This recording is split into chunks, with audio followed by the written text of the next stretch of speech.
Yeah, good.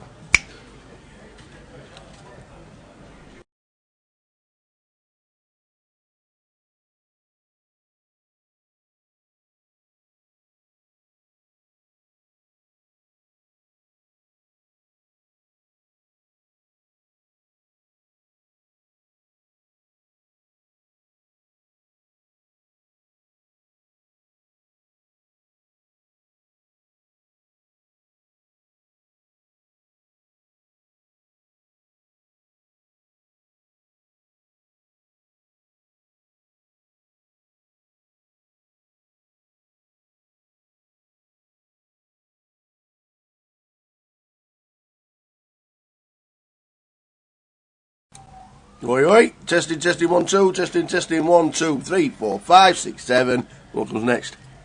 Right.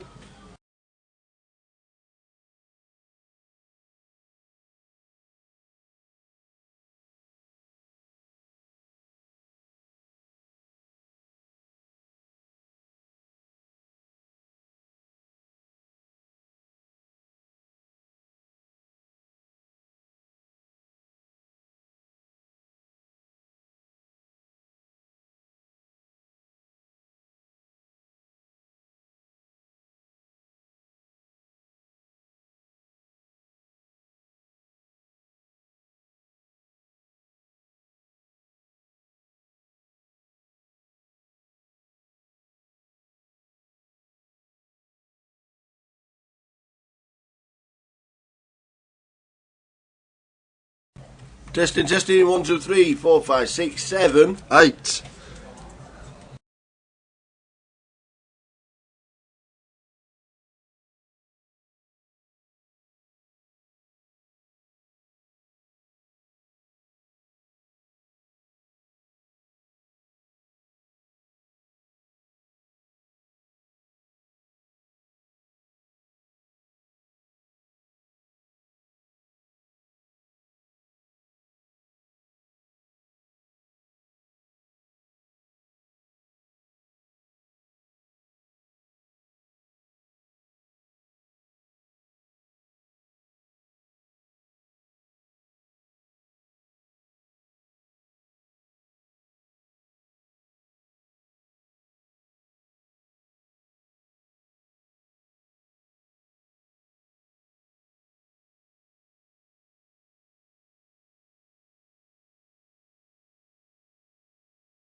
not have 20 grand for it this match on the negative 16 and a half?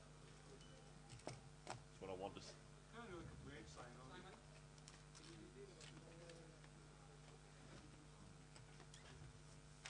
Oh, these cards are nice. These are nice. Yeah, new RFID ones, yeah. New cards. Nice. Hey, yeah, that's right, mate. This is Robert. Robert. I know. I was like, wait. We've established. It might be Robert for you. One, He was like, I just read the name it says off the sheet, and I was like, 6, 7, 8, 9, 10. Yes, please. We are missing from my list. Marriott. What's the date today? Is that again? 11th, mate. October? 11. Yeah. 11, 11. It's not 11, 10. 11:10, yeah, that's it. 11 chip.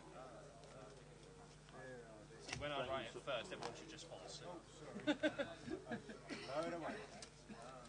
How are you, anyway? Spot on. How are you doing? In Manchester? Yeah? No? No. You didn't see me, Nottingham. You've seen another bearded Another fellow. bearded ginger man. You're Never been to double Nottingham. ganger or whatever. Well, Frankie Boyle must have been down in Nottingham. That's getting really good old. You're in this seat here, so I've seen it before. And if I can ask you to fill it in seat 4, please.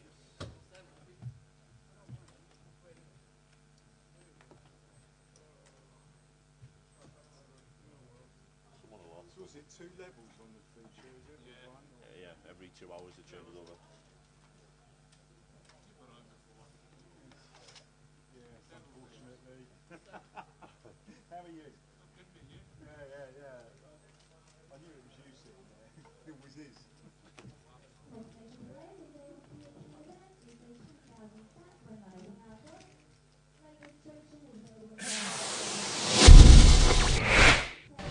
Welcome to Luton Day 1B. You can buy in all the way through until the end of level number 10, which is round about 11:45 this evening. 90 players yesterday, finished with 28. Lee French, chip leader, 141,000. There are quite a few stacked just below him, so plenty on 50 bigs, plenty on 60 bigs. It was a nice steady day yesterday. It wasn't exhilarating. There was no massive action, even though we had quads twice on the feature table, which was a great day to watch the feature table, which is what we're going to be doing straight away, because we're going to be handing over to Jay very, very shortly. But don't forget, late reg all the way through. Numbers just increase all the day long. I'm expecting close to 170, 180 today, so the guarantee just absolutely smashed through the window. As always, Luton is very, very busy. But on the feature tables, entertaining us for the first couple of hours, El Bobino of the James, though, he was sat there. There's quite a bit of streaming for Grosvenor Poker. He's sat right there. He's just started the first hand. We'll hand straight over to Jay and the start of Day 1B.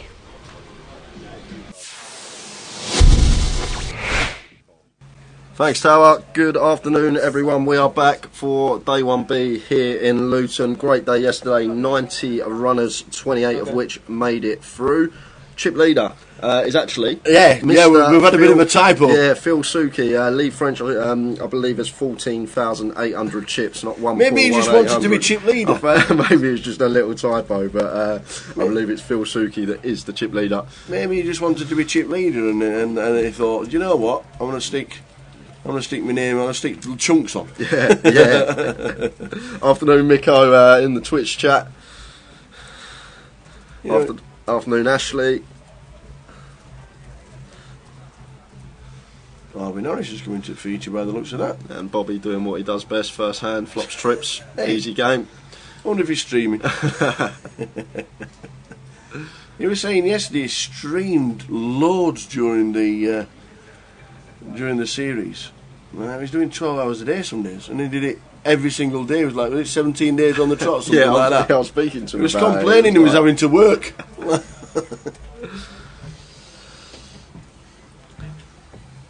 He's been busy. Yes. Good old Harvey. So Harvey Norris sitting down. Did we get that? Oh, there we go.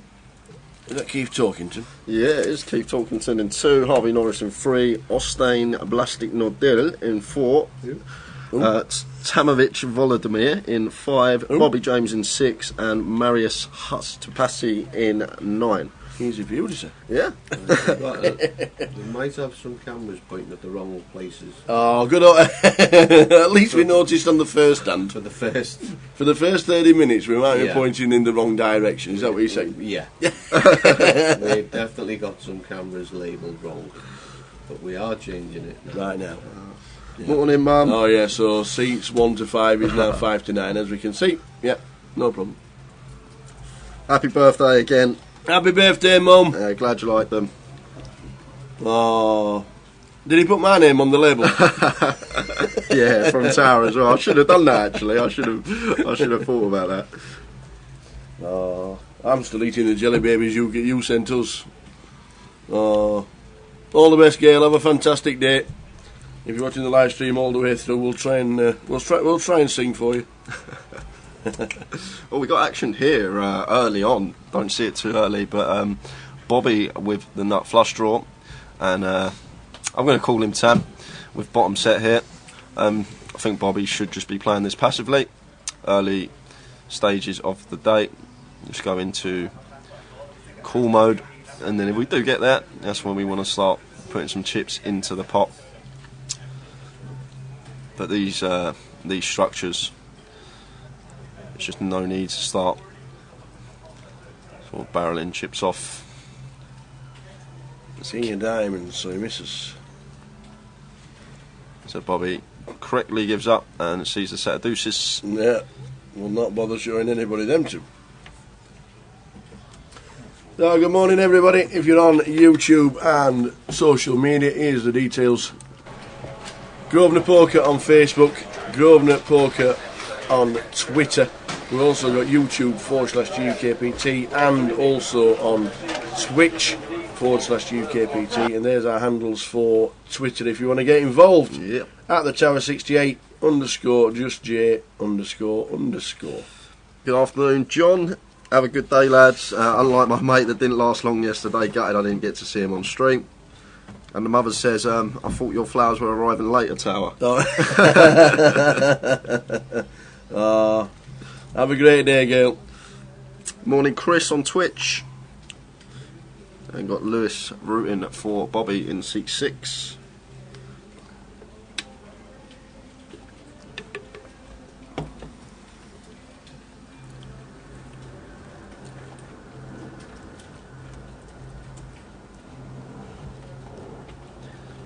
It's Keith opening the A6 suited in the hijack.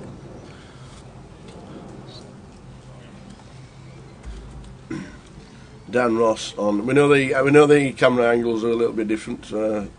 They have been changed instantly. They're creative. They are. It's lovely looking at the flop when somebody's just ready to pull the trigger. Kings. He gave some hands early doors. Well, 3 hands he's played. He flopped trips on one of them, flopped the nut flush draw on the other, and he's got the Cowboys. Yeah. A free bet to 550.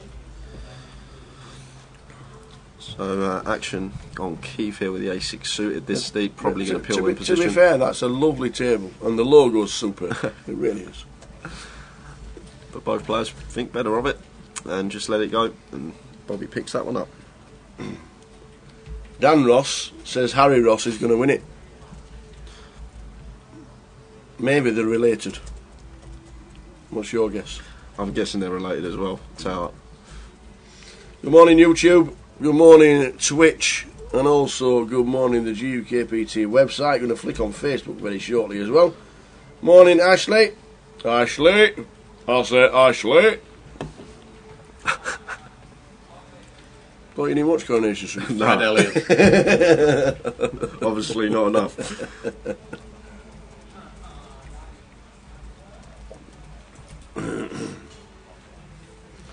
The early stages of day 1B. I think it started with 58, I do believe. Buying late reg, all the way through today. as always on the GUKPT, plus the start of day 2.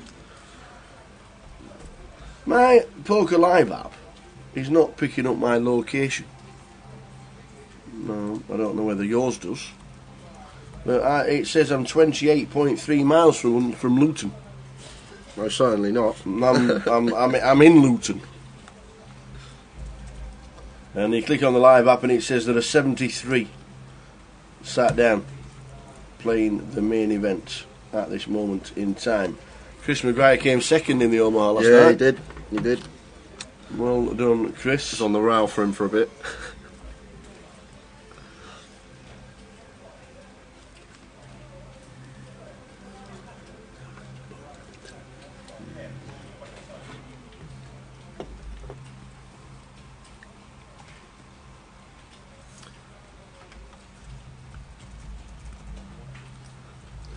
Raising to 150.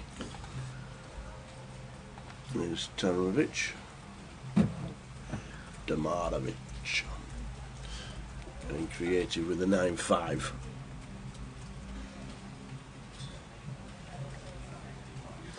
There are no side events on day 1Bs of the GUKPT because the main event is always busy. The cash tables will be running later as well. So no side event on a Friday. There is no side event on the Friday. Big one on the Saturday. This is a beautiful event on the Saturday. The day 1 event, the 1-day event on the Saturday. But none today. The Saturday's side event is £275. Starts at 4 o'clock. It's a 1-day event. It's 30 minutes all the way through, and your starting stack's 20,000. That's like a main event for some people. It's a cracker.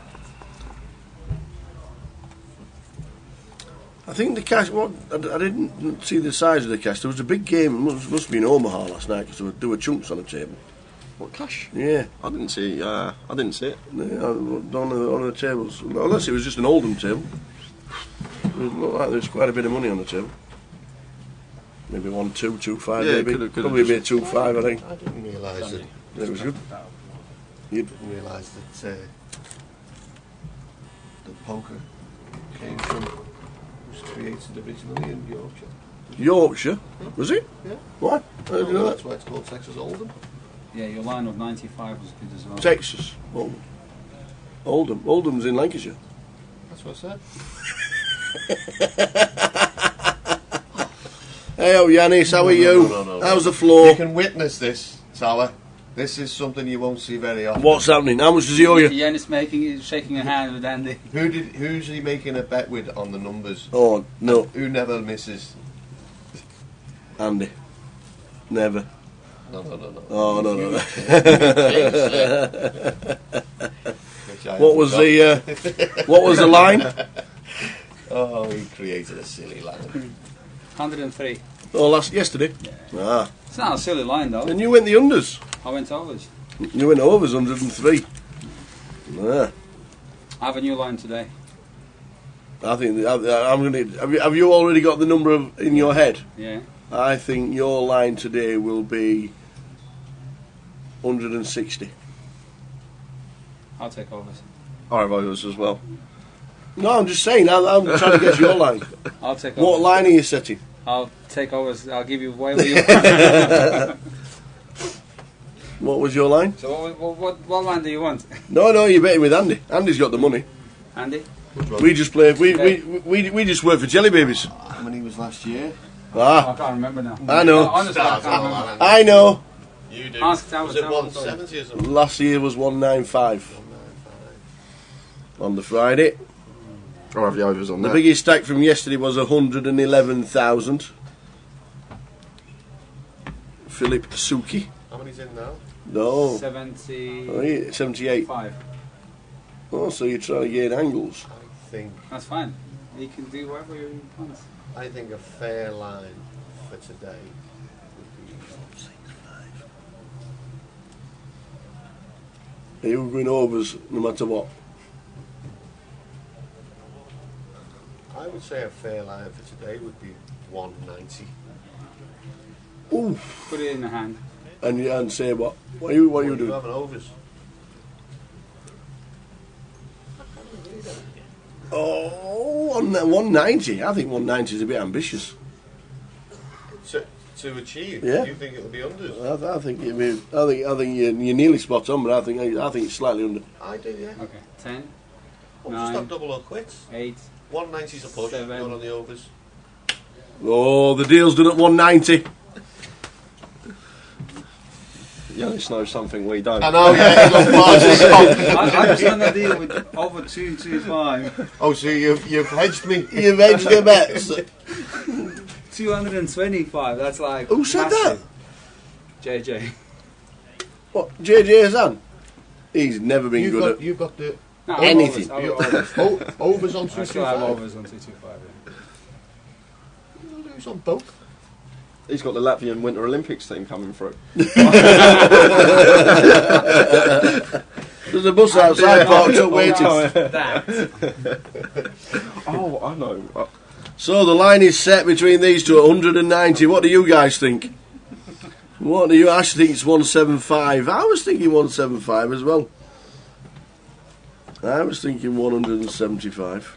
But we will see later in the day. And that's just today. It's not the line, obviously, at the end. But the end of play today, the line has been set 195 with the lads. See, you've got inside information that I haven't got. Has he just told you? Has he just told you Terry Jordan's playing? Nobody knows Albert to walk in. And Ali Malou. Yeah. Ali McClue. Ali McClue. So good afternoon on YouTube. Good afternoon on the GUKPT website. How's Twitch going? Are you struggling with internet, pal? My Wi-Fi's just gone. Oh. Is it? Oh, well, has mine gone as well then? Let's have a butcher's. Guessing yours probably Mine has. will be 10 minutes. No, mine's still on. Yours? Yeah. Oh, I'm back.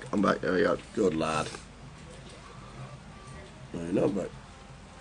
There you go, he's back. 169 says New Dad John. Who's been called New Dad Yeah, I John was for 10 just years. about to say that. When He's been called New Dad John for 10 years. So what is he now? What? We might need a new name, John. Not as new, Dad John. Yeah. 169. Yeah, I think 225 is. Tell you what, that is. It's a bit ambitious. Very.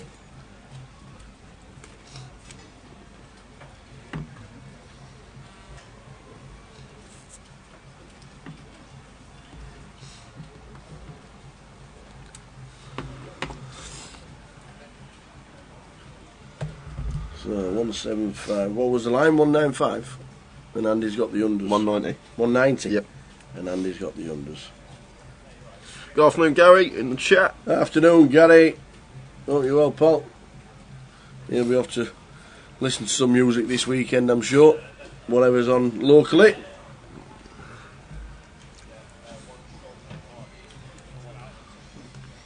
Got some great music venues in Preston.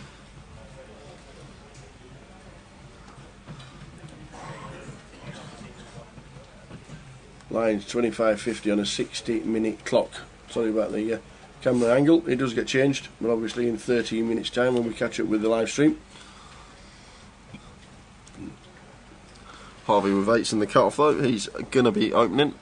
Yeah, we can still see the graphics when the action tracker catches up.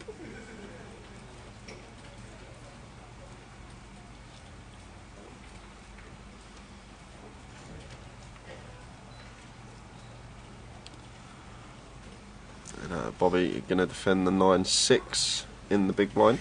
Ace 10 Queen is a flop. And Harvey going to continue, and Bobby with a quick fold.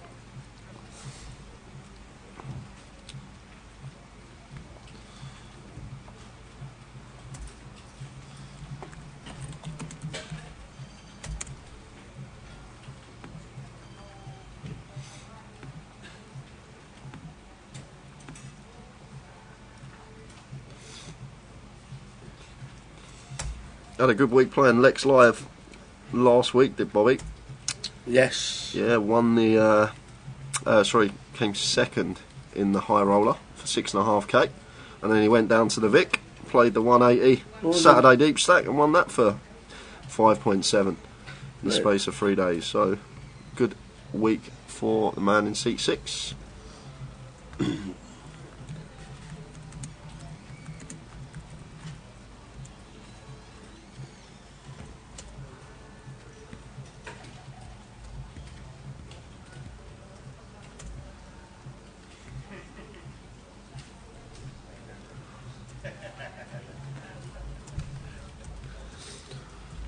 So Keith opening ace deuce under the gun. Tam's going to come in for a 3-bet with the 5s on the button. And action going to be back on Keith, who is going to make the call getting this price. And we're going to go heads up. That's a lot of paint. Jack, Jack 8.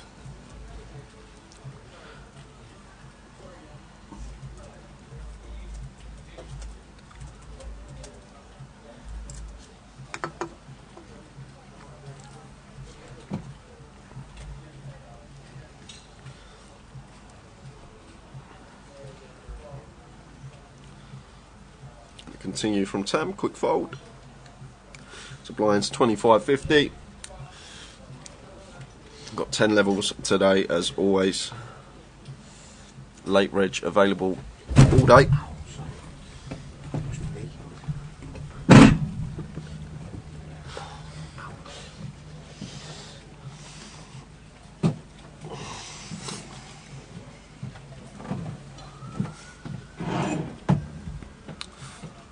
Looking Harry in seat 1's had a very, very good year as well. He came second in the WSOP main event Europe back in March for 120k. Beautiful. Yeah, so didn't he do well in the WPT? The open up came 6th for 21k in I think the first event of the WPT. Yeah. So he's had a very good year, Harry, in seat 1. Plenty of cashes there as well. Did actually final table GUKPT Manchester as well this year. Well, it's a form game, so we'll have to keep his eye on him. Harry Ross in seat number 1.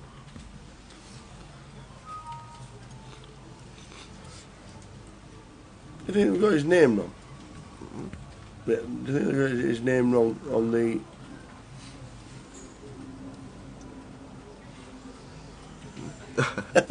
Yeah, his middle name. Yeah, they might spell that. I don't think his middle name is Nicholas. Nicholas. Nicholas. I'm guessing it's Nicholas. Yeah, I'm missing a H. Yeah.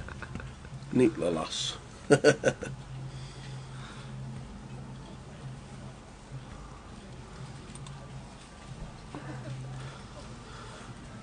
Every 2 levels the table changes personnel, so for 2 hours. And luckily for us, in 9 minutes' time, the camera angles change. Yep. So looks like Keith's going to come in for a donk here. Better 250. And Harvey just gets out the way, facing the lead. 20,000 starting stack. Blinds 25.50. Huge 400 bigs. And everybody always says how good the structure is on the GUKPT, which is why people come in all day long to late reg. You don't lose any chips by buying in late. There's no penalty like there used to be in the olden day. Did you ever play a game when they used to penalise you? No. No? If you were late, they opened up late reg. Yeah. And then if you weren't there, your chips were in play from the start and you got blinded out. So... Maybe like a little bit. I don't really... A bit of stream. Yeah, but to be honest... yeah, them are the days. They want you to buy in late, but we'll penalise you for it. No thanks. that changed. I think it's good to buy him from the start. You have all day, so much time. Yeah. An interesting chat with Bobby actually before today started about sort of how to approach a day one and how to bag up at the end of the day. And the main thing is folding. You have to do so much folding throughout the day. You don't want to just be getting involved in lots of pots with dubious holdings, and on these hour clocks, 20k starting stack, you have so much time to wait for your spot. You don't need to just be coming in blasting off trying to win every pot. It's a big patience game on an hour clock. And as I always say, just profile your table, start getting to know and understand how people play. Morning Sam. Sam says, morning fellas, good to see Bobby on the feature. Man has been on a bit of a heater recently. Yes, yes. Streamed a lot online as well in the last couple of weeks.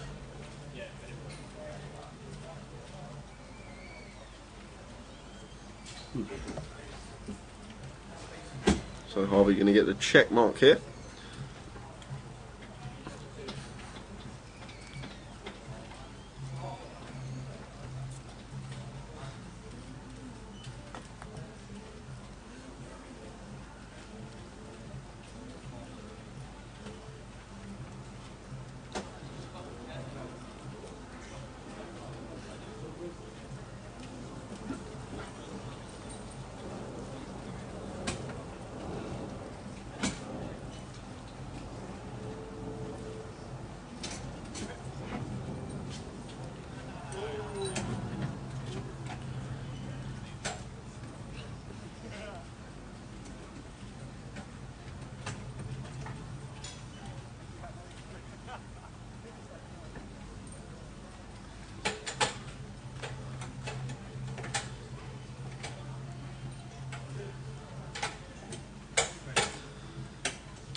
Morning Facebook. Do a quick scan on Facebook. Here we go. Morning Ray. Vinny. Vinny says 190. Ah, there the numbers on 190 seems to be the line.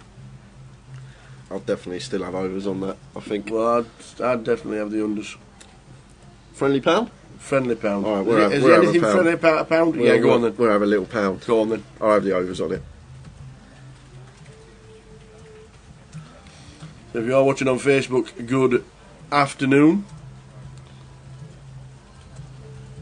In a serious incident in the Arndale Centre in Manchester, apparently. Somebody running around with a knife. Apparently it's been on lockdown for evacuated, so I hope anybody up there who knows anybody near the Arndale is safe. Never good when you just go shopping. Hi from Blackpool, says Mike Bates. Good afternoon. I bet it's wet in Blackpool today.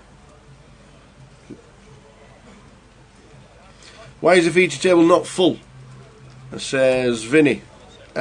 People still buying in, not registered at the start or bought in and decided not to sit down straight away. And we can't just fill up all the tables straight away, because that means when players come in, they'd all get seated on the same table, registering after each other. So we need to leave for the first hour or so some empty seats on every table, so everyone can filter in and make sure that not everyone gets put on the same table when they come in together. Yeah, there's no real way to stop having a few empty seats at the beginning of the tournament, like Jay's just said. If they filled every table straight away, they'd be moving the big blind every 10 minutes to open up another table.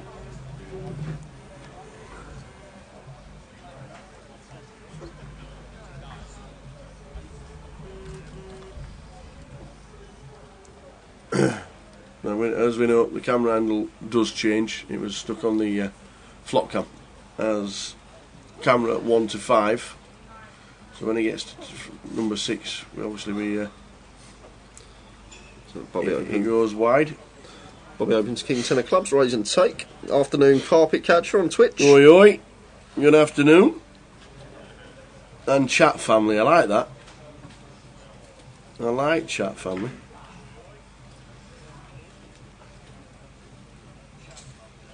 Miko number 1.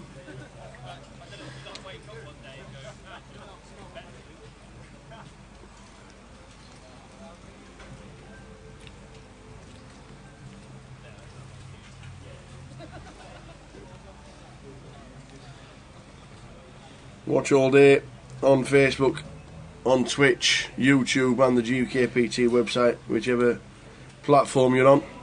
Enjoy the stream. Good afternoon, MPN Cat on Twitch as well. Oi oi! Oi oi! Might just see you next week. Why's that, Tower? Might be up the MPNPT in Malta next week. Must be nice. Yeah, I've seen you look at. Did you check the flight? Are they reasonable? Yeah, they're reasonable price. It's just how I feel, really. It all comes down to feel on the Monday, I guess. I'll see you there then Thursday. Yeah. So Bobby coming in for a free bet out the blinds, facing that button open with the jacks.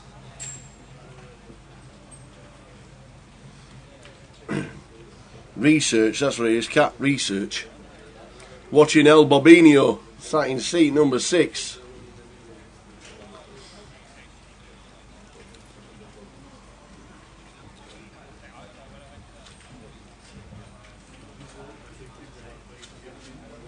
Oi oi. Full on DJ action in Hugo's next week. Awesome. Flying over on the Tuesday for the MPNPT. I will see you there. There for the, I think it's 8 days. And then straight to Dublin for the IPO. If anybody's managed to qualify on Grosvenor Poker for the IPO, we'll see you there as well. And then it's Blackpool. It's where Jay goes out and he realises drinks are £1.50 and then he misses a day of his life. £1.50 on a Monday? What's that all about? Good times. We'll have one of them, or 20.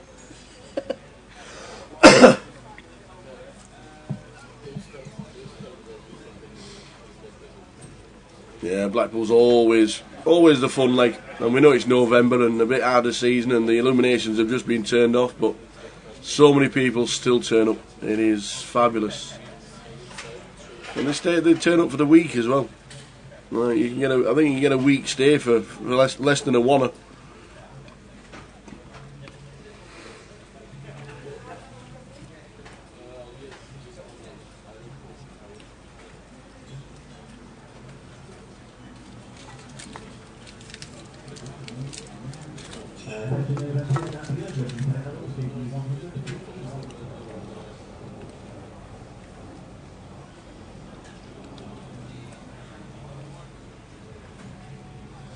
That says how many chips is good. I'm guessing at the end of the day.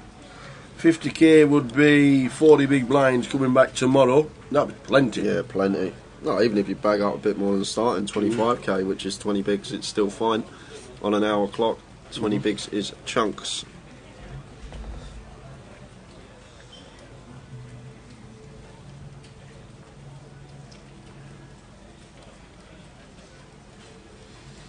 How much is the buying at Blackpool, says Mark Button.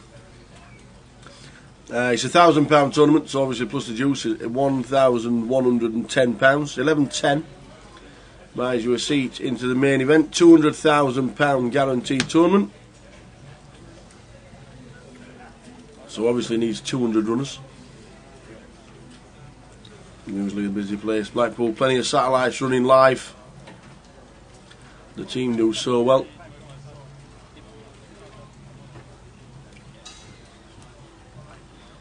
Yeah, our second Bowie effects question. Got any last minute accommodation recommendations for Malta? Cat. Yeah, Cat. We'll definitely answer that one for us. Any last minute accommodation recommendations for Malta? Here we go, Tower. Camera's changing. Oi oi! The man's worked his magic. Oh. I say we can now see Dave. That's what we've missed. Yeah. We've missed Action Tracker Dave. So Tam going to make it 150 with the Ace King from the cut-off, and Bobby coming in for a fruity free bet. 10-6 suited.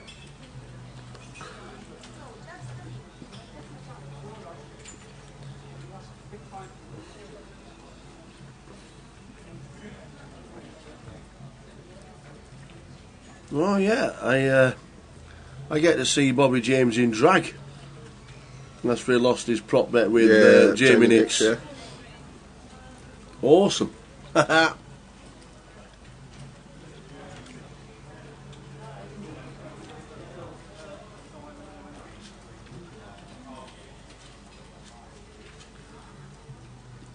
Okay, right.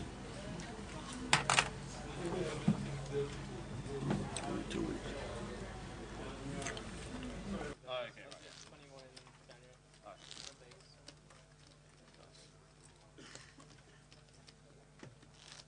How'd you find it? Yeah, it's alright. Like, first 2 weeks were great. After that,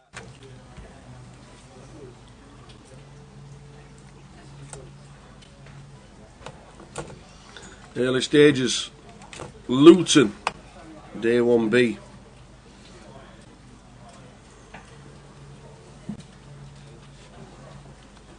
Oi, oi, he's had kings and now he's got aces. Unbelievable. What a life. And wow, Keith's got the ladies here. Potential incoming caller, early stages of the day. So I don't think Keith's going to do anything else but 3-bet this spot versus cut-off open from Bobby, who's been fairly active to start the day, first half hour. So does 3-bet to 450. And then action is going to be on Bobby with the aces. And this stage of the day, we're 200 odd big blinds, no, 400 odd big blinds deep at 25.50. So I think we've just always got a 4-bet here, just start getting more money in the pot.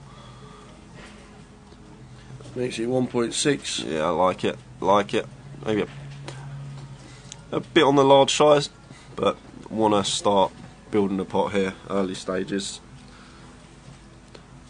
And then action going to be back on Keith with the queens, and he will call. He's not going to 5-bet this spot because it's just gross if we 5-bet and get 6-bet.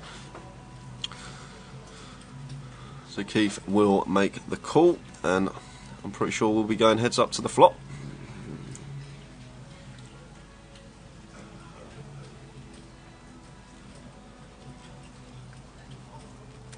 There's the call. There is the call. Flop time.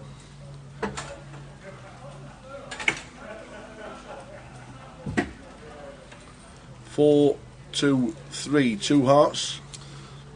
Yes, this is a gym flop for us as Bobby. Like we've just got the nuts here. Almost, just always. Keith can't have 4s, he can't have 3s, he can't have deuces, he can't have 5-6 suited. Ace-5 suited, he's not going to pill. So we just got the effective nuts here as Bobby on this board. And now Keith going to come in for a donk here. Yeah, makes it 1.1. Yeah, we've been 4-bet. So Bobby has kings and aces in his range here, and we want to at least try and get a continue out of ace-king, which is another hand that you can potentially have in this spot, Bobby. But as Bobby here with the aces, just going to call in position, I expect. And no, he's actually going to come in for a raise, which I actually like as well. We've just always got the best hand here. Which Keith cannot have 4s, 3s or deuces. He's not going to 3-bet them out the small. Same with ace-5 suited, same with 5-6 suited. So Bobby is aware that he's just basically always got the best hand here, and we just want to get them that extra bit of value from sort of 10s through kings. So there's the call.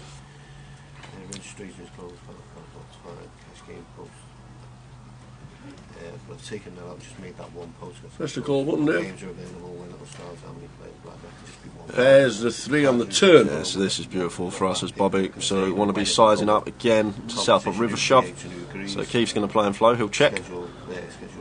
If I am Bobby here, I'm probably choosing a size Answer them questions. that's going to give Keith a really nice price for a call on the river. So I'm probably going to go somewhere around half pot here.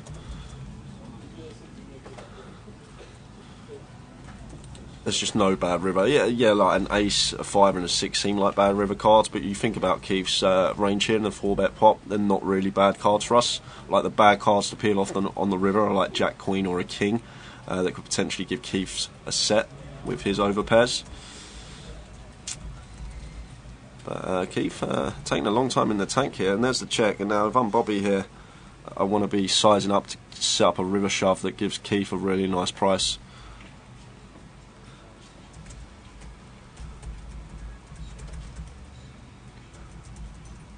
Somewhere around the 5k, 6k remit.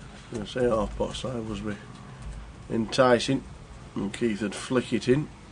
It's just like when we go this size here, not only are we giving Keith a good price on the call here. It's smaller actually. Even this is fine as well 33. from Bobby. I don't even mind going this small because we're going to have way less than the pot size bet behind on the river. And we also give Keith a great price to call on the turn here, like he's probably not going to fold 10s through kings. And I think Bobby is aware that Keith's range here is pretty much condensed to those holdings now. Sometimes he can have hands like ace king of hearts here, but that's the only real hand we're worried about. Wow, the river brings another 3. And this is boat over boat. It's going to be a gross spot for Keith on the river. Some players may be able to find a fold here. Way this hand's played, Bobby's 4-bet here. Like the only hand we're ahead of as Keith is ace king of hearts. That's not always going to double bet. Why, he's going to lead again here, Keith. What? He's doing it. What? Bobby don't like it because he's like, what on earth is going on here? But Keith just can't have. He just can't have 4s. He can't have a 3. And there's the all in from Bobby. Yeah. So this is going to be a complete double up. And he shows the aces. No, he's got queens. Same thing, says Bobby. Yeah. That puts Keith on fumes. Bobby gets a complete double up. Huge pot first hand of the first big pot of the day, and Bobby James nearly double starting stack and level 1 of the day here. GUKPT Luton, great position to be in. Just a bit of a cooler there. Keith did play it unorthodox, donking the flop and then donking the river, but Bobby basically his range there. All he's repping is aces and kings, ace king of hearts, maybe one combo. Maybe we can find a hero fold if we just check to Bobby. He's going to shove river. Maybe we can find that hero fold as Keith. Like, he's not going to be just barreling off his chips, level 1 of the day. He's just not going to have a bluff in that spot, and he's not even going to go for value with jacks. He's not even going to 4-bet jacks, to be honest with you, with just flat the 3-bet. So it's if we actually break the hand down as Keith, we can probably get away from that on the river. I know it seems ludicrous because we got a very strong hand, but what's Bobby supposed to have in that spot? Yep. Always got to be thinking about our opponent's range, not just how strong our hand is in relative to strength. Yeah, we got a boat, but Bobby could quite easily have a bigger boat, like he did in that spot. Full double up for Bobby. And when he watches it back, he might clip it out and stick it onto his own streams. Getting a full double up in the first level of a GUKPT. Thanks, Kat, for helping out everybody who's asking questions about the Battle of Malta. She says, how have I become the Maltese tourist board? Everything in St Julian's, from where the tournament is in the Intercontinental, is less than a 5-minute walk. It is so good. Everything's just so close to everything in Malta. I think Malta's about 30 miles round, that's it. You could walk it if you wanted to, in a couple of days. Afternoon on Facebook, if you're just joining us. The Wattos watching the live stream on Facebook. Are you still at the wedding? Or are you back in Blighty? No, you went out to Louisa's wedding. That was Stevie Watts. Best number 9 there's been. Was it number 5? Big centre off. Macca, good afternoon. Byron Sugars, good afternoon as well. Everybody watching on Facebook. Yeah, Nick, maybe it is a bit of a gift. Maybe we can save half our stack there as Keith on the river. I really think we can. Like, Bobby's not just going to be going 4-bet barrel with anything less than aces or kings in that spot. Jack becomes Jack's isn't going to 4-bet this stage of the day. So what's he supposed to have other than aces or kings? From Keith's perspective, yeah, we got queens, but sometimes when you just sort of break the spot down, you can get away from it. Rip away, Cat. Rip away. Look forward to seeing a lot of people who have qualified on Grosvenor Poker going over to the Battle of Malta next week. John Legg on YouTube says, hi guys, can you give your thoughts on making deals on the final table, and can we avoid what happened last time? He's playing for money. Is playing for more money after the deal has been agreed the way ahead. It's a tough one. Yes, we know people will always make deals if there's a lot of money involved, and some firms and some tournaments make sure you have to leave 10% behind, or 20% maybe. There's no rules in place for that on the GUKPT. Maybe that's something they could look at for next year. But to be fair, the players are not really sat at that table for us. They're there to make money, and they're there for, yes, winning the tournament, but obviously locking up chunks of money. So we can never disagree when the guys want to chop it up. But I know what you mean. It's a straight 5-way split and then play for £200 or whatever it was last time. Not too sure. What do you think, Jay? I think because it's the players' money, I think they should be able to do what they want with it. I guess they've put their money into the prize pool. When there's 4 free players left, if they want to have a discussion of a way to chop that up, then I think it's their prerogative. So just, yeah. I know it's hard, especially for us and the viewers. When there's a deal done, it does change the play and dynamic at the table, and it's not as exciting, if you like, because the prize pool, well, the top prize is obviously a lot less. Yeah. But as a player myself, I think if players are putting their money into the prize pool, they should be able to do what they want with it. If they're down to the last 3, 4, if they want to chop it up, then let them chop it up. Back to the table. Harry's 4-bet to 1.4 with the Cowboys. Tomanovic has got the ace queen off in seat 5 and folds. Nice fold, sir. Yeah, nice fold. Same again, no one's really going to have any 4-bet bluffs at this level of the day. 400 big steep. Like, when people are coming in for 4-bets, a lot of the time it is skewed towards that nutted range, like queens plus, ace king suited in there as well. So a nice fold with the ace queen there from Tam.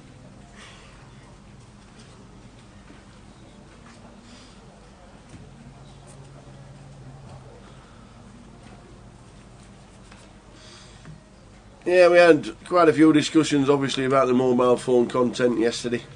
Obviously, with the thing that's going on in America and the unsavouries. But like New Dad John says, love how he's texted all his mates that he's just won a big hand and tell him to get on the stream. That's it. Tell as many people as you want that you're on the live stream.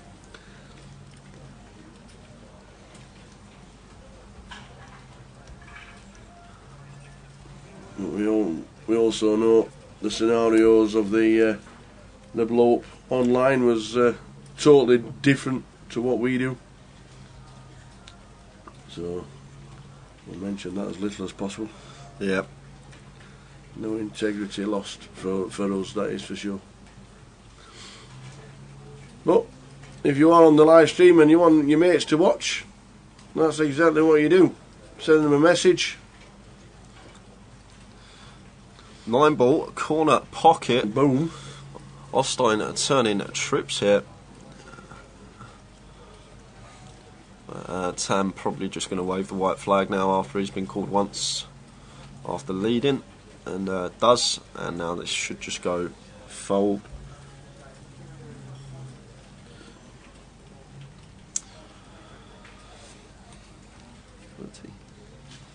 Do you know what? Yeah. Good lad. Tea's on its way. Early stages Luton. Afternoon 1-1. Hope everybody is well.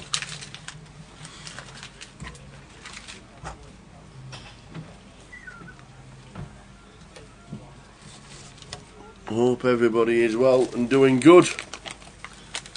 Steady day yesterday. One of those days that didn't catch fire but was still interesting.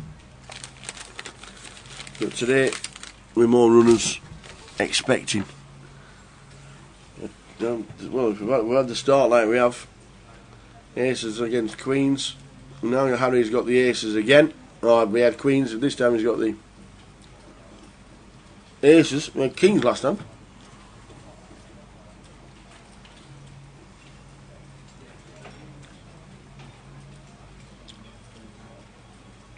Afternoon Nigel, watching on YouTube.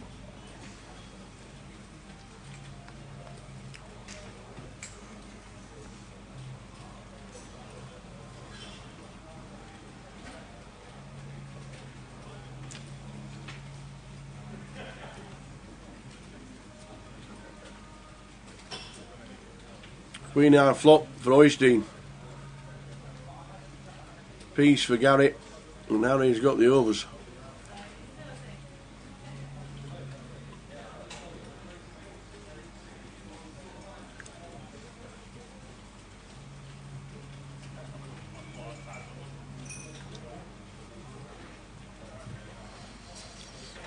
Bet of 200 with top pair. Gary calls. Harry will raise it up. Looks like a bet to 9. Yep, 900.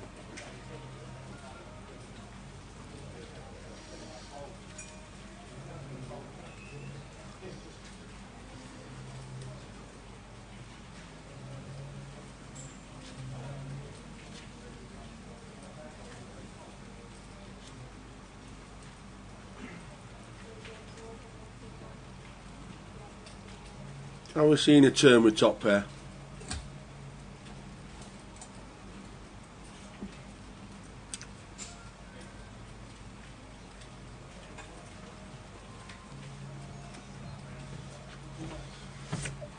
That is an impressive fold with Queen 10. Afternoon, Suzanne on Facebook. Suzanne says, hello Luton from Norfolk, hoping to join you in Blackpool. Well, that's a fair trip. Norfolk to Blackpool, but it'd be lovely to see you, Suzanne. What's that, about 5.5 hours? That's a long drive. That is a long drive. What, I'm eating grapes. Or is it chocolate? I'm not sure. It's definitely not grapes. I can tell you that much. Got a lovely cup of tea, brought in from the tea boy. Pretty impressive. Bit of breakfast. Missed breakfast this morning. I had a nice breakfast this morning. So Suzanne's on her way from Norfolk to Blackpool. That is a drive. Yeah, always busy. Cash action all the way through the night as well. In fact, one of the days they had a 36-hour game in Blackpool last year. The table never broke for 36 hours. And it's a cracking place to for the festival with the cash and the Tonys. And there's a tournament on a Wednesday afternoon as well. £150 game on the Wednesday afternoon. It's an addition to this year because most of the festivals this year have just had the satellite on the Wednesday night. But Blackpool is always busy and always has hundreds of people there, so they've added a cracking tournament on the Wednesday. £150 that starts at 4:30 and the satellite starts at 7:30. So the satellite is still on, but they've also got the £150 on the Wednesday. So Good afternoon, Essa, in the Twitch chat. oi oi, Essa the man. Bobby's been crushing in the last month, which is nice to see, says Carpet Casher. It is true. 7 hours. Wowzers. 7-hour drive. That is a drive. That is a drive. 7 It's hours. like to Scotland, ain't it? From here to Scotland. 7 hours. You can get to Dubai on a plane in 7 hours. Norfolk to Blackpool is 7 hours. Well, if you do make the drive, take it easy. Take plenty of time, have plenty of breaks, get some coffee down you, and See you there. we'll see you in Blackpool, Susan. Make sure you come and say hello to us, because she's on about coming up with her friend Zena. No, Dad John, he says it's not as long as it is to Rotterdam or Rotherham. We had that conversation a couple of years ago. Oh, brilliant. Because new Dad John, I think, lives in Great Yarmouth, doesn't he? Yeah, he does, John. I believe, yeah. Yeah. They've got a tiny poker room down there at the G Casino in Yarmouth. And the interesting fact came out when we were talking about Great Yarmouth is that it's closer to Rotterdam than it is to Rotherham.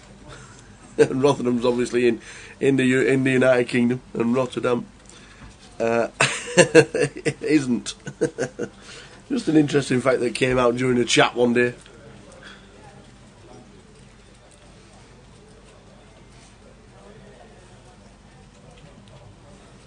Early stages. It has been active in this. I feel like we should keep this table on for the next 2 hours as well. It has been so good so far, and we've not even played one level. As you can see, the background 7 minutes and a few seconds left of this level, then the blinds go up. So Sam coming in for a limp hit. Obviously limping to call, the 6-5 suited. Gary gonna ISO to 225 and Sam gonna flick in the extra 175 to see a flop. 10-3-3 rainbow. So should go check, bet, fold. I like Gary to bet here with the 5s. Yeah, Tam can quite easily have a 10, but we just want to deny equity to sort of random hands that are overcards. Don't want to let them realise their equity, and it's fine to come in for a small bet here, as Gary does, and takes that one down. Good afternoon, Staffy, on GUKPT site. Afternoon. Nice information from Esther as well on Twitch. GUKPT main event Blackpool Satellite tonight in the Grosvenor Casino in Blackpool, obviously. 5 seats guaranteed, 50 plus 7, so £57. I'm guessing it's unlimited re-entries. That's a good effort from the team. 5 seats guaranteed, £57. That's fabulous. Get the word out, everybody in Blackpool. You want to play the GUKPT main event for a fraction of the price. The Satellite tonight is a biggie. 5 seats guaranteed. I think that'll take 8 seats. You reckon? Yeah. Yeah, I do. I think that'll take 8 seats. Thanks, Essa. So Tam opening Queen 9 suited under the gun. Harry's going to flat in the cut-off.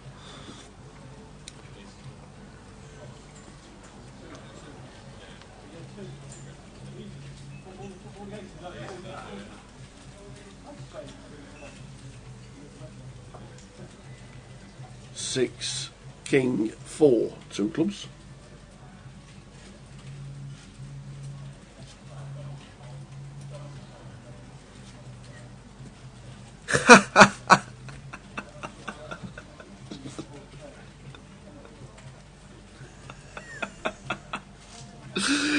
Didn't do nothing. I like it. If you're in a different chat box, that wins at the minute. Didn't do nothing. Says he had aces quite recently. Oh, my luck will change. Just booked my flights to Malta with Thomas Cook. What can go wrong? Oh, brilliant stuff. Oh dear, you guys crack us up. We do have some gems, don't we, throughout the weekend from people. Yeah.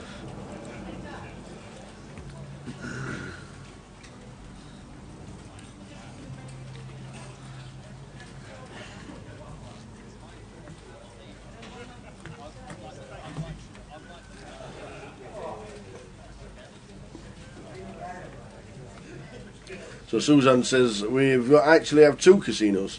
The Palace restarts poker tonight, £50 double with 3k guarantee. Well, if you're playing it, good luck. And if you're in the Blackpool area tonight, I think it must be the first guaranteed main event Satellite. 5 seats guaranteed, £57. Unlimited re-entries. Good stuff. It's Gary 10-9 suited, going to open.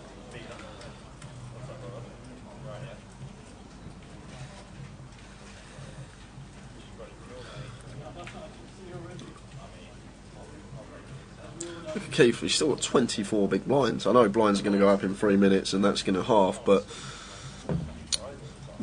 definitely, potentially can have a spin.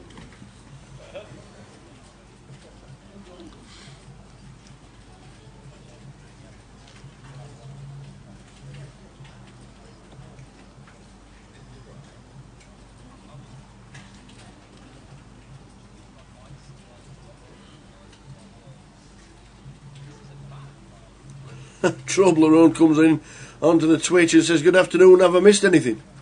Yes. Rewatch it. The first level has been incredible. We never get this much action. It has been incredible for the first. Bobby James has had a full double up to near 40,000. We've had aces, we've had kings, we've had aces. We've had 4 bets, we've had 5 bets, we've had 9 bets. Yeah, it's been good. It has been good. So when it comes on, Oh, Bobby got a walk with aces. yeah, He got a walk with aces. and just carries on chatting. Did he even look?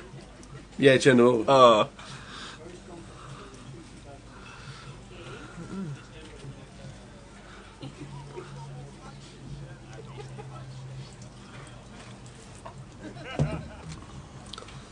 He's already had him once this session though, that's how he can't complain, can he? No. Puts his card straight in the box as well for us, which is great.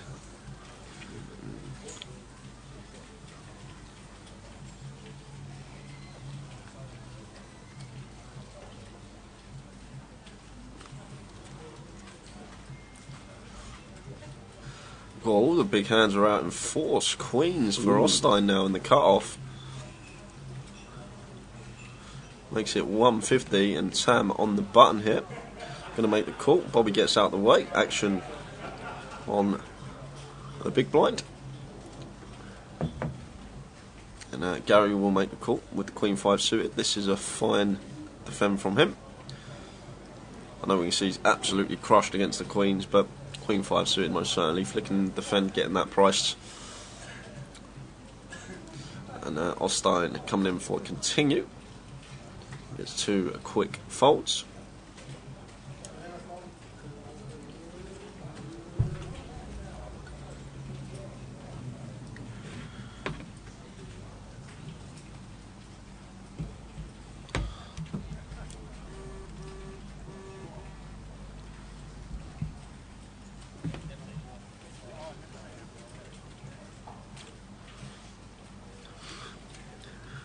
Yeah, Spurs says, is this short deck poker? Could well be.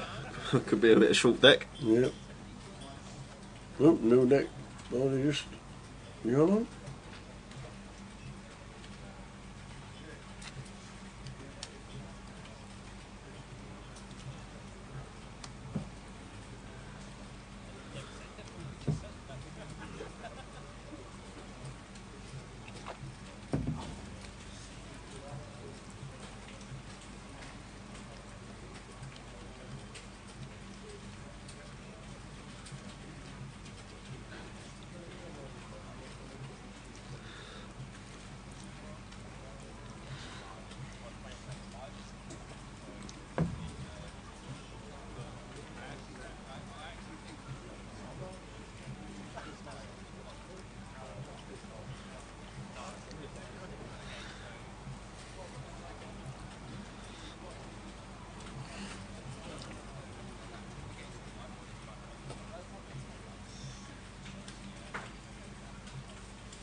Cheers, Miko. Speak to you a bit later. He's off to work. Nice one, Miko. We will see you soon. So keep under the gun here with Queen Jack. I'm just going to let it go.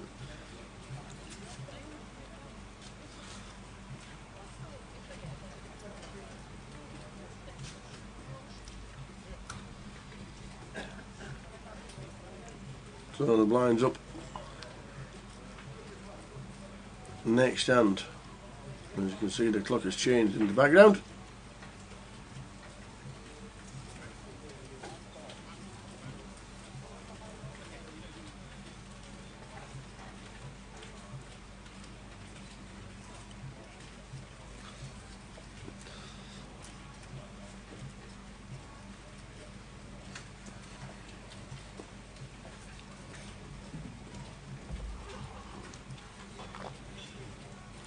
Tam's going to continue here. Expect Bobby to call once with the Ace-King suited, backdoor clubs, two overcards. We've got position as well.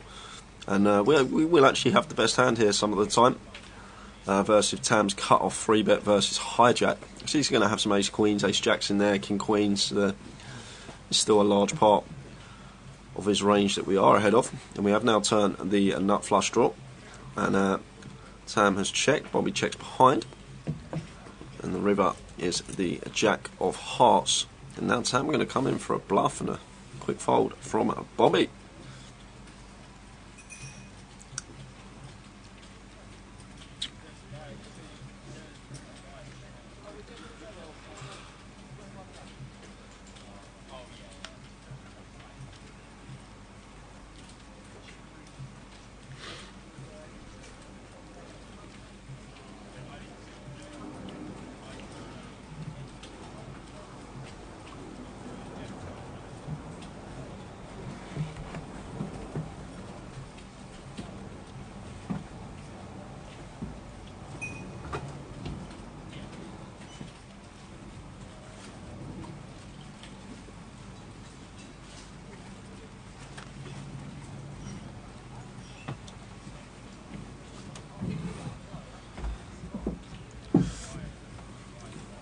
Austin with the ace-5 suited.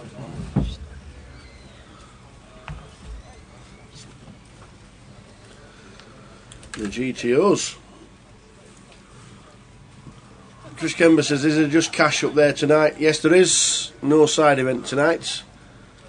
Will be most tables in use for the main event, and the cash tables on the left hand side in the background. I think there was a shout earlier, wasn't there, for the first cash table? I playing cash? didn't. I'll have a quick look. Let me take 2 seconds. No. No. No cash tables running as of yet.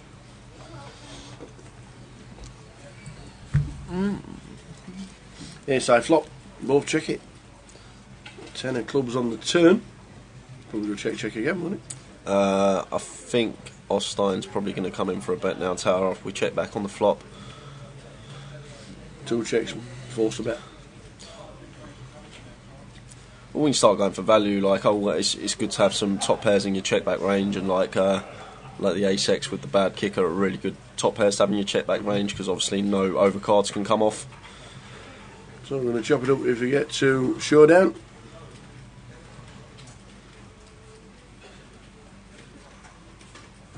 I have an ace. Yeah, Chop. me too. Chop.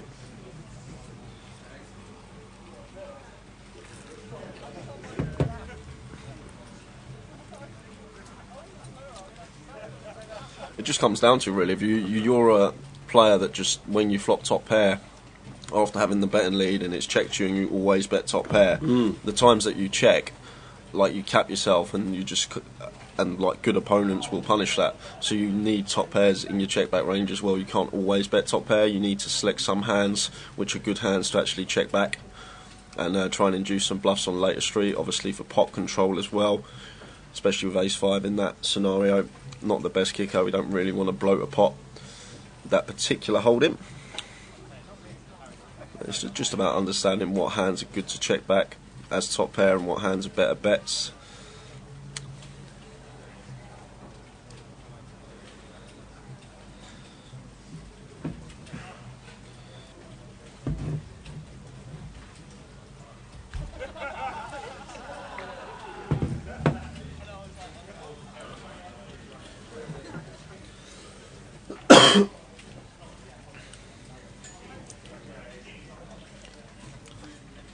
Zostain with the ace jack under the gun opens.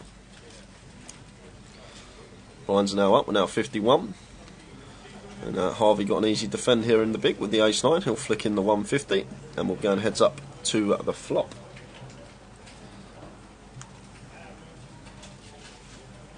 Wow! Boss fold by Harvey in the big. Just a 2.5x open, folding ace 9 like he knew it was going to be dominated. We talk about defending like the ace rag and the king rag in the big blind versus early position open. It is a lot better to defend hands like 8-7 off than it is those, just because you're less likely to be in a dominated spot against your opponent's opening range. And that's probably the thought process of Harvey there. He knows under the gun shouldn't be opening ace 8 off plus, so ace 9 off can be in a dominated spot. I'm definitely peeling there and defending that hand, but Harvey with the soul read.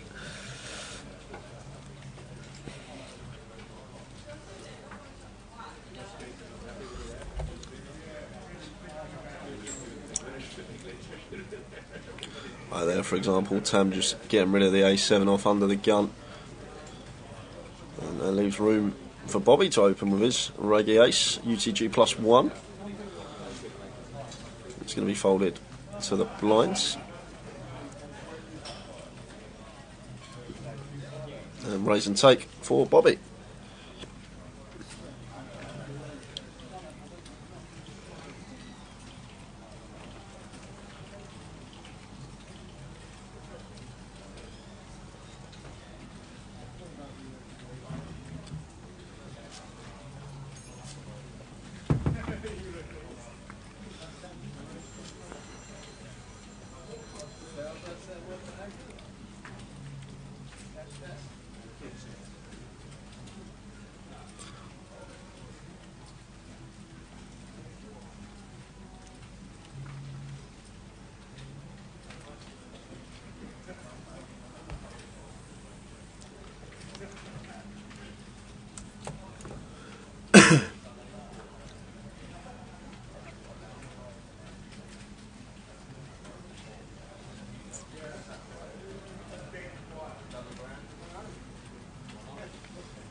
So I'll start him blind on blind, ace-5 suited. Looks like he's going to come in for a raise out the small, makes it 300 to go.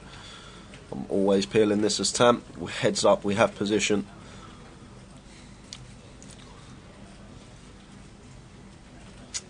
Isn't a dominated spot against Ostein's particular holding, but heads up and position. Doesn't want to play a post flop and just gets out of the way, does Tam.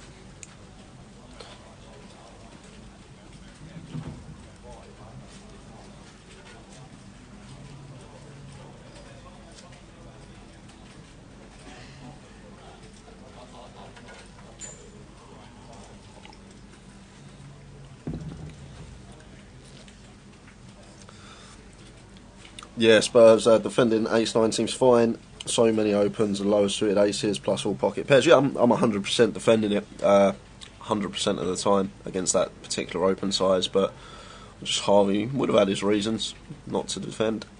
It turned out on this scenario it was a good fold.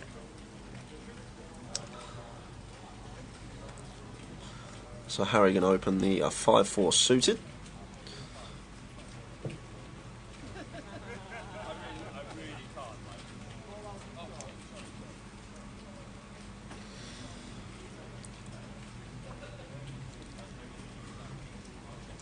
Call it. Not doing anything with the king 4. Just calling, easy defend. Easy defend. 7-6 jack. So it's actually a really good flop for Harry. The fact that he has the bet lead and he's now flopped the up and down, and we got 5 high, so we're never going to be good at showdown here. So I'd be very surprised if Harry didn't come in for a C bet, but he's checked it behind. He's thought better of it. The Queen of Spades rolls off on the turn. So the ace high of Tam, still the best hand here. Harry now going to be coming in for this delay continuation bet, and that will be job done. Neither player can continue.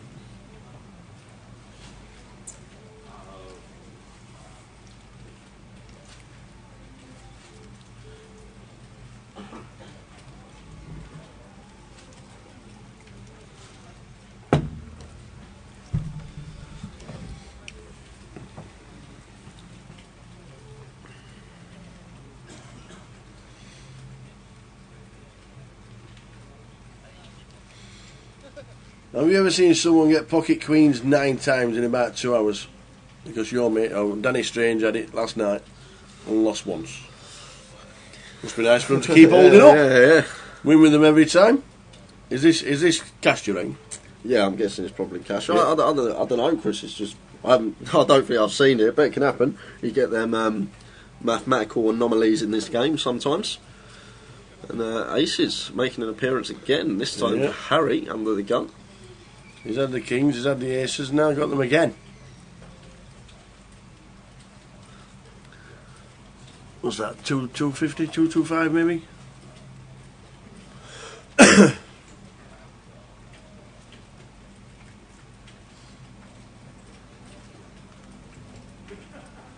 It's about 300. Tam gets out of the way in seat 5, Bobby gets out of the way in seat 6. Not defending the king 4 this time.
Gary comes in for a raise here, blind on blind. Gets Harry to fold the 10-3.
So 9s this time for Harvey.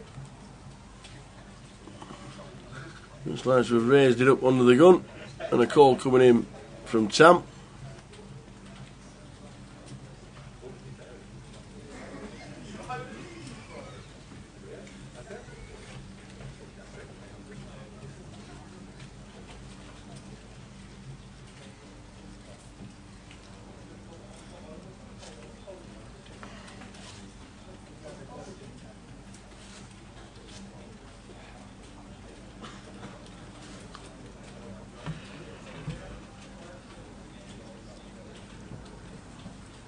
Harvey is going to continue, and that should be that.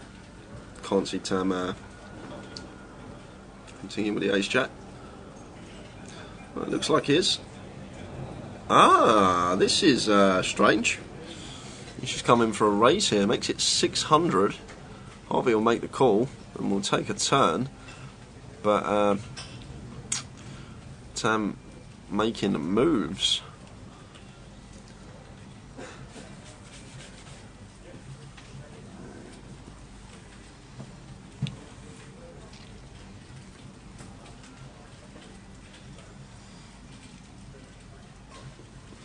Coming in for a double barrel here. Harvey's going to have to call again. Tam, hands that he's repping here, sets of 7s, sets of 6s, sets of deuces. And that's about it. He shouldn't be peeling 7-6 suited against an undergun open. Maybe slow played aces or kings that elected to check. To raise the flop. But other than that, that's about all he's repping here, bluff wise. He can have some diamond draws, 8-9 suited. And that's about it for bluffs and air balls, as we can see what he's got here. So it's Harvey, we have to call again here. Value range fairly thin. It's basically just sets and slow played aces and kings, and I don't think people are going to be slow playing aces and kings too much early on in the day. But Harvey gets rivered, ace on the river here. And this is going to be a gross spot for him, because if Tam does come in, wow, he checks behind now. After snagging the ace on the river, he checks behind. Not too sure what he was worried about when he hits the ace, but decided to check.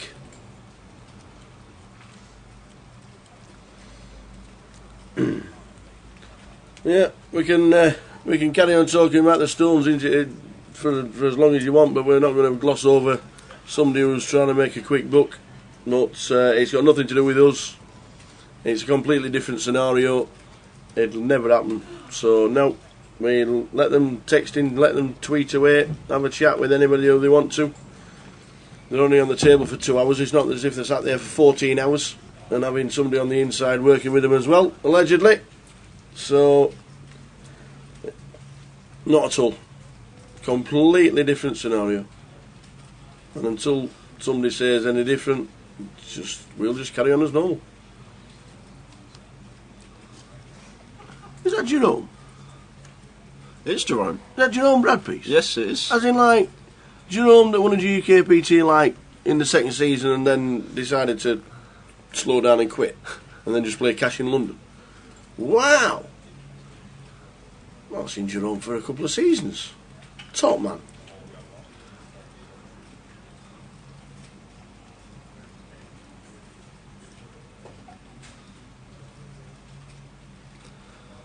So Jack 7 deuce the flop. Ace King of Bobby's still the best hand. Rather Harvey defends the King Queen suited in the big blind. Bobby chooses to check behind, and a king on the turn. So both Harvey and Bobby turning top pair here. Harvey slightly outkicked.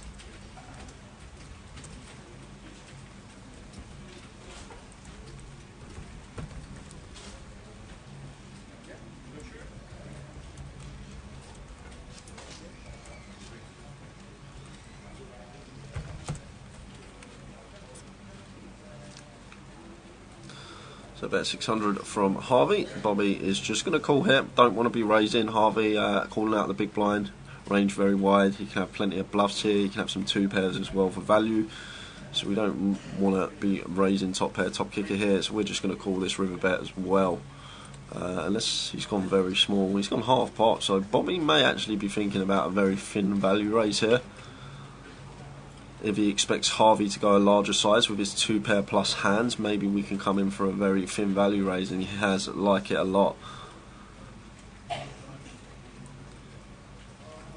So it makes it 2.5k, and Harvey here only ahead of a bluff. And what bluffs can Bobby potentially have in this spot with the Ace King? And is he really going to give us this price on a call? We're getting like 3.5 to 1 on a call here. Is he going to give us 3.5 to 1 on the call here as a bluff? He's going to turn a hand like Queen 10 suited into a bluff here? I don't think so. So it's hard. It's a very hard spot for Harvey, because when Bobby raises, he's sort of repping 2 pair plus. I know he's got Ace King in this scenario, but our King Queen just turns into a bluff catcher now as Harvey. We're only ahead of a bluff, and I don't think Bobby's ever going to bluff this spot personally. And see if Harvey can find the hero fold. But getting this price, he's probably just going to flick it in from body language as well. It looks like he's leaning more towards call. But we just don't beat anything. When you look at it from the perspective of hands that we're actually ahead of, it's not many. In any, really. It's just bluffs that we're ahead of, and I don't think Bobby's ever going to bluff this spot. Like check flop, call turn, then suddenly decide to bluff raise river. Seems a bit far-fetched. And from Harvey's perspective, we're only ahead of a bluff here.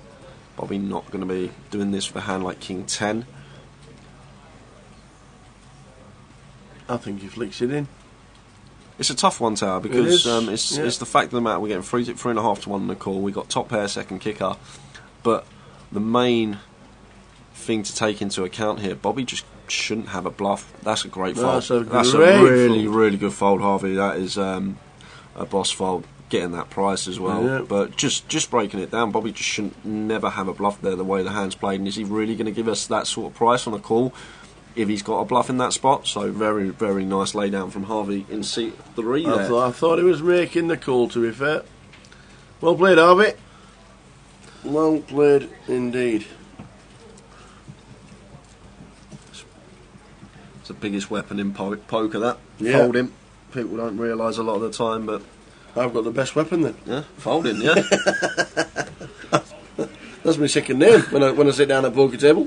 Here he comes. I'm not talking about just folding pre-flop. I mean, sometimes when you make top pair, you got to fold it as well. Absolutely. Yeah.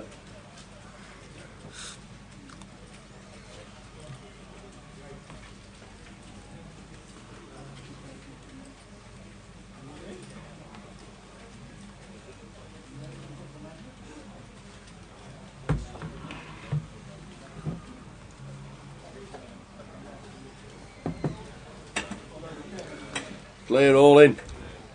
Oi, oi, Keith. Keith. Keith's going to double. He's definitely getting a call.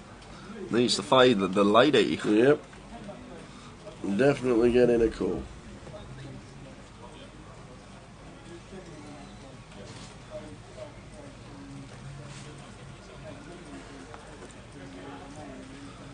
And that will be that, unless we can find the running Jack 10 or running spades.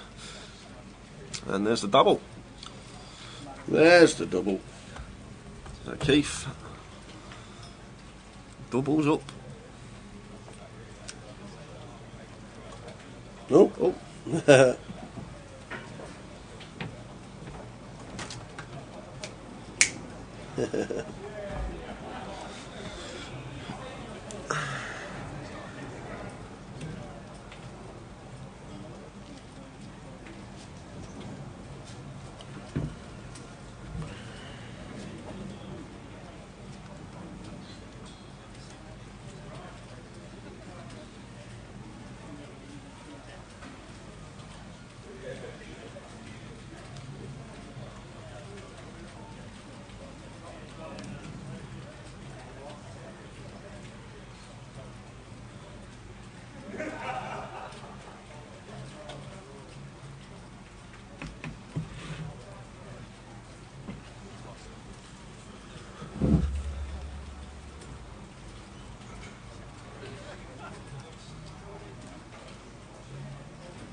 So the numbers increase. Luton Day 1B. Welcome aboard, everybody. Live stream running. Good afternoon, Facebook, Twitch, YouTube, and the GUKPT website. Whatever platform you're watching. This is level 2. Late reg. All day long. Is that JJ in the background? It is indeed. JJ's hand sat in the background. When we go to tables. Camera's 5 to 9. Good man.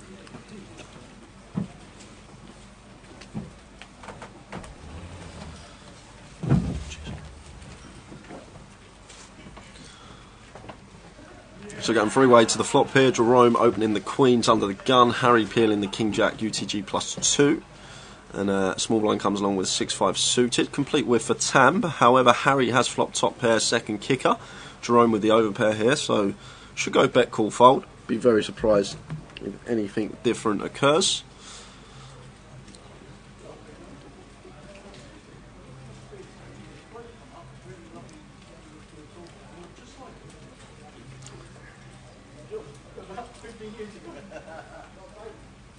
So heads up to the turn we go. Queens for Jerome. Harry with the king jack. And that looks like an ace on the turn, so may slow things down a little. Think about range of hands that Harry's calling with on the flop.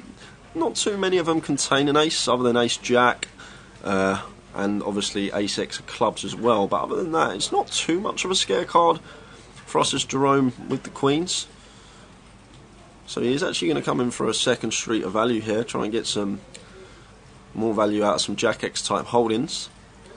On this particular turn here, Harry may just let this one go.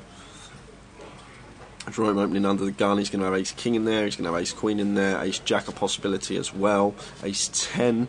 So there are plenty of ace x he can have. Sets of 9s and sets of 4s obviously are already behind two. But then again, it is quite a bluff heavy board. There's now 2 flush draws on board, so you can have plenty of bluffs. Sort of double barreled spades, clubs, the front door flush. There's some broadways that you may elect to go for a double barrel with, like the king queens, queen 10s and king 10s on the turn. So Harry is going to make the call once more, and now this should go check check. Be very surprised if Harry came in for a bet here with the king jack. If we do, we're kind of turning our hand into a bluff, and he's going to get the bad news when he sees the queens, and Jerome going to take that one down.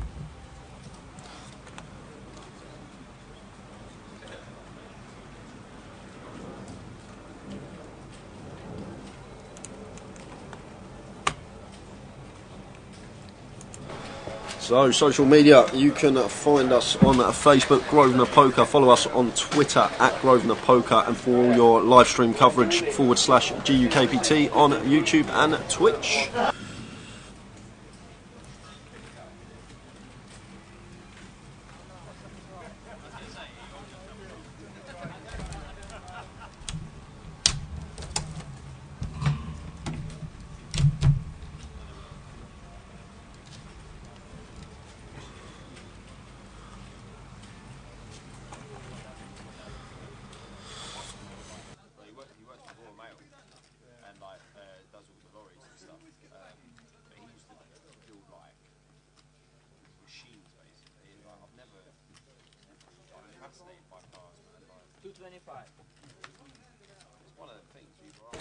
He's got ace-8 suited for Harvey in the hijack. Should be opening this hand, makes it 2-2-5 to go. And Jerome going to flick in the fem with the old jack-6 off in the big blind.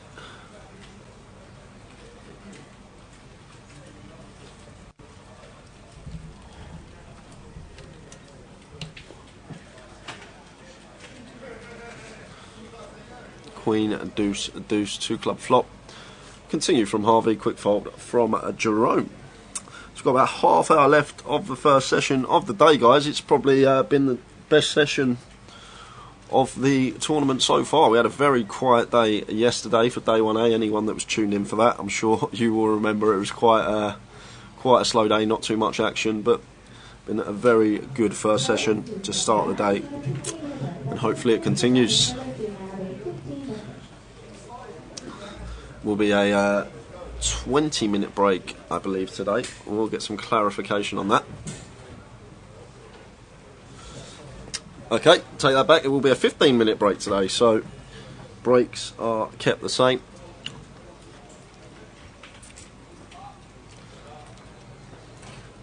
And no side event today, guys. It'll just be cash games running, as well as the tournament. Obviously, very busy day for us here in Luton, day 1B. There will be players filtering in throughout the day. Hopefully, we'll be able to reach the 200 runner mark for day 1B. We'll most certainly come close. And ace is out again this session, this time for Jerome in the small. And he's going to get action as well, because Tam, opening the pocket 10s in the calf, will not be folding to a 3-bet. We will have to pilt. Jerome's gone very large here, though. He's gone very, very big size. And Tam just folds the 10s like he knows.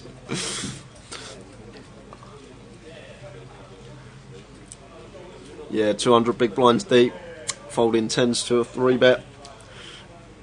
Probably not recommended, especially in position as well. I know we can see that he was up against aces in that spot, but if we're opening 10s from the cut-off, getting 3-bet out the small and just folding, it can just be exploited a lot. It just means the blinds can just start 3-betting so light against our cut-off opens, button opens, just knowing that sort of our fold to 3-bet is going to be very high. But very surprised to see Tam let go of the 10s there. Looks like a great fold in hindsight, because Jerome had the aces, but definitely want to see a flop with 10s in position, potentially flop a set.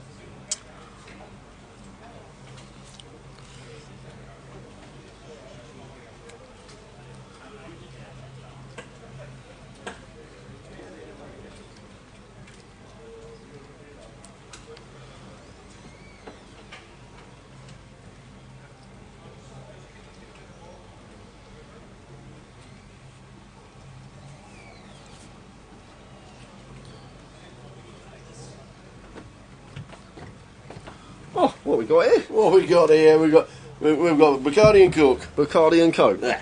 That reminds me of Little Britain. Bacardi and Coke. Does it? Why? Yeah. The Welsh fella always says it. Bacardi and Coke, please, my family. All right. Okay. That the only game in the village. Yeah, that's the one. David, that's his name. David Thomas. 903. 103. Yes. Wow, good. May not hit the 190 mark. 103 so far.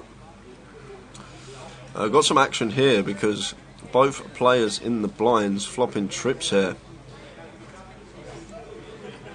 And Bobby continue, and we see a raise from Gary,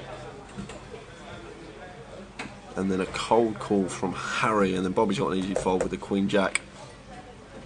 So we are on the turn, guys. It's heads up between Harry and Gary. Queen of Hearts on the turn, so that also gives Gary the nut flush draw to go with his trip aces. And we'll see a river card, which is the 6 of hearts, so the ace-4 suited for Gary makes the nut flush, and Harry here gonna have to make the call, and he's gonna get the bad news. Is rivered the flush with the ace-4 suited.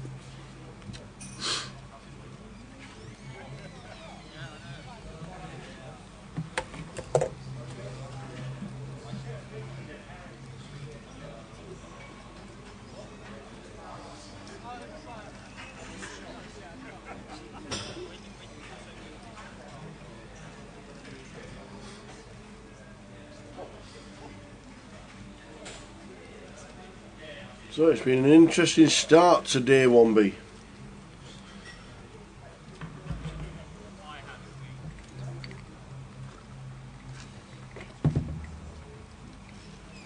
We stand at 103 runners.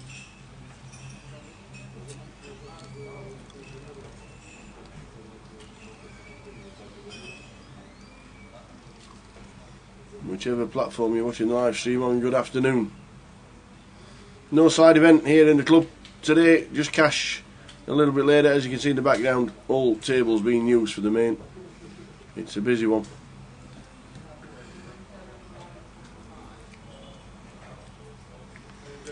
Ace Jack for Harry in the small.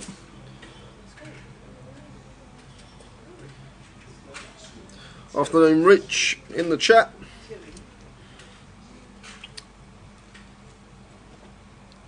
So Harry going to make it 300 to go in the small.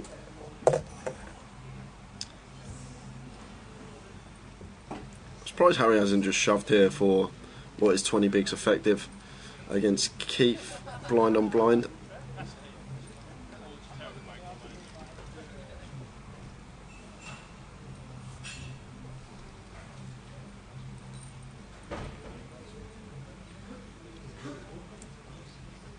Check, check on the flop.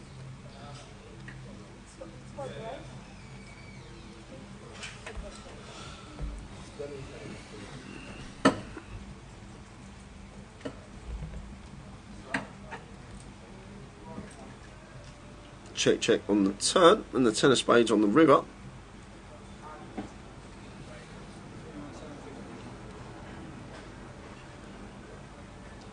Check, check, and ace jack for Harry, which is good.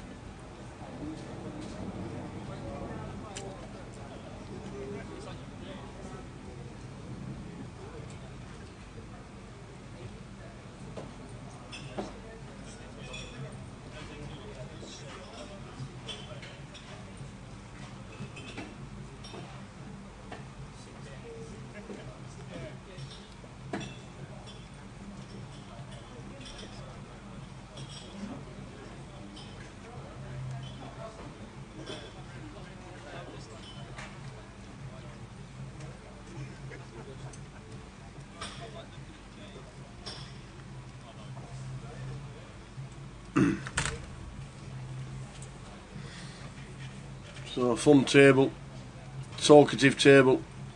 Good to have Bobby on there. Talk for England, to be fair. talk for England. Oi, oi, mad as a wasp is in the building. Richard Whitmore, how you doing, pal? Blackpool's on the horizon. Are we going to have a cuddle? Need it, how cold it is down there. Or up there, I should say, yeah. on it, Leggy brings his thermals to old yeah, Jay. that is it. Oh. The only one. Do you drive or train? I'll get train up there, so much easier. Well, it's direct from Euston. Yeah. They do direct from Euston. Twice a day. Yeah, so much better. I prefer just sitting there, doing your own thing, watch a film on a laptop. Oh, there you go. Yeah. Open that, stick some films on it.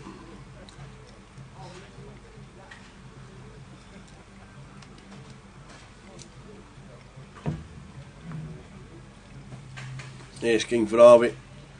Gets a call from Harry after Harvey had 3-bet. 10-6-6. Nice when you're playing King 6. Yeah. How does that work? Domination rotation at the max there from Harry. Flops trip sixes, and Harvey going to continue after 3 men, and Harry will just call in position. King on the turd will be a bit sick.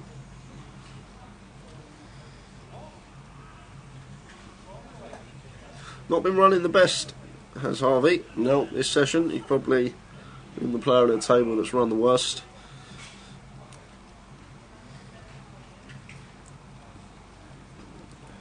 Coming in for another barrel hit.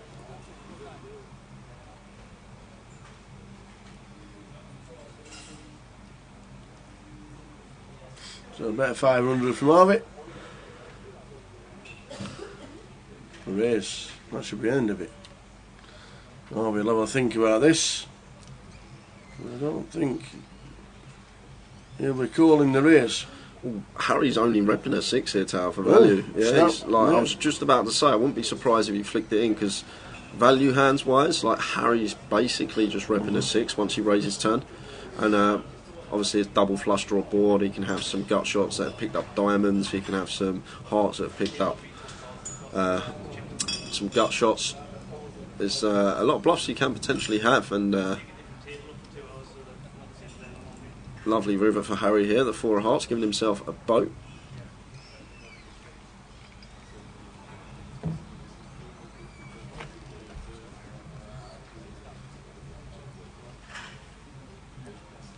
Now comes in for a bet of 6k into 5.5k. So, like it. And then what's going through Harvey's head here now is basically just repping a 6. Well, 10s. 10s make sense as well. 10s or 6. 3 combos of a 10. Countless combos of 6x.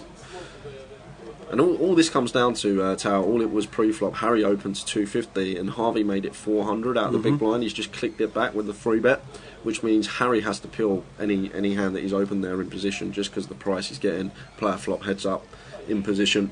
But if Harvey elected for a more standard 3 bet size like 800, I think that would have been the end of the hand.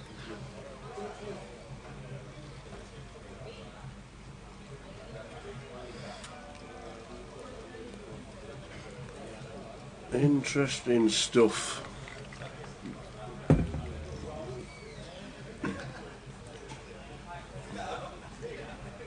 Isn't it?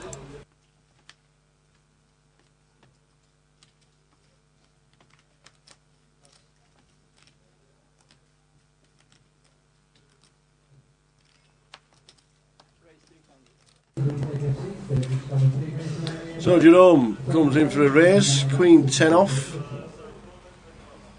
folded all the way around to Harvey.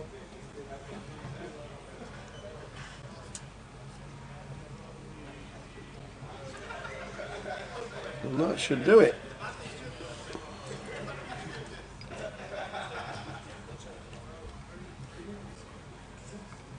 Good old Jerome, good to see him.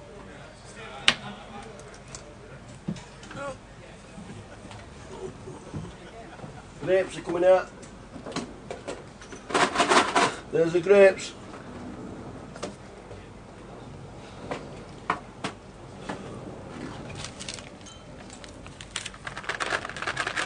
No grapes? No, I'm fine, No, thanks. okay, I'm okay. not a grape guy.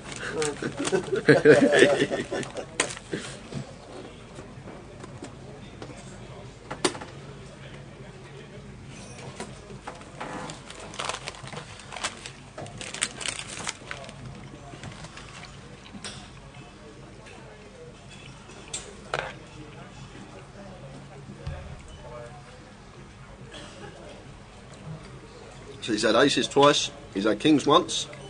Be a shame if he didn't pick up the ladies before we went on break. And there we go.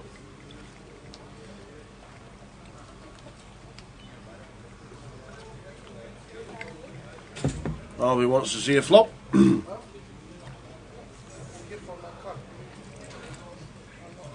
this is fine. Peeling 10 out of clubs on the bottom. Very deep. Always going to have position post flop.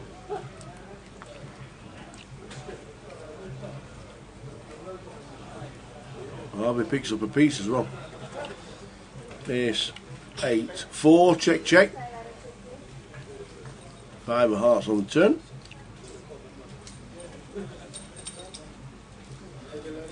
Incoming value bet from Bobby. There it is, like it.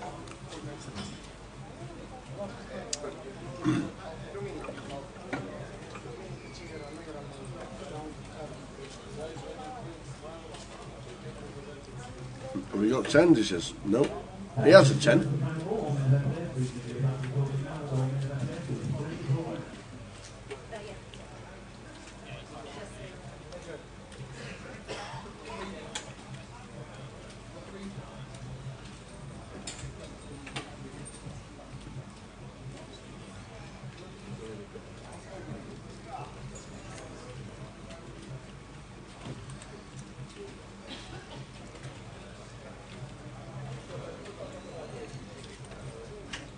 we've got 15 minutes until we head out on that break. What are we going to get next? Hopefully Mickey Black. Is he in the building? Yeah, he's in the building. He's still yet to be on a feature table. Okay. So Whatever. ever. He's played many, but he's never got on the feature table. You know how to get around that, don't you, Tower? Finally. Absolutely. That's how you get round it. Absolutely. Oh, bribery and corruption.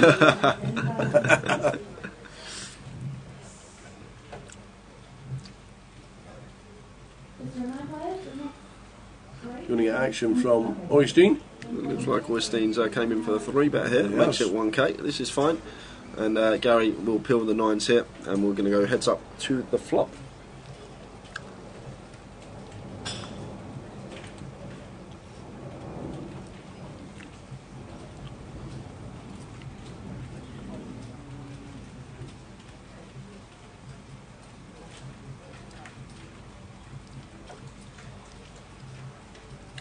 Jack 6-4, 2 spades. So Gary, still with the best of it, needs to call once here, facing a continue with the 9s, and looks like he's counting out calling chips. So there's the call. Has he raised? He has raised. Wow, makes it 2.2k, raising into a range of hands that has queens plus in it. And now Ostein's just going to get our way. It works on that occasion there, but setting ourselves up for disaster a lot of the time, raising that spot in a 3-bet pot. On this particular occasion, the hand that Ostein had to get out of the way, but looking at it from a long-term perspective there, just want to be making the call with the 9s. Don't want to be raising into a range that's much stronger than ours. With mediocre holding. Yeah, got the job done nonetheless.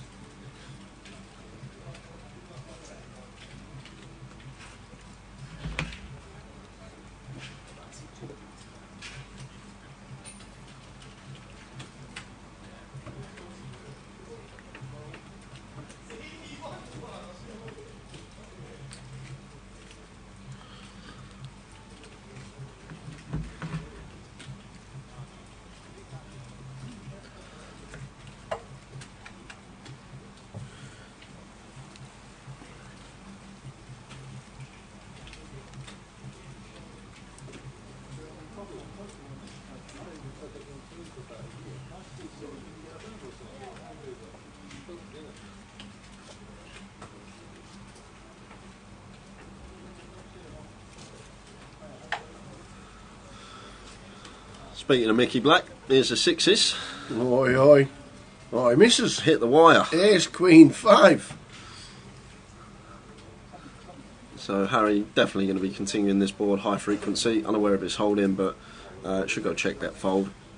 Can't be calling with the 6s here as Jerome. A lot of the time we're drawing to 2 outs, and even against hands like King Jack, Jack 10 that have gut shots and 2 overs against us, we're only about 60% favourite. So in terms of how we fare against Harry's range in terms of equity, just got to let that one go, and does.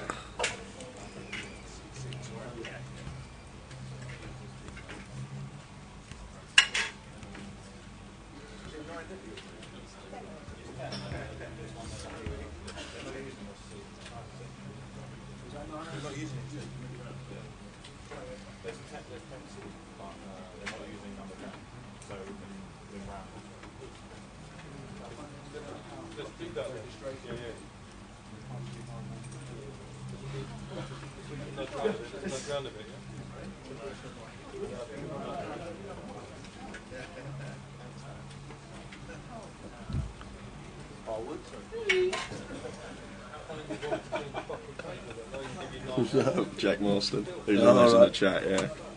Very good friend of mine.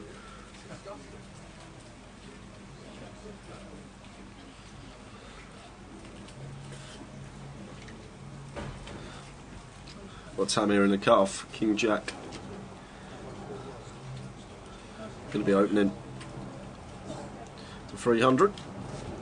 If I'm Jerome, I'm just 3-betting this hand against Tam. He open folded 10s to a 3-bet, so Jack 10 suited in the small, which would usually be a clear call. But against someone that's folding pocket 10s to a 3-bet, I just think we can start exploiting that. It does elect to just call. It's only over in a table.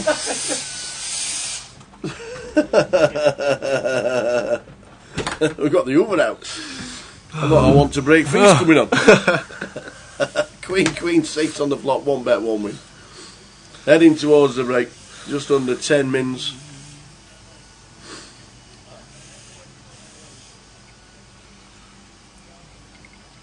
Saw Joe Beavers playing the main event in one of the outer tables. Yeah. Asked him how his NFL experience went last week at the Tottenham Hotspur football ground. And? He said he loved it. Being a West Ham fan. Said I spat in the chair and everything. I said, no, you didn't. No, I said it was fantastic. Didn't realise how expensive it was, though. The tickets nowadays compared to what they were 3 or 4 years ago. I couldn't believe how cheap it was for a pint when I went into the Spurs stadium. Really? $4.50 a pint, which Was is it? very, very That cheap, is like cheap. for a football stadium. Yeah. In London. Yeah.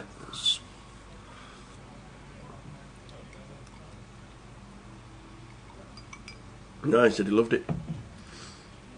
And the face value of his ticket was £115. Yeah. And they were selling them outside for £500 and £600. Wow. Right, no thanks. Afternoon, just in case, on Twitch. just in case. I love it. Love it.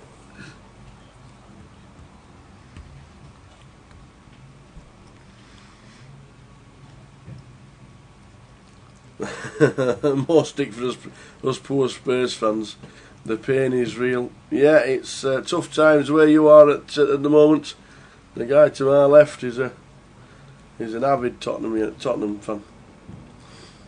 It's all right. 3 or 4 years time, he'll be in NFL stadium only. Back to the action here, because bit of a cooler turn. Queen rolling off, giving Tam the nuts, and giving top 2 pair for Gary here. However, this ace on the river means the pot shouldn't get too bloated.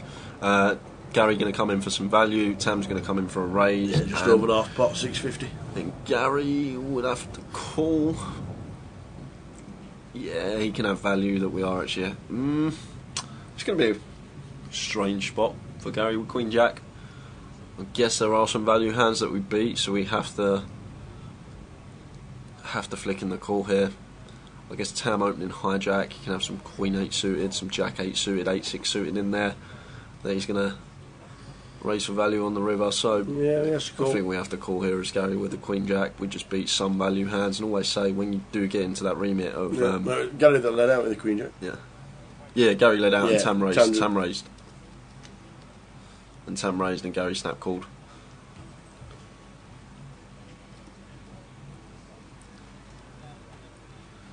So Bobby's not really changed his stack since he got a complete double up. He don't need to tower. It's an out Absolutely clock. not. He can just fold now all day until he finds another spot like he did with the aces. And that's Yep. these hour clocks. It seems like you see the same players consistently making day 2 all the time. Like you said earlier, just- you do have to be prepared to fold a lot. It's just a lot of it's folding. A lot of it's just folding and being patient and realising you got an hour clock.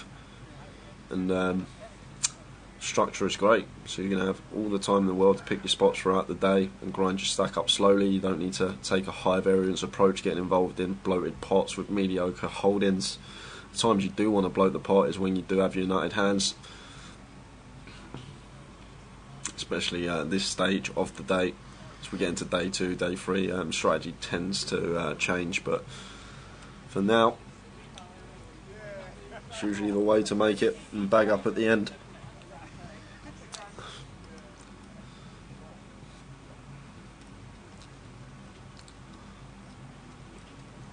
As Tam makes it 300, Jerome going to come in with a flat with the ace 8, Gary calling the 10-9 of diamonds, and Keith gets out the way in the big.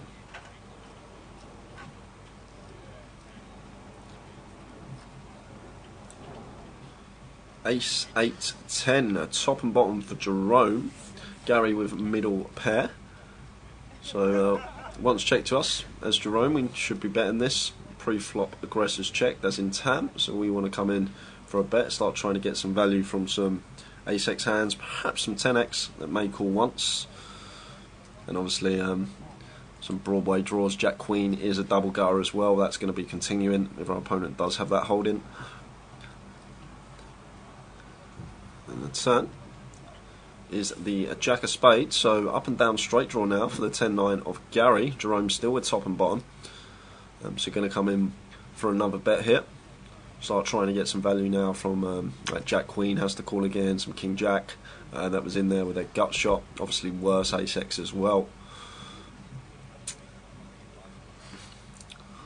It's about 1.8 into 2.2, so he's gone fairly large here, over 3/4 pot has Jerome. So it's a very large size. In the board is starting to get fairly wet, so understand why.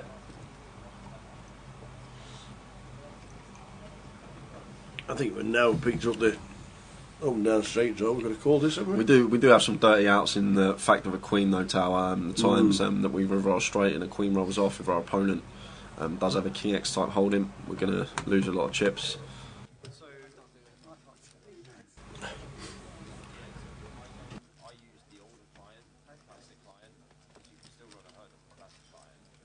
Because of that reason, I think that's why Gary decided to fold. Like, we don't really like seeing a queen. Like, it's good we make a straight, but we prefer seeing the 7 roll off on the river to give us the lower end of the straight, and then we're only losing to king queen.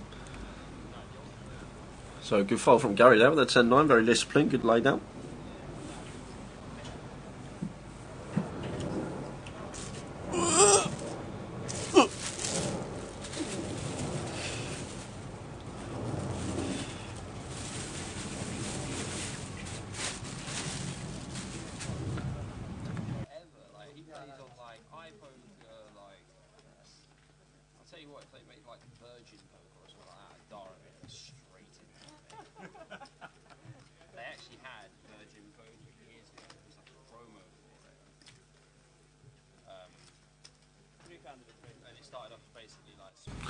The last 3 minutes of the level, as it just shouted there on the screen in the background.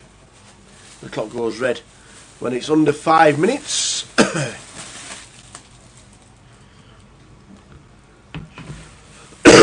Bobby's got aces again! No way, what a hand. I'll tell you what, I hope on his little tweet that he's put on, I hope he's mentioned how many times he's had aces, kings and queens.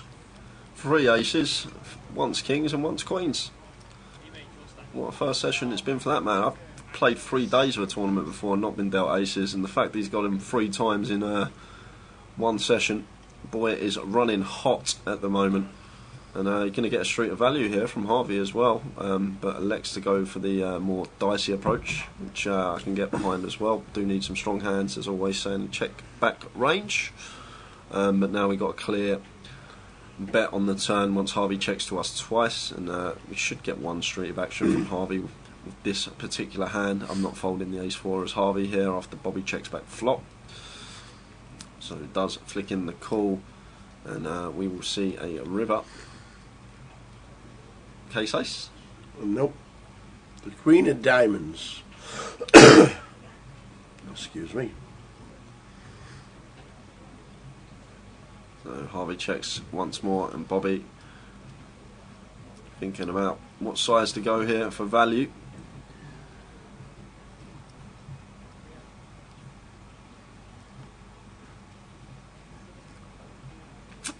Seven on bang off pot. 725.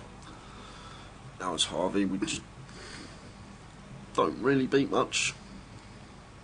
Beat like ace king, ace 10. And that's about it. These hands have to decide not to continue flop. So, well, he shows the ace. Excuse me. So the last hand of the session, and then all players will depart for a 15-minute break. Just in case, you can discuss it between yourselves, obviously in the chat. But we've had a lot of questions about it throughout the weekend so far. But we're not going to entertain it. Just concentrating on the live stream. Yeah, as long as he's not rude and objective to anybody else, fire away in the chat box if anybody else wants to join in. This is going to be the last hand of the session, guys. It is. See clock in the background, 14 seconds left. And Tam with ace king under the gun. I've seen some huge hands, like pre-flop hands this session. Aces must have been out at least 15 times. scattered around everyone.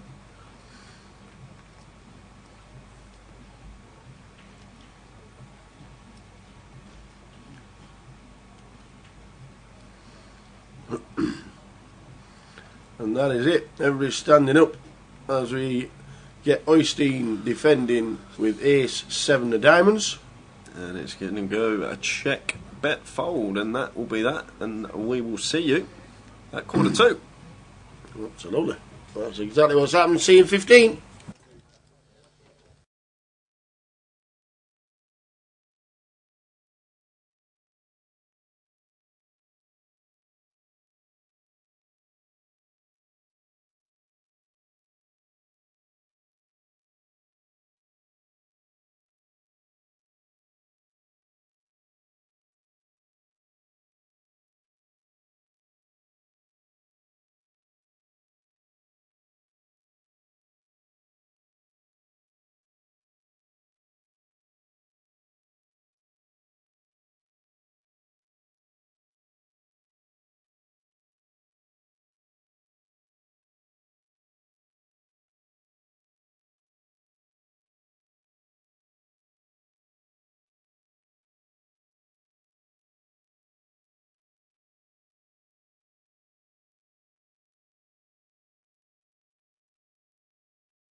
talking like the rest of the field. I think 10-handed whenever you have the stakes and the pillars.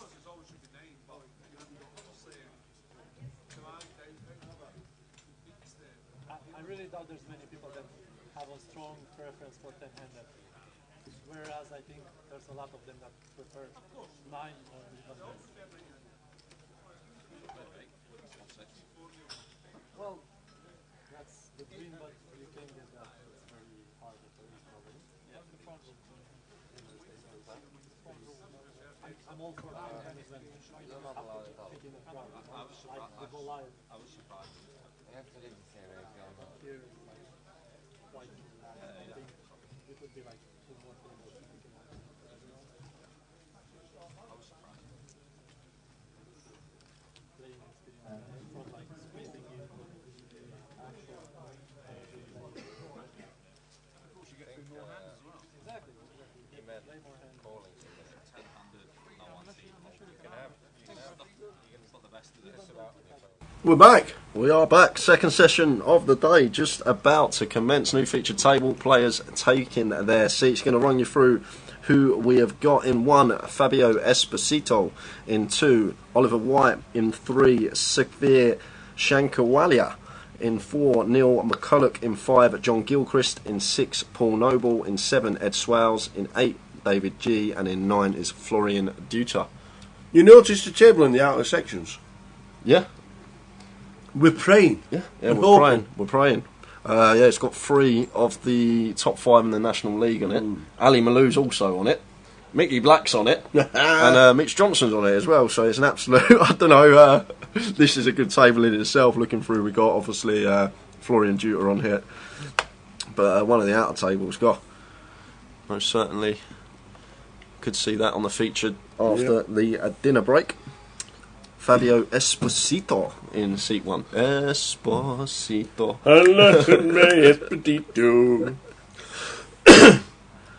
Call me senorita. So let's do it again. Sorry about the cough. It's Literally within the last 60 minutes, It's you for once, Tower, not we've me. decided to start coughing. Apologies for that. Stop smoking. I know. These 20 woodbines every day. That's what it is. Green Grinder says, hey, how come we can't hear the players? You should be able to hear the players. There's Yeah. mics around the table.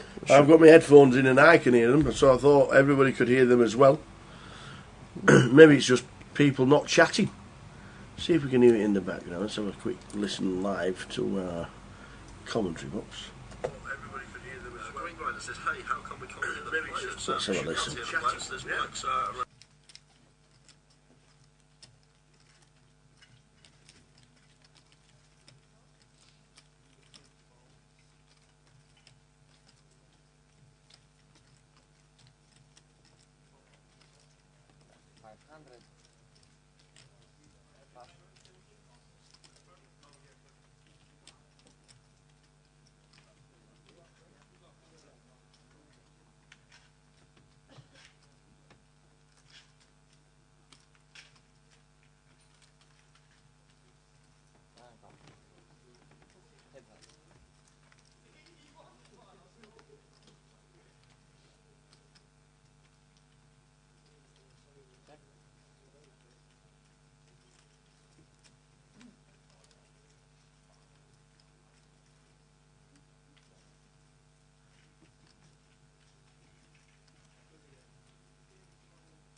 Well, we just had a listen, and you're right. We don't seem to be able to hear any sound at all. We'll have a word with the lads. The lads are in a meeting in a minute, but as soon as they come back out of the meeting, We'll have words. Oops, you can hear us. Sounds like we're in a broom cupboard, which we are. So, have a word with the boys when they come back about the table sound that you guys can't hear. When I put my headphones into the computer, I can hear the table sound, which obviously I can hear the bet sizes and everything. Other than that, we can only ask the guys when they come out of their meeting on increasing the volume of the table so that you guys can hear it, because it always helps listening to the guys if they do start talking to each other. It looks like a table of non-talkers, to be fair. David G's slim now. Look, David G's looking good. David G's looking good. The missus must have put him on a diet. She's probably on holiday, Claire. He's looking good. Yeah, Claire will be on holiday somewhere on the beach, watching the live stream, just turning over.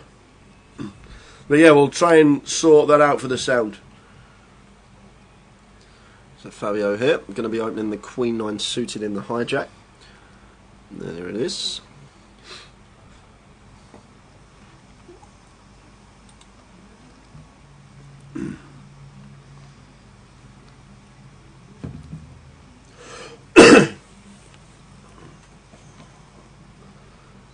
Are you going to any games this season? He means the NFL does. Adam McMordy. Only reason to go to Spurs at the minute, to be fair. No. Working them all every weekend. Busy. Last week was away. Next week in Malta. Week after that, the IPO in Dublin. So no, it'll just be the TV for me this season. Won't mind seeing the Panthers this weekend, but not to be. It'll be busy as always. Got some great following in the UK as the NFL.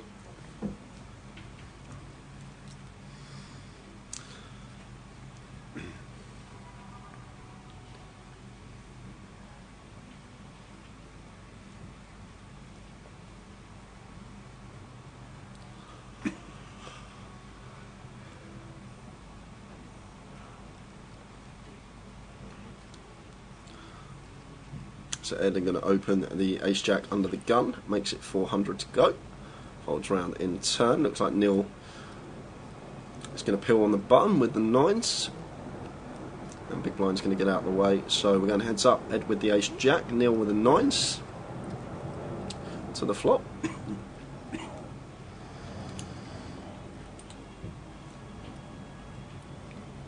King 6 8 all diamond flop. Neil with the 9 of diamonds. I think this is a check here, as Ed. Got no time in our hand. It's fine to just give up on certain board textures, but he is going to come in for a continue. But once this is called by Neil, I think Ed's going to be done with the hand, unless an offsuit ace robbers off on turn or river. He's actually bet very small here. He's bet 250 into 1.1, so 4.5 to 1. So he's basically given himself a really good price to get that C-bet through. That's what that is from Ed. Less than a quarter pot bet. We'll take a turn. There's the flush. So now Ed checks. Neil is going to check behind, and we'll see a river card, which is the Ace of Hearts. So Ed does actually river top pair here, but we've got to be checking this over to Neil.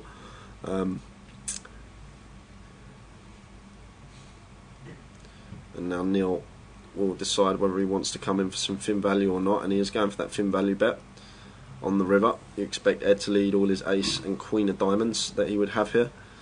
So Neil going to try and eke some value out of some potential king x, maybe ace x, but I think Ed's just going to let this one go. But Neil's going to check back turn. You think with his queen of diamonds, jack of diamonds, 10 of diamonds, 9 of diamonds, as we see here. And good fold from Ed, gets out of the way. Good afternoon, Neil, in the chat. Oi, oi. Where have you been? Are you in Portugal? Are you golfing? How's married life? What have you been up to? Is it wet? A lot of questions.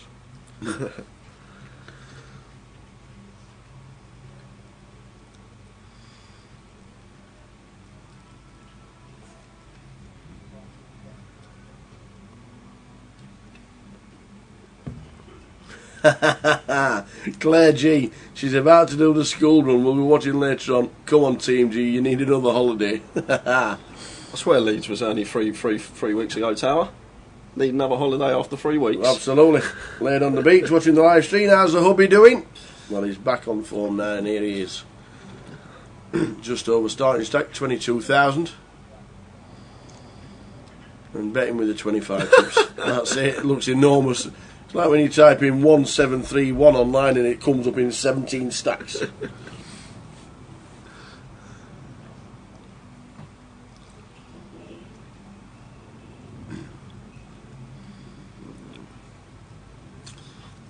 Heads up between David and Fabio.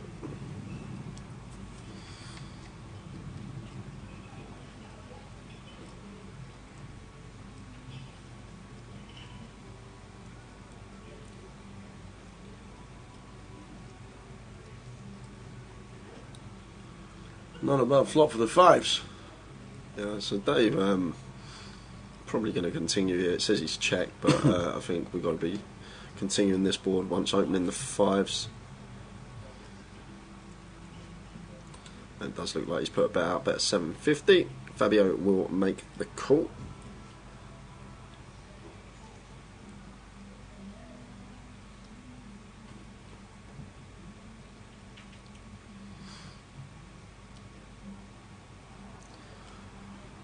Has he raised it, Tower? Yeah, it's raised it 1.8. Raising the overpair here. Versus Dave's under the gun opening range. So Dave will make the call here. He'll flick in the extra grand, getting 3.5 to 1 on his money with the fives. And David does call.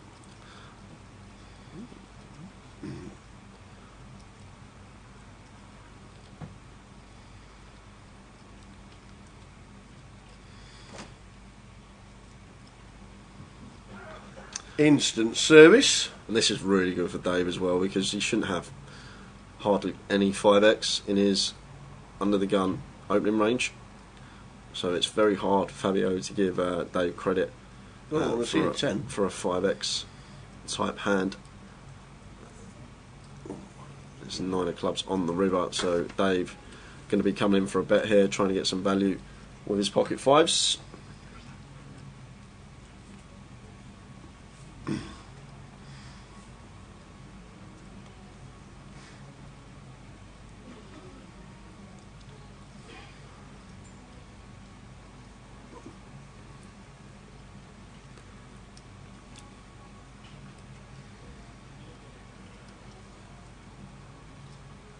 It's about 1.5k.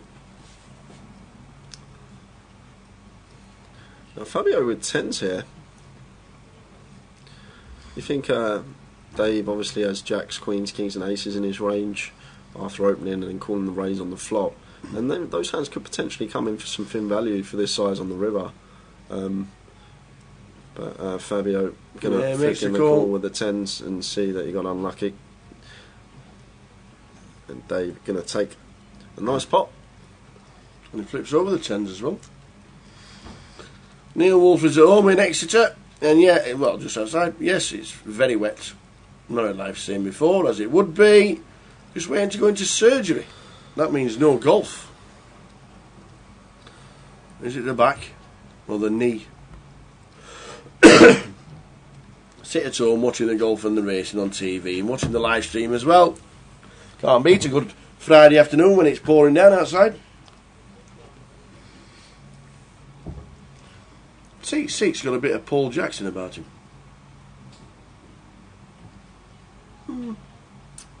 A little. Without the ponytail. A little. I can't see his ponytail when he's face on.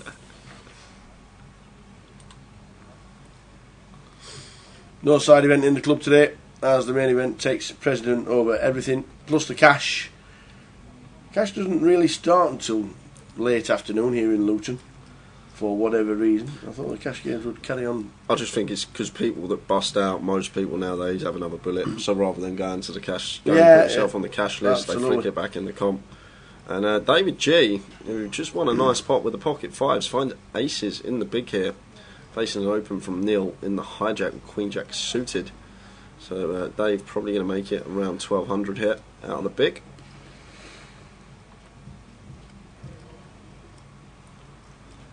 He's gone fairly large here, Dave. Over 4x with the aces, makes it 1.6. And means Neil can just get out of the way with the queen jack suited. I think if Dave opted like sort of just over 3x sides, we might have seen Neil pill that.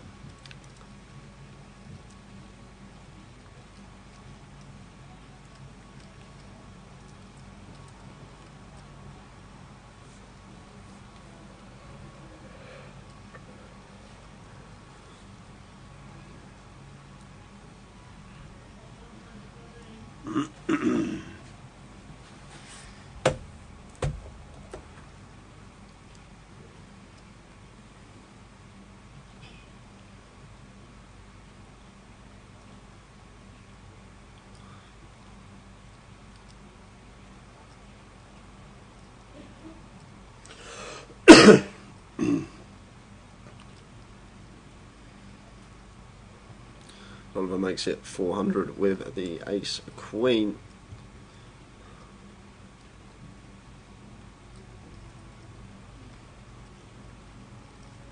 And Florian with jacks in the big. They come in for a 3-bet to 2k. This makes it 5x here, does Florian, and Oliver just passes the ace queen.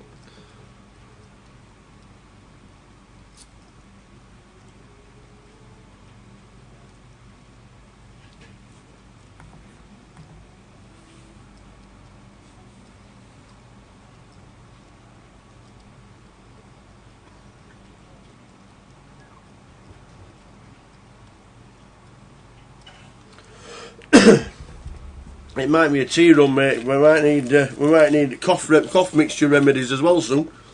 By this, and I'm coughing, so you're gonna have to go for the teas. Do you remember Goliath when I had a cough, a really bad cough, and I was still getting the teas?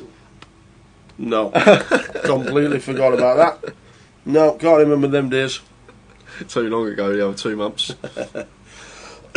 Plus, to be fair, you can slide in between the tables much easier than me. Have you seen how busy it is out there? Yeah, yeah. You open the door from the comms box, there's a table 1.5 metres away.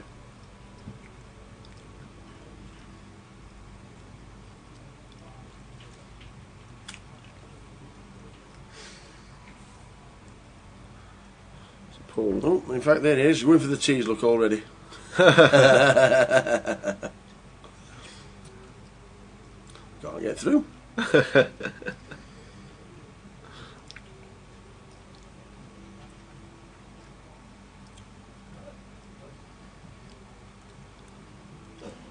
So Paul opening hijack, Ed 3-betting the cut-off, and David G here in a bit of a spot with the ace queen. Probably just going to flat. Well, it is hijack versus cut-off dynamic, so wouldn't be surprised if he did come in for the cold 4 here with ace queen on the button.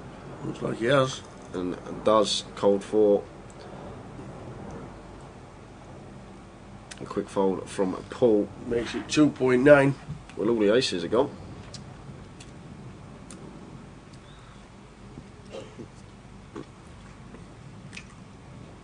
Now, Ed, 2 options. We're either going to have to pill, or we can come in for the 5-bet. I don't actually mind the 5-bet in this particular spot. It's hijack versus cut-off versus button dynamic. But Ed going to take the passive approach. It is horrible when we get 5-bet and David shoves on us. So just going to call with the ace-king and take a flop. Well, it's not going to be coming ace-height, that's for sure. Nope. All the aces dead. 9, 4, 5.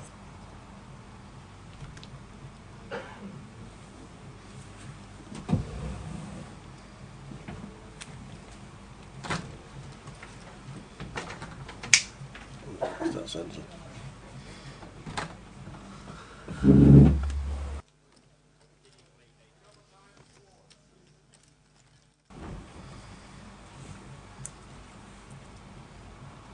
It's about 2k here from David, and Ed with the ace king. This isn't a nice spot to be in, as Ed. We're out of position. We've just got ace high.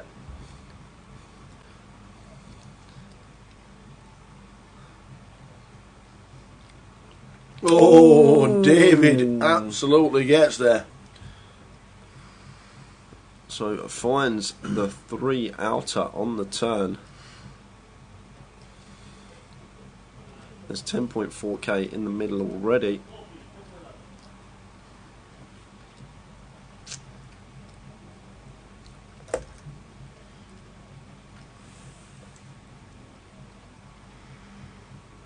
David may elect to check this one behind, because I guess Ed can still actually have aces and kings here, like hands that Ed's peeling the 4-bet with, and then call him flop. Like ranger hands are like ace king, and then tens for aces. So I'd be surprised if Dave actually came in for a little sneaky check here, but he's thrown out the 5k chip, gone half pot after turning top pair, top kicker.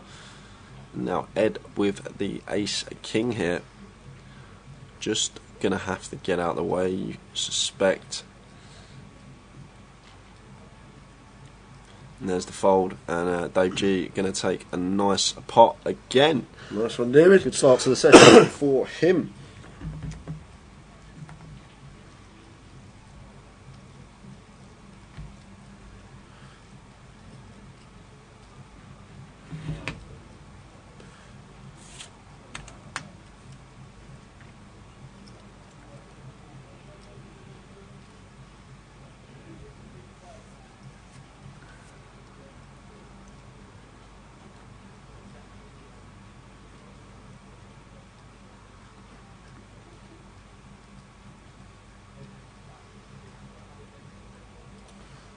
Here's a football question. Claudio Ranieri Yep, is taking over at Sampdoria. yep. How many Serie A teams has he managed? How many Serie A teams? What, including? Yeah, including Sampdoria.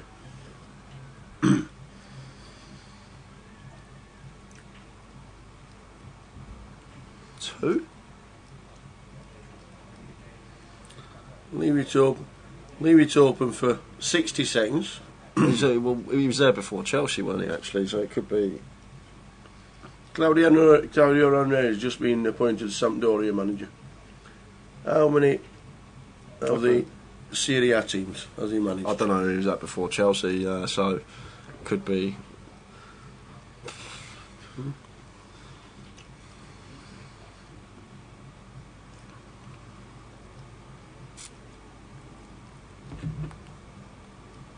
No. There's 20 teams in Serie A.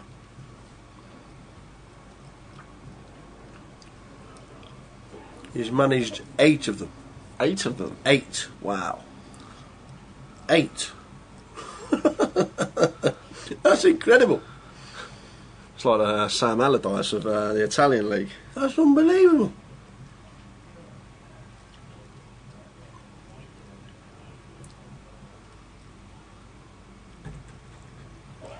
That's like going from Leicester to Chelsea to Man City to Liverpool to Man United to Tottenham Well, to Bournemouth. I wouldn't want to go there at the moment. So Paul Riverin a 3, still has the best hand. And Dave, who flopped a double gutter.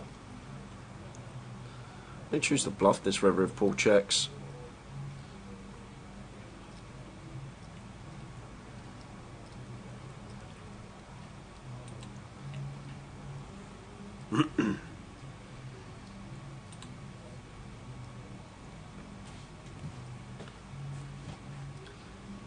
David elects to not stab.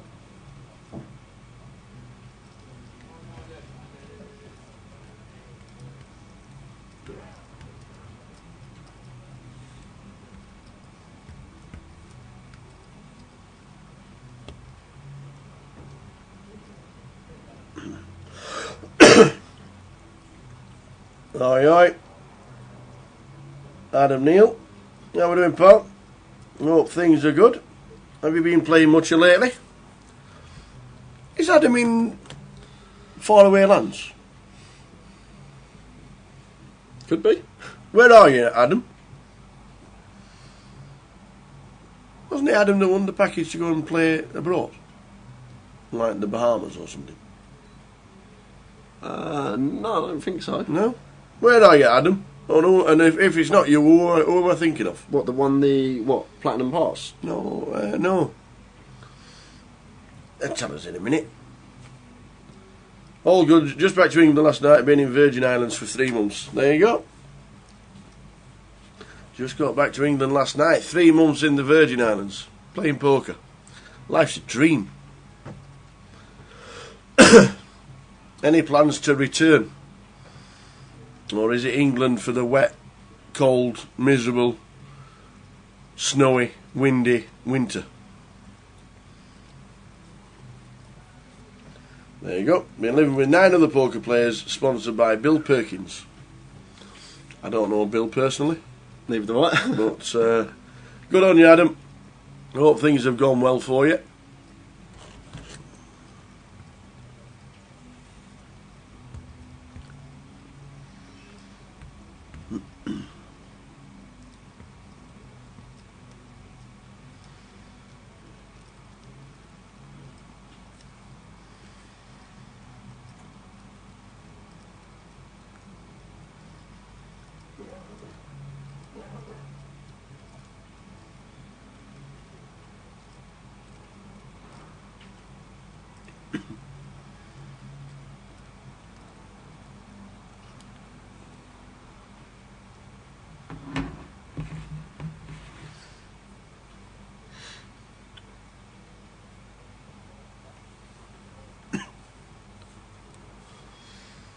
Ah, nice one.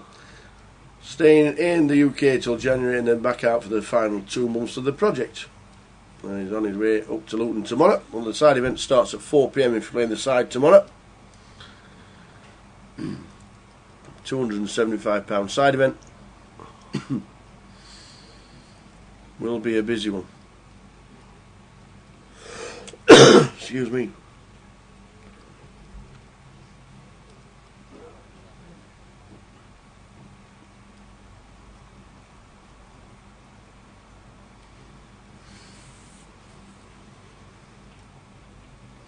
So, Sukvir, Tetbury Town Rovers, hold that.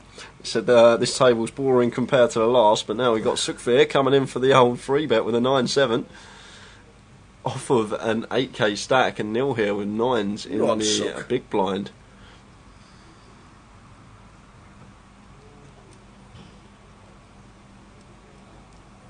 Will make the call.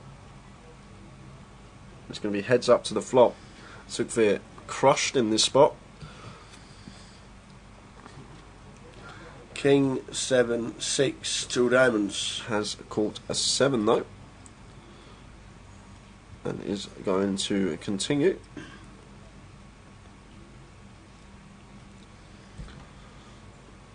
Neil will make the call in position. We'll take a turn.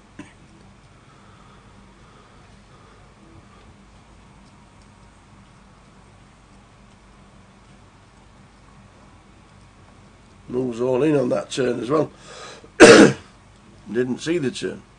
It's not registered the turn. What was the turn? We don't know.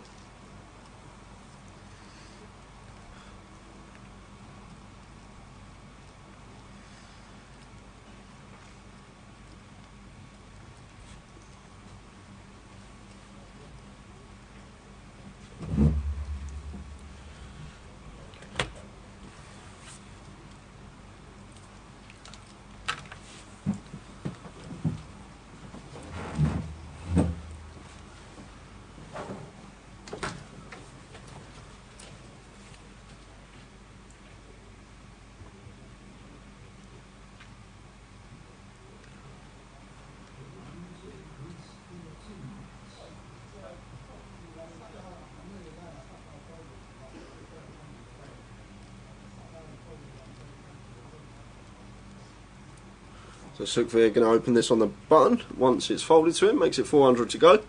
We are see folk in the chat.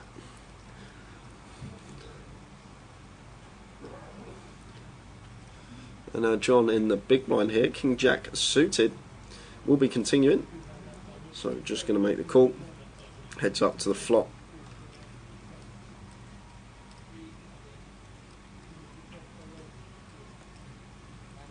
Ace, King, 4, Rainbow.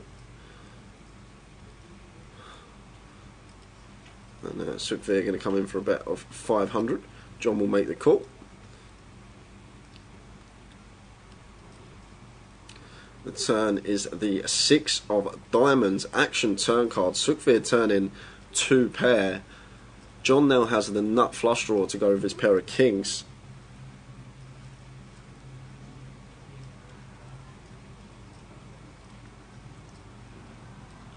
Sukvir fires again for 1k. John will be making the call here.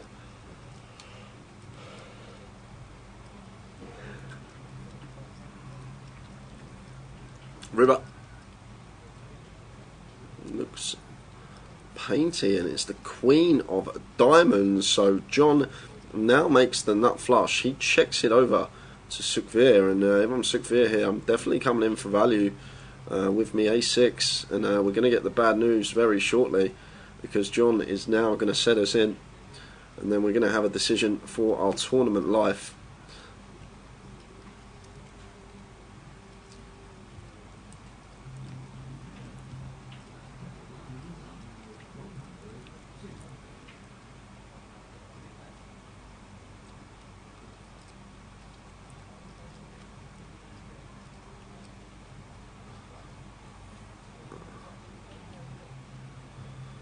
So there's the bet from Sukvir, and John just going to take a bit of time before saying the words all in.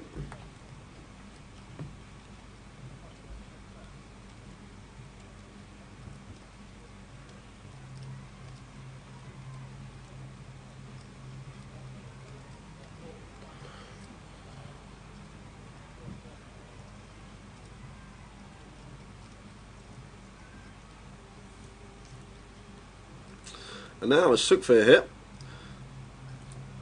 in a bit of a spot, but it's a spot where we can probably get away from it and leave ourselves with 4.5k, which is still going to be 20 plus bigs at this stage of the day. It's that river raise spot that we talk about so often. It's just very rarely a bluff, like it's always weighted towards value, and John's never got a worse value hand here. Let's say for example he peeled the, let's say King 6 out, defending the King 6 in the big. Like he's not going to shove King 6 for value here. So like his value hands are flushes and sets. So set of 4s, set of 6s, and that's about it really. And then he has got a few flushes in there. King X of diamonds are about the only flushes he can have. King X of diamonds and 4x of diamonds. Jack 10 of diamonds a possibility as well. But it all comes down to the river raise spot, and a lot of the time I'm just folding here, almost always really, just because it's just not going to be a bluff. He's not going to give us 5 to 1 on our money.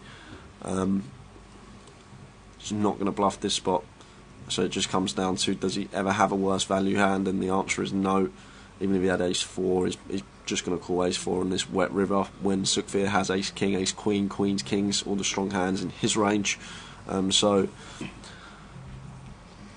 hopefully we'll see Sukvir get away from it. I know it's gross getting just under 5 to 1 on the call, and we got 2 pair and we have to fold, but we need to understand that our opponent isn't going to have a bluff in this spot.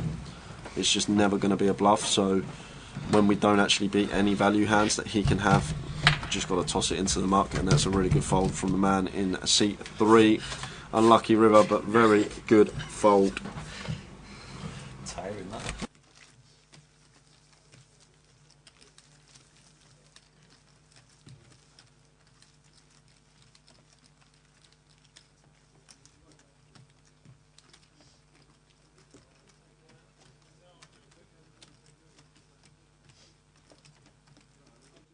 A C4 says a C4 says there's no. Where have you been, by the way, you two? You just upped and left.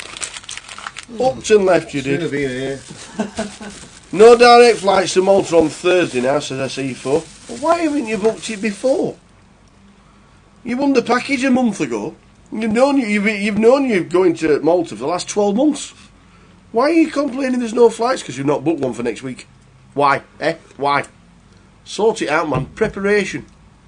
Go on Tuesday with me. That's the way. Unless I bet there's flights from Heathrow. Yeah, there'll be flights from London, I'm Yeah. sure. Get the train to London. Get on the flight. You have to go Wednesday.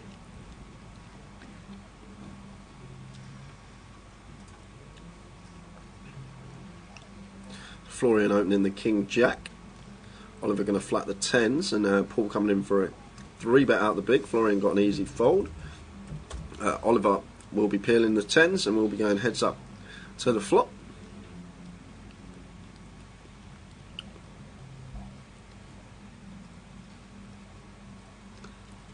Six, 5, 3, 2 diamonds. Neither player with a diamond in their hand. So Oliver with the best of it. I'd like to see Paul continue on this board. In a 3-bet pot, it's very hard for our opponent to connect with the 6-5-3.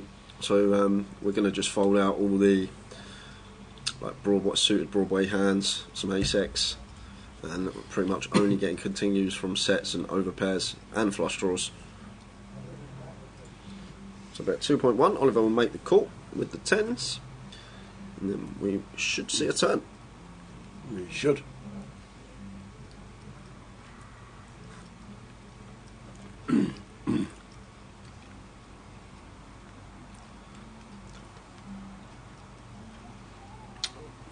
Well, that's juicy. The 4 of spades.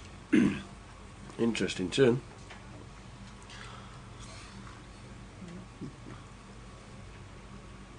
Not sure when he deuces or 7s in his range. Wants with 3-bet pre. Unless it is 7s.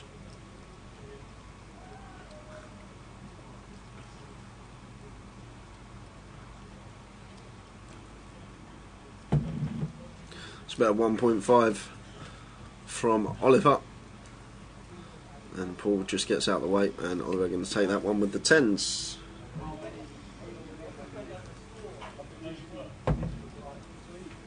Ah, you see, it's not for a C4. That man's prepped. He booked his flight 6 weeks ago. Ah, can't get a flight on the Thursday. Well, if you are going over, make sure you get your flights booked and see the Grosvenor online team over in Malta.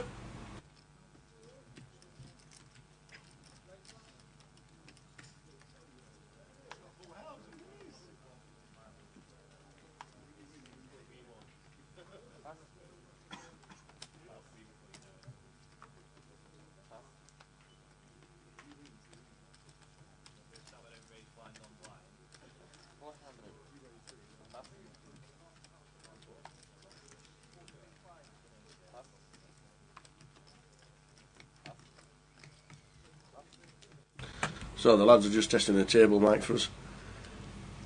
As, with the sound. They're good lads. You ask them to do something, they do it. It's not like the wife or anything like that, you know what I mean? Or the husband. Or your partner, whichever, you know what I'm saying.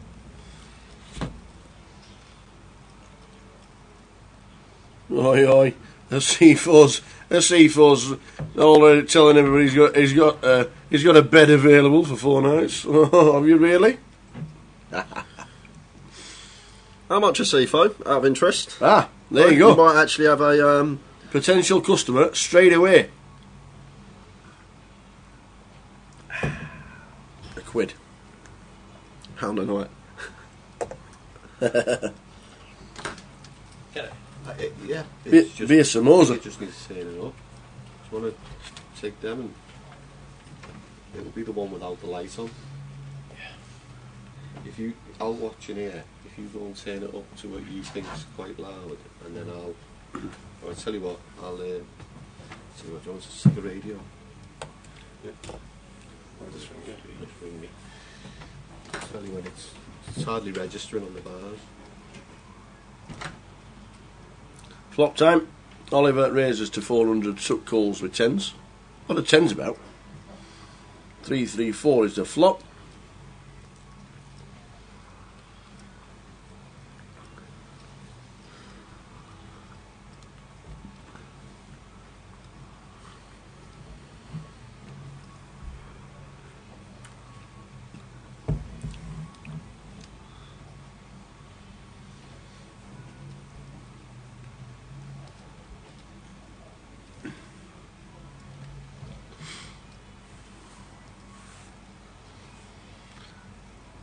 So it is a quieter table.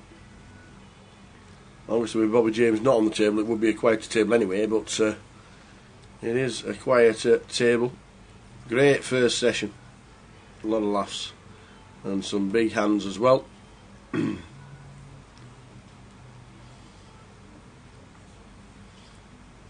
into level number 4.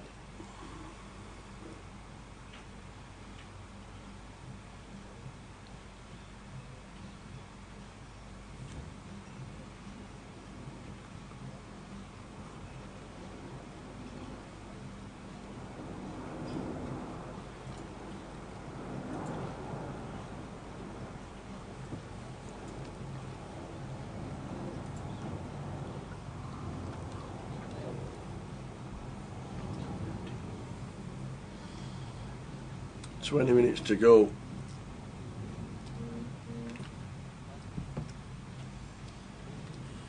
Until the end of level 3.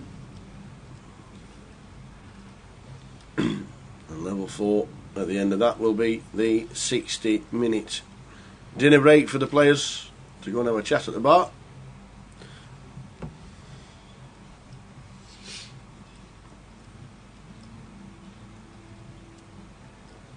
King, Queen, 6 is the flop.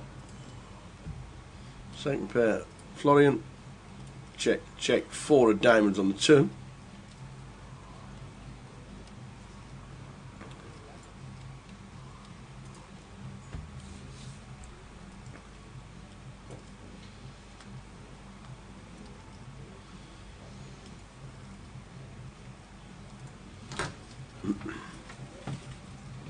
Did you tell? Yeah. Can't turn it too high because it starts buzzing. I don't really see much difference on this. Is there any talking going on? No. Oh, maybe that's fine. Literally no talking. Better 1.1 from Florian. Ed calls.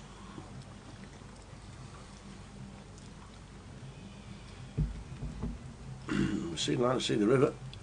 What's the river? What is it? It's the 9 of diamonds. Florian, a backdoor Florian. Ed backdoors a flush. Florian had rivered. Had turned 2 pair. And Florian bets 1.8. And there should be, well, there will be a race coming in. It all depends how much it's going to be. We'll try and make it about 4.2 to try and get a call.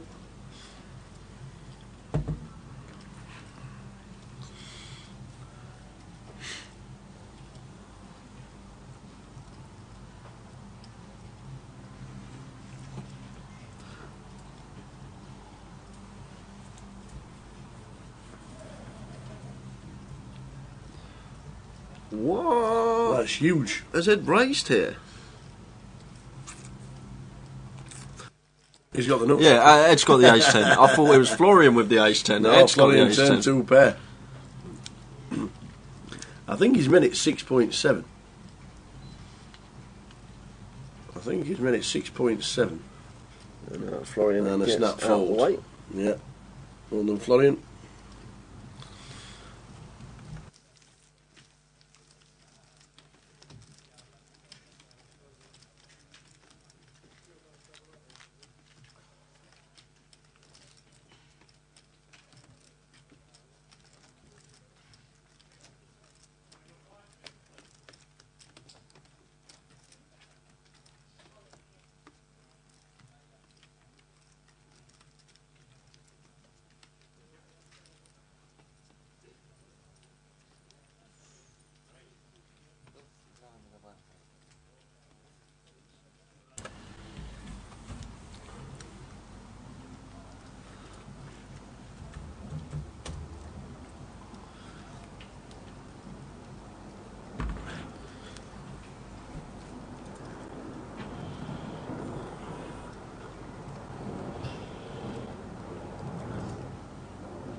Neil opening the ace-5 suited. Paul's going to peel the king-jack, and Fabio defends the big with ace-6 off.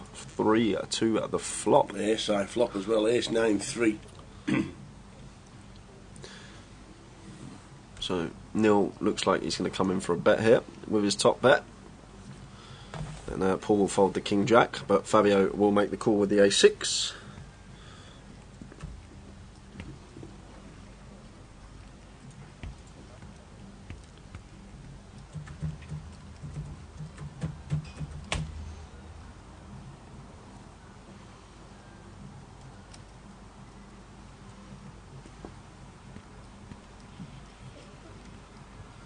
Turn card is a 3, pairs it up on the turn.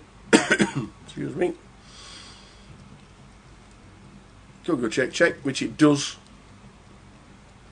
And now the 6 actually plays once it pairs again. Aces and 9s with the 6 for Fabio.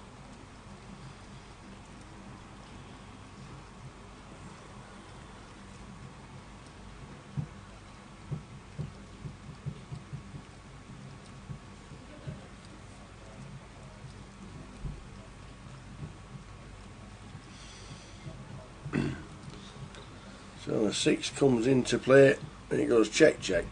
And Fabio pulls in a small one. So 33,000 is our big stack.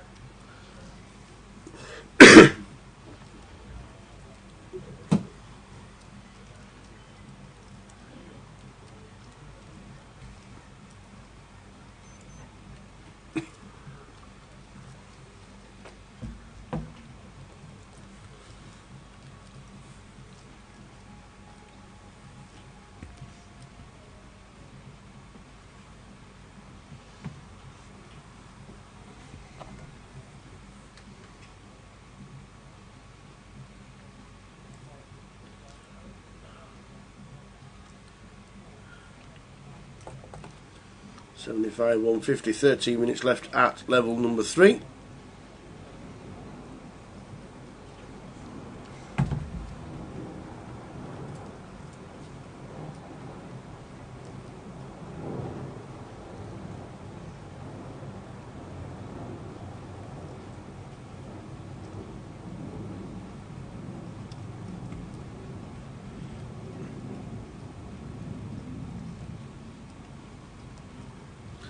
Fabio this time pulls out the boots. Oliver defends the big blind with ace-7. Doesn't really want to see the ace-high flop. 4, 6, jack. Excuse me.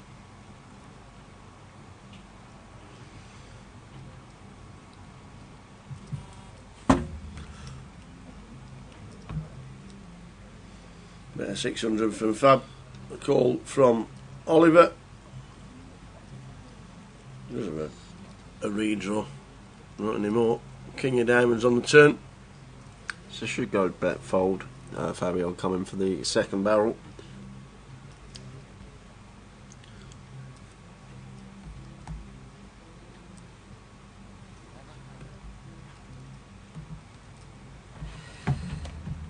Oh, excuse me. Bless you. Excuse me.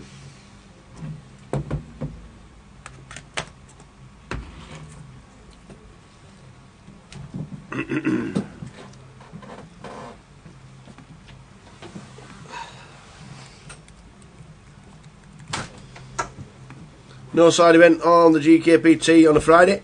It is just the main events with over 120 sat playing.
So ace 10 for Neil McCulloch, who raises. John calls. Florian calls. Fabio 3 bets with the 8-7 of diamonds to 1.4. Neil gets out of the way. John is calling with the snowman, which I think will bring Florian in.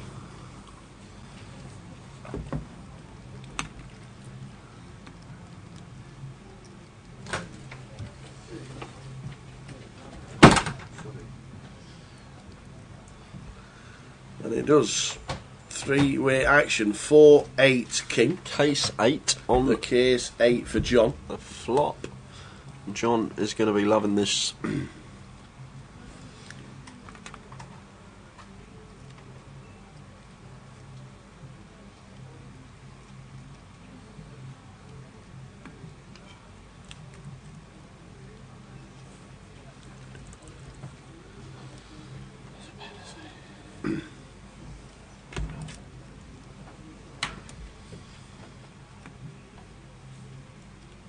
Three diamonds on the turn for John. And bets again.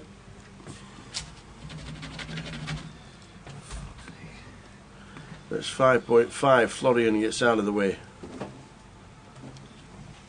Fabio's picked up the flush draw. Yeah, so Fabio. The only problem is here, Tao, we're facing an over pot size bet. He's bet 5.5 into a 4.7 here.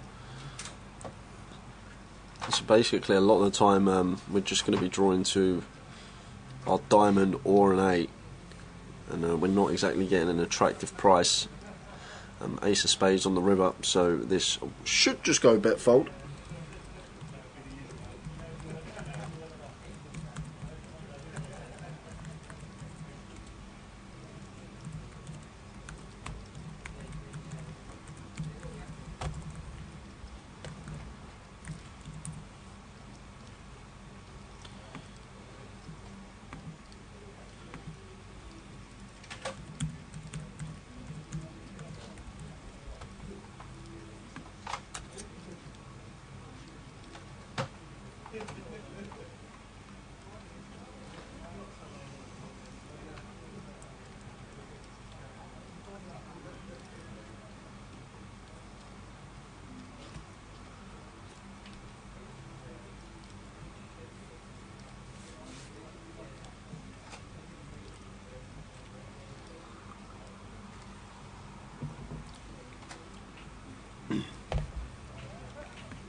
So still in the tank. No, we thought it was an easy fold.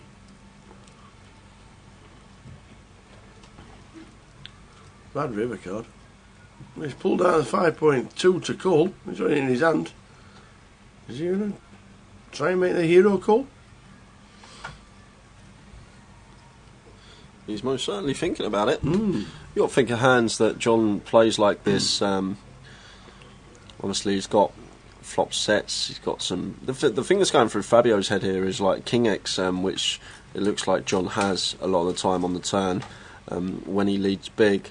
Would usually check this river. So he's basically repping 2 pair plus here. Is John like a worse hand?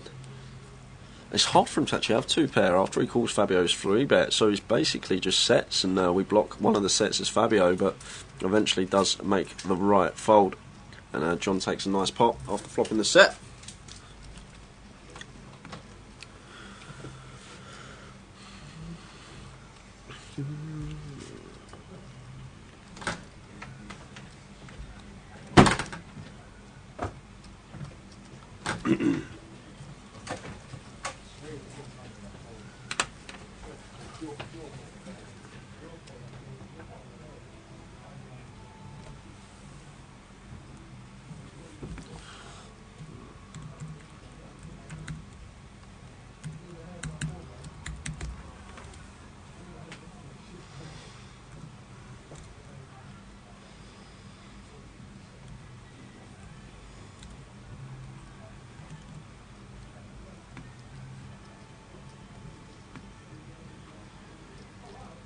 So it is a quiet table. Not much banter at this one. But it's a £1,000 tournament, £200,000 guaranteed. Serious poker faces. Numbers have increased to 139. Prize pool currently stands at £229,000. Well, if you're playing the Venetian, the guaranteed prize pool is 200k. The prize pool is 200k. 29,000 for the staff. Yeah. Does that start this week? I think it's coming up. I'm not sure it's this week, Tower, but I think it is coming up. 4 of diamonds on the turn. 4-way action. 7 ace 5. Suck's got the flush draw, and now a gut shot. Pair and an up and down straight draw for Neil. Second pair for Fab, and Oliver has got 4th pair, which means he's folding and getting out of the way. So heads up to the river, and it's a 10, the 10 of hearts. So tick for Suck in seat number 3.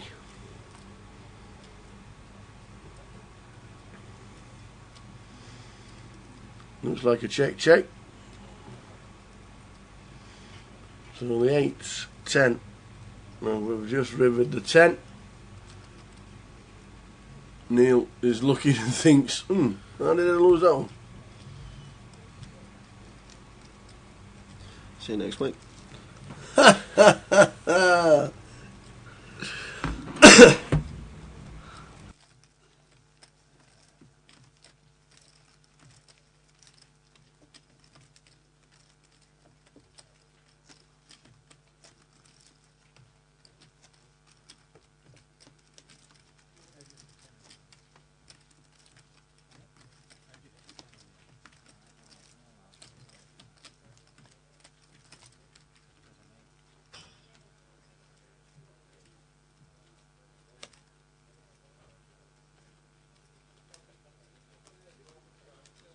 Me your cough.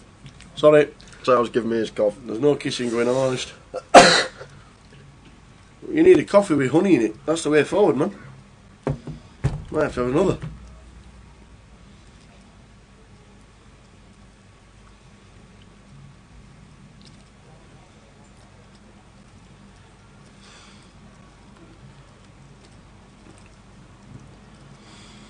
Here's 3 for Fab, gets out of the way. Oliver with the 10s. I like 10s. 10s have been out like 50 times in the last 2 days. You've been counting? Well, I know if we look back, it's not far off. Has Oliver limped? 10s here in the cut-off? Be very surprised if that was a limp there from Oliver. Looks like it was.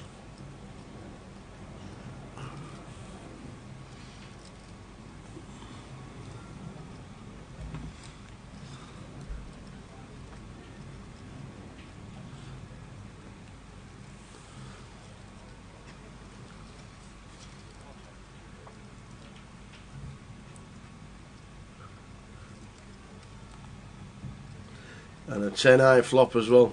10, 3, 4. But how does he get paid? Well, no one can put him on top set after his limp, so actually just comes in for a bet and gets 3 quick folds. Yeah, no action.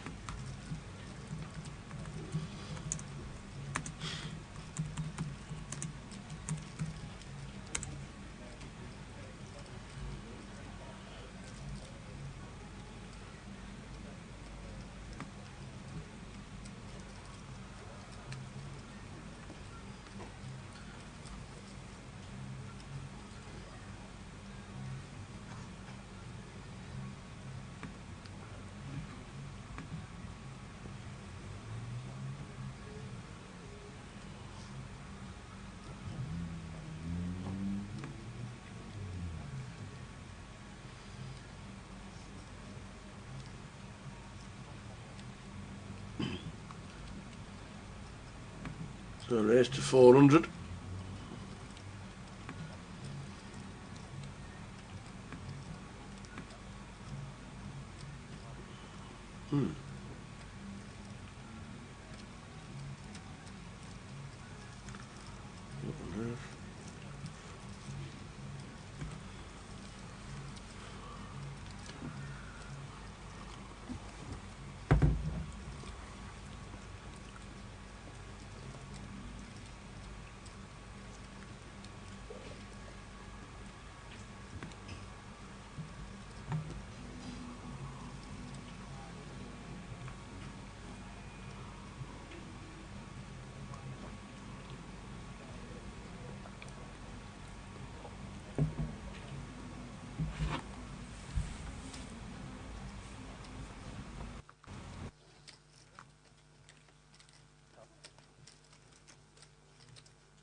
John Perkins.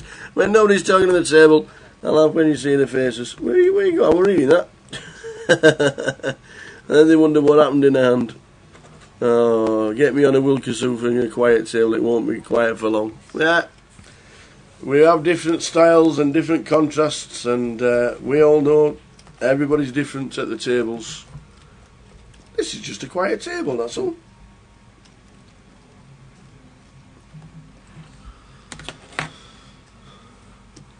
I'm guessing the blinds are going to be up.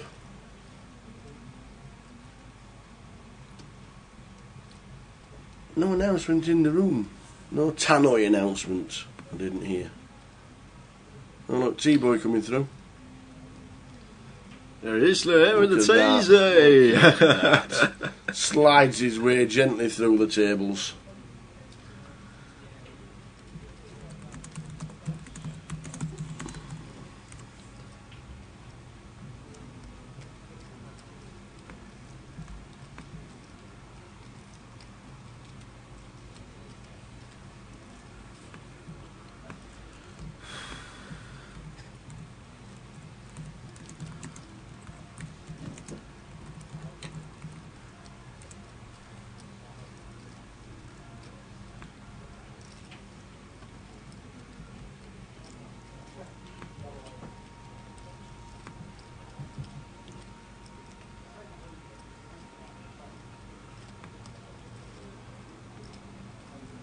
Three-way flop.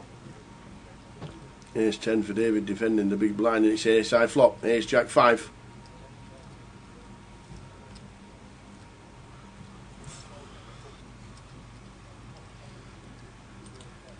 Is Paul going to come in for a continue here after flopping middle pair? Dave's got an easy call here in the big with the ace 10.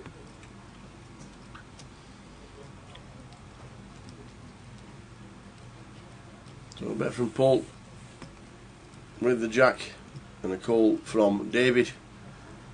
Heads up to the turn.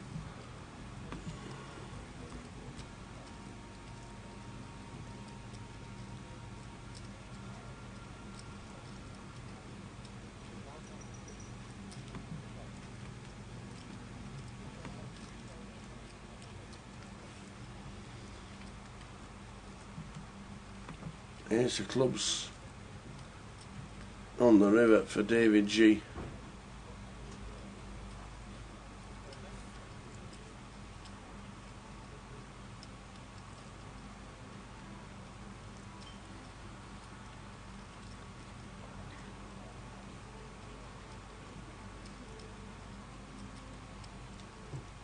Has Dave checked here?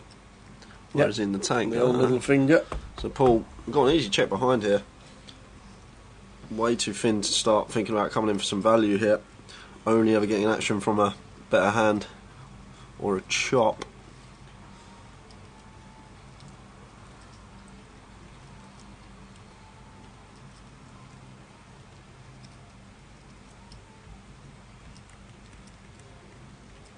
Yep, it eventually does go check. David waiting for the bet.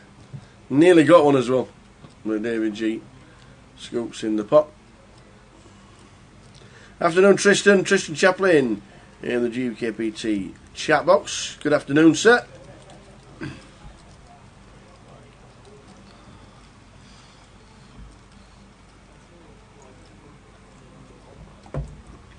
So the blinds are now 1-2 with a 2.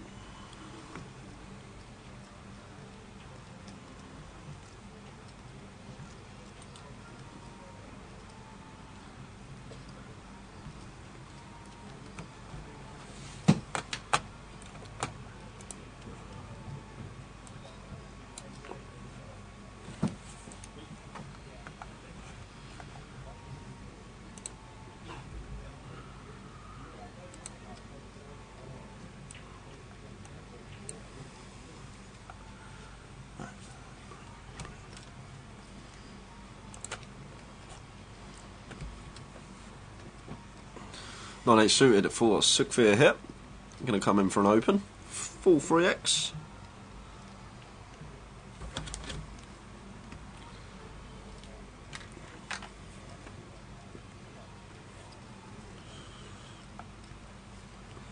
Ace King for Edward as he looks down.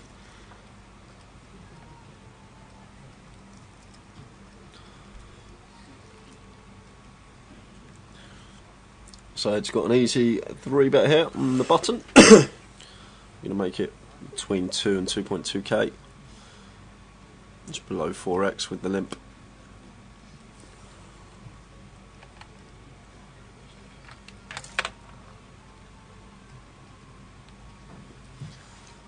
Our eagle-eyed Charlie. It's a C1 is watching the stream. He's got the headphones in. Fabio Esposito. Esposito.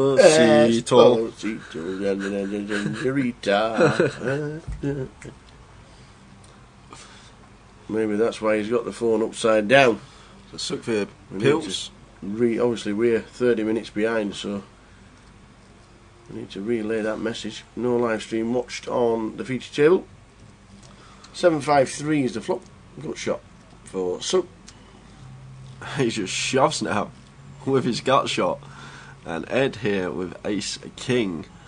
Sukvir shoving 5.2 into 5.3, so it's a pot sized bet. I know we can see Ed's got the best hand here, but just going to have to fold here as Ed. Sukvir may do this with his overpairs. Any sort of piece of the board that he's catching, he may just elect to shove. And then, like, a lot of the time he's going to have some equity, like some sort of draw if he is shoving here, like diamond draws. Obviously he's just got a gut shot 2 overs here, as we can see, but cannot call there as Ed, unfortunately. Good afternoon, Tristan. Gutted to miss this one, tried the sats, but in vain this time. There's some really good satellites this week as well, isn't there? The one on Wednesday, wowzers. 14 seats on Wednesday. Huge.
Does Florian live in London? I believe he's Is that why he's London-based, is that why he's playing Luton? Yeah, I believe Florian He's is London based. resides in London. The Goliath winner. Afternoon, Luke, in the chat.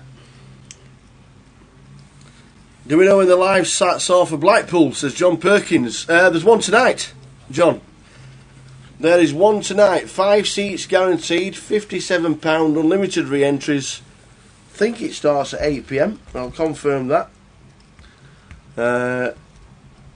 Live satellites have started in Blackpool. If you want to ring the casino, let us know. We'll just you can always ring the casino. I'm not too sure there'll be anybody in the card room right now, but there is a live satellite tonight in Blackpool for their leg in 3 weeks' time.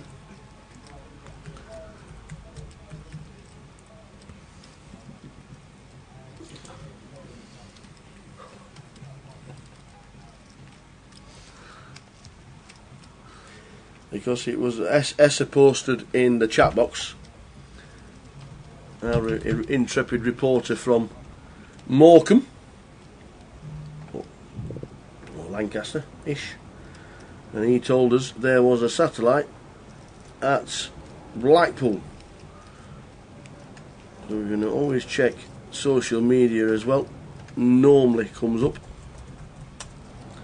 all the information. See if it's online. So that watches.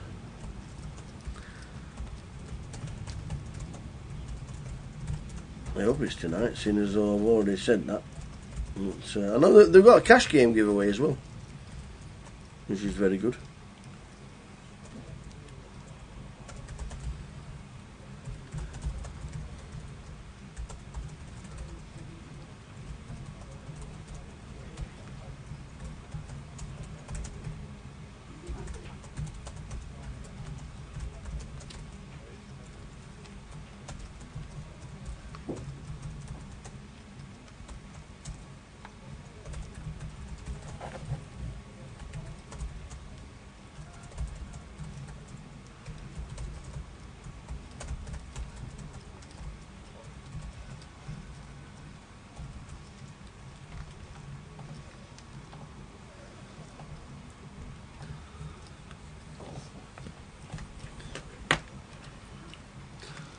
So opens the King Queen suited Sukfir, gets called by the nines.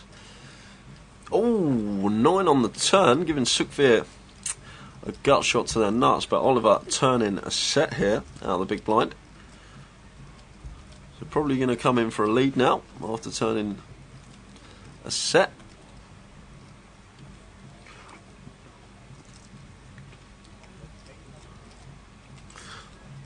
And Sukfir will call once here, 2 overs, gut shot to the nuts, getting just under 3-1 in his money and position as well. We can actually have the best hand here as well against a big blind range. Oliver can have 7-8 here, he can have Queen 10, he can have 10-8, he can have 5-4, he can have flush draws. But Sukfir thinks better of it and makes a very good laydown because he was drawing just to the 10. Quick update from Blackpool. There is no satellite tonight. So where's Essa? Get him on that. Get him online. Get that Essa online. Essa, where are you? Misinformation. Where is he? There is no satellite in Blackpool tonight. I just had it confirmed from the card room supervisor. Oi oi, the one push is in the building. Oi oi, one push. Afternoon, Ed. And Luke as well. Afternoon, Luke. Mr. Luke Sampson. Have you took down any more comps lately, Jay? Your graph must look. Your graph must look better than Foster's lately. Don't look. It's been mad. It's been mad. We've been on some sick heat over the last couple of months. It's been awesome. It's been absolutely crazy. Comps cash. It's just I've just hit a heater at the right time, and it's just been everything's been going right. Even when you're not playing. Yeah. Even when I'm not playing as well, it's been pretty crazy. But it happens in this game. Sometimes you get these patches. And just hoping it don't come to an end anytime soon. This could be a juicy hand. Yeah, we got Florian free betting the ace king and the cut off. Fabio going to cold call with the tens. And when it comes back round to Paul, he's going to peel now, closing the action, getting this price with the ace jack of diamonds.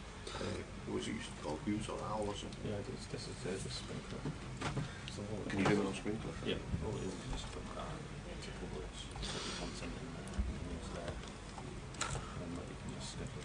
And to the flop. King 9-4, 2 clubs, so Florian flopping a top pair, top kicker with the ace of clubs for a bit of insurance as well. So he'll be coming in for a continue here, you expect. Fairly dry board texture, King 9-4, so don't need to go too large, somewhere around 2k I think is fine here.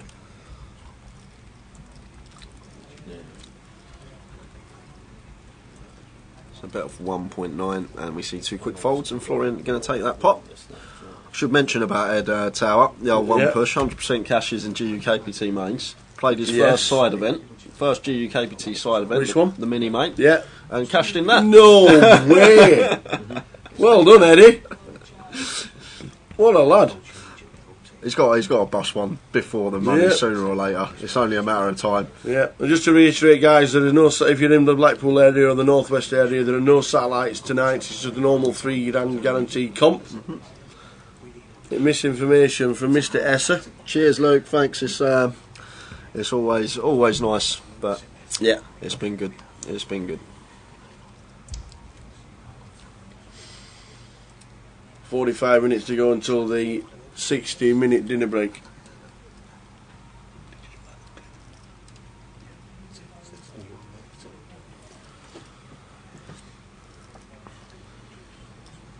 Yeah, nice one, John.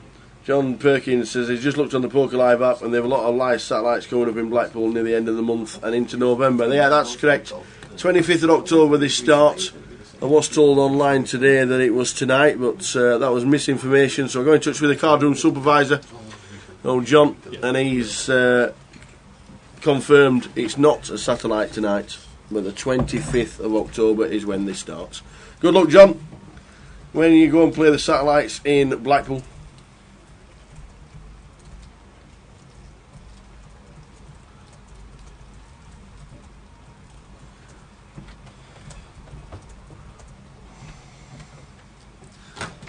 The C4 wants you to start stalking him on Facebook. Yeah, I'll have a look now. I'll see. Are you doing out next week, Jay? I don't know, Tower. No? Are you taking your shorts? Could be taking my shorts. Yeah. Nice little trip anywhere. Could be maybe venturing out to Malta, maybe. Okay. Okay. You're on a heater. You might as well win a big one. Yeah, it'd be nice. I said actually with my best mate. That's why you told me to look. Patrick Antonius. He's got the pictures of old Patrick. But now, Patrick's Invitational in Malta. You need an invite. Yeah, you need an invite. Now he knows you're going. I'll hit the speed dial up and give him a call on the dinner break and have a word with him. And as he says, there is a rooftop pool on the Intercontinental. Lovely.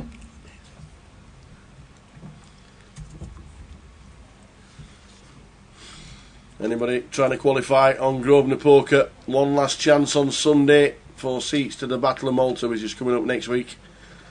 And we'll have a live stream free roll as well, so you might as well play both. Yep. Plus the 10k GUKPT leg, which is a Facebook competition for. Pick the best joker. There's no competition really, is there? Nah, it's got to be you, Tower, isn't it? I haven't even looked who's at the top of the list as of yet. I think I'd vote Heath Ledger. Properly. You can't vote for yourself. Properly, no, I can't vote for yourself. No. I would vote for you, but if you're on Facebook, the competition's there for a seat into Sunday's GUKPT online 10k guarantee. So there'll be plenty going up on Sunday.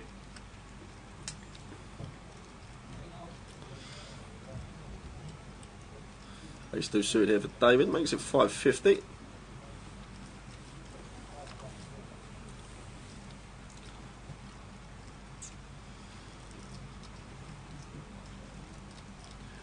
And been a 3-bet out the blinds. And a quick fold from David. John with the Cowboys in the big. And gets 2 quick folds from the Queen Jack and the Ace Deuce.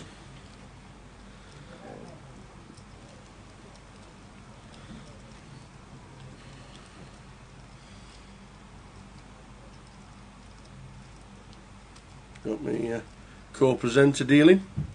We're doing the end of the day roundup later. Oh yeah, Ryland.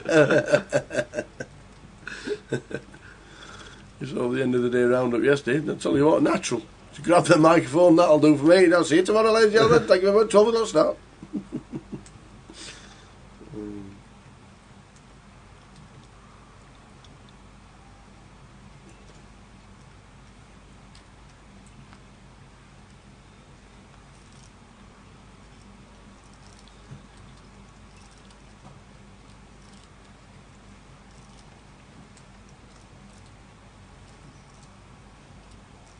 King Queen suited for Neil on the button. Going to be opening this one.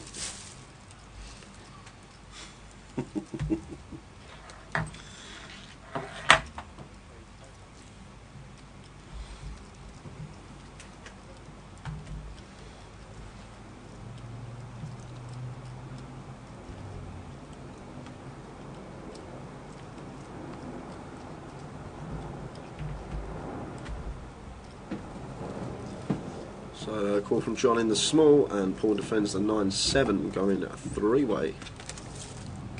9, 10, 6. Gut shots about. Yeah, middle pair, gutter ball for Paul, 2 overs, backdoor flush draw, gut shot for Neil. John, 3 over cards to his pocket fours, he'll be done with the hand. And now Paul's going to actually come in for a donk here on the 10, 9, 6. And Neil won't be going anywhere. 2 over cards, position, gut shot, backdoor flush draw.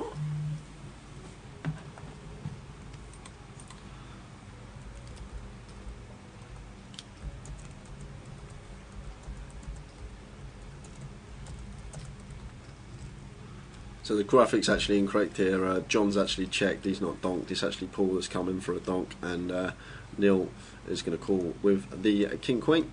So we're actually going heads up to the turn.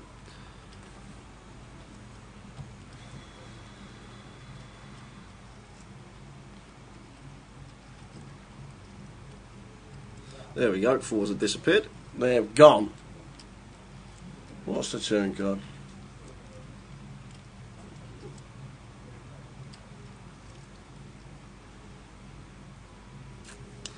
Eight of diamonds on the turn. Now this is an interesting turn in the fact of the matter. Not only does it make Paul it straight, Neil now has a flush draw to go with his gut shot. So be very surprised if we didn't see a river. However, something to take into account here, Paul's only got 10k back, 7k in the pot. So dependent on sizing here, if Neil actually goes, if Paul goes a fairly large size in with the 9-7, there are some situations where we may have to just let this go as Neil, the King Queen. But when he bets 2k, we have an easy call here.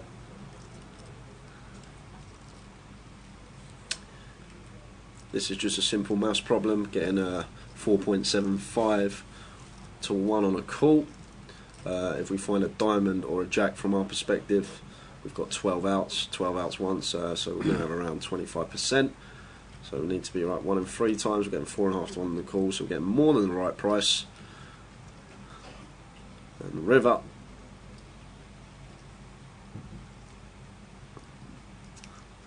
And the river. And the river is a 7. It's a 5. The 5 of clubs. So now Paul's going to shove, Neil's going to fold, and we'll be on to the next hand. Yep. John Perkins says, Town should have got a bonus as the Joker at the Goliath. He's had nightmares ever since. Oh, what a fun event that was. Cracking event. Doing it all again next year. The dates are already out. If you want to check all the dates for the GUKPTs, the 25-25s, and everything else Grosvenor related, it is up on the website, on the homepage. There's a big sign saying 2020. What are you breaking now? Oh, my neck.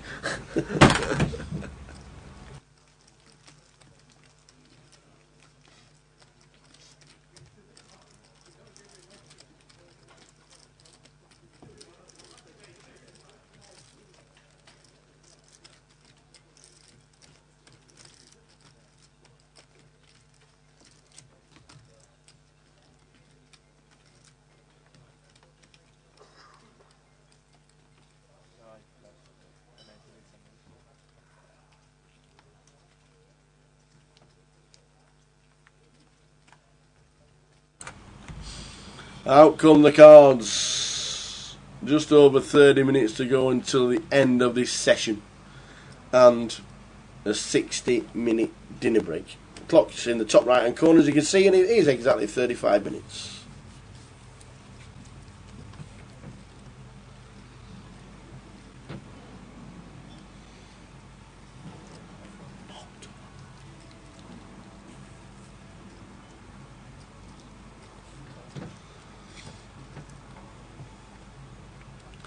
It's king for Eddie.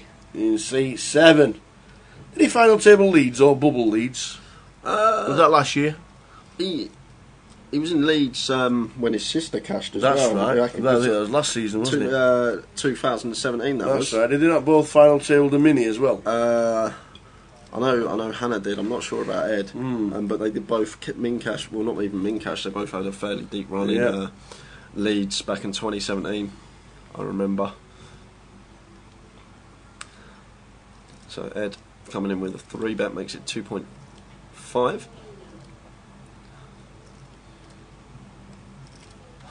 Now John on the button here with the ace 10. Looks like he's counting out chips. Going to flick in the call.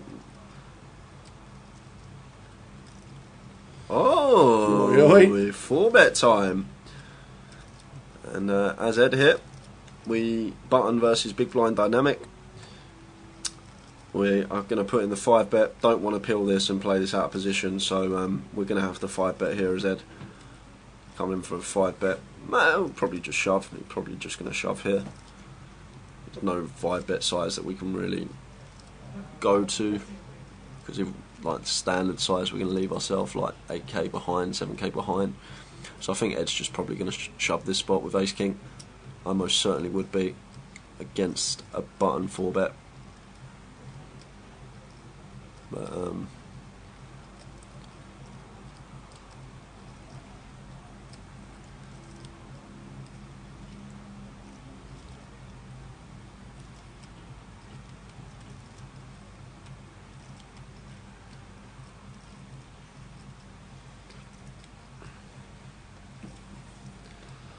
so there is a lot of big blinds. We are still playing. Wow, did he just fold? He has just folded. Just folded ace king. Button versus big blind. Wow. We can have genuine hands in the big blind and on the button, but Wow. there's a bit of power play there. Yeah, John. if John's getting four betting hands and getting ace king to fold button versus big blind dynamic, then we should be doing it all the time. It's like, if Ed's only continuing there with kings and aces, then if he ever 3-bets us, we can 4-bet very wide versus him. Maybe.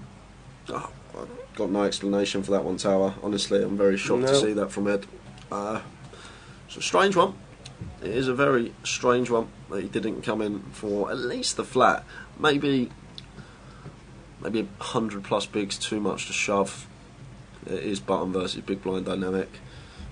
But then again, we can't really 5-bet to a size either. So it's a pretty strange spot. But I'm definitely not folding there. Folding would be the last option.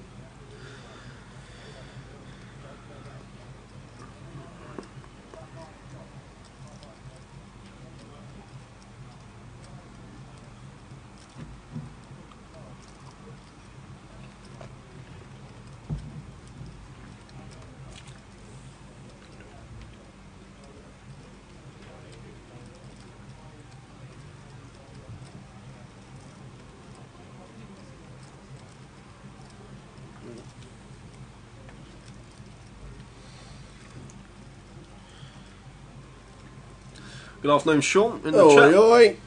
What have you been up to, Sean? What's happening?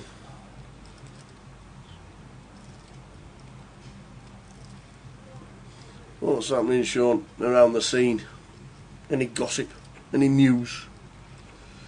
GUKPT Luton smashed the guarantee again.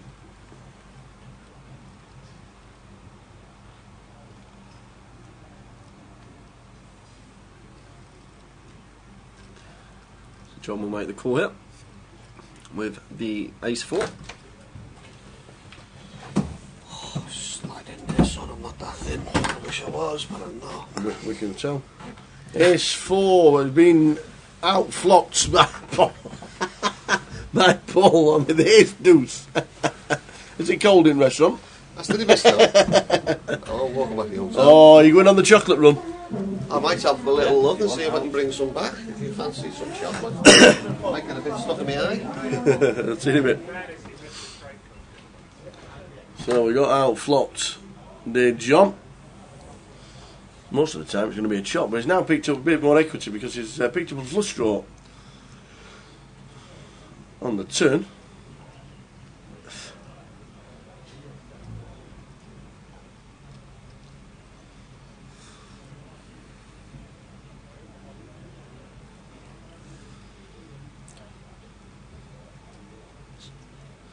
So John has to call again, and we will see a river. It's red, but it's the king of diamonds. So we're going to come in for a third street of value here as Paul, I hope. Try and get called by someone worse because this king on the river is a complete brick. Only hand that gets there, one combo, Jack, Queen of Hearts. So we shouldn't be too worried about this king on the river, and we want to come in for a third street of value as Paul. John can't have ace king. He just flatted the open from middle position pre-flop. He's going to 3-bet ace king, so this is pretty much a brick for us. So potentially get called by some worse ace-x hands. There's Paul here coming in for value. You'd expect.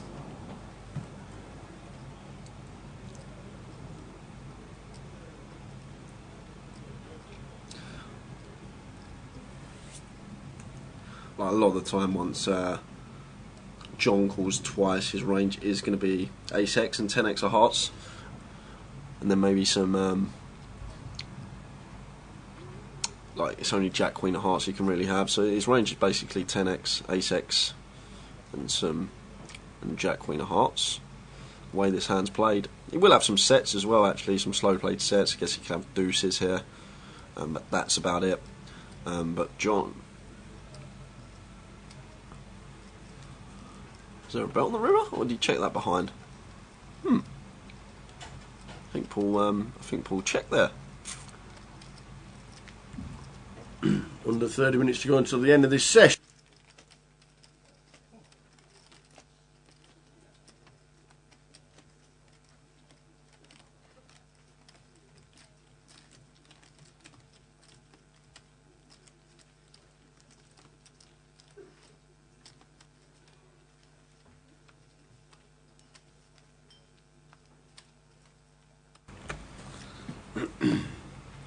C1 gets out of the way with king 10 under the gun.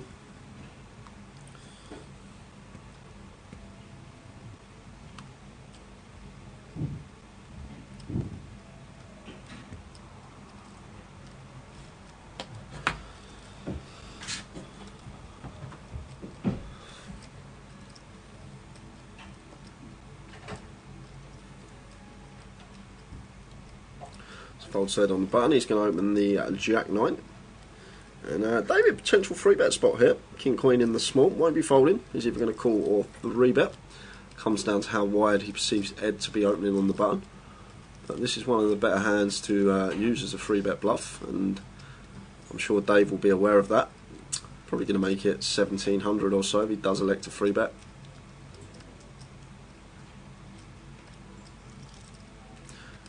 He's gone big, he's gone very big, Dave.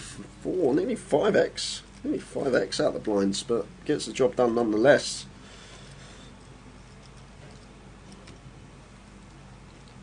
A good hand selection from the old 3-bet out the blinds.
Right, Swansea. Just like Swansea with a tip on last Saturday for the world to see. Towers treble will be up tomorrow. Oi, oi. Keep your eyes off Twitter. Yeah, if you want to save money tomorrow, guys, don't go on Twitter. Tea, young man. I'm alright, I'm alright, thank you. you alright? Yeah, Oh, I'm go on fine. then. I'm fine, thank you. Oh, leave me on. 20 minutes to go until the end of the session. It's been a quiet one, this one. We got off to a flyer today with the first session of the day. Action going on everywhere. Big hands colliding. But back to the norm now. Seems like a fairly solid table, this one. Everyone seems to be playing well. Been some dubious spots. We saw obviously the ace-king fold. Button versus big blind. We've got Paul here making it 550 with the ace-9 suited, and Dave in the cut-off 10-7 of hearts.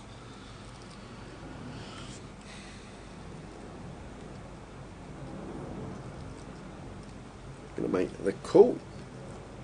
And heads up between Paul and David.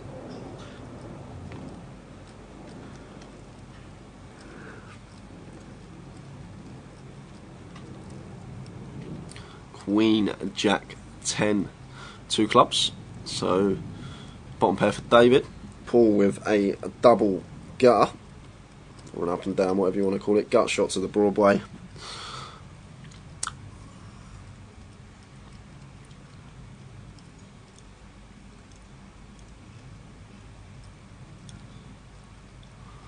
Check, check on the flop. Turn is a 10, so Dave G turns trips, and Paul checks over to him, so we've got a pretty clear bet now here as Dave.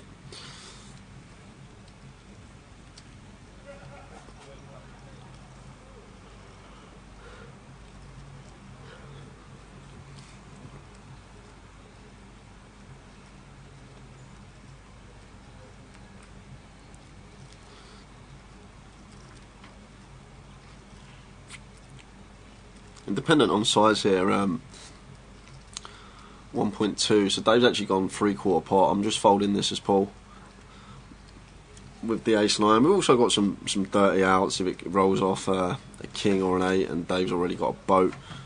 Actually, it's hard for Dave to have a boat. He has to bet all his sets and 2 pair plus on the flop, so yeah, I can get behind the court a bit more for that reason, because Dave should never really have a boat in this spot. So a lot of the time our king and our 8 are going to be live to make the best hand.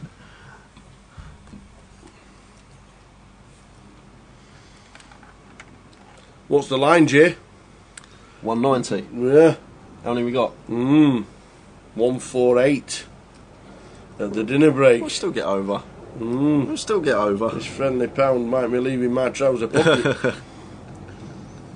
148. Good numbers. So Dave going to come in for some value here with his trips, and we should see a quick fold from Paul.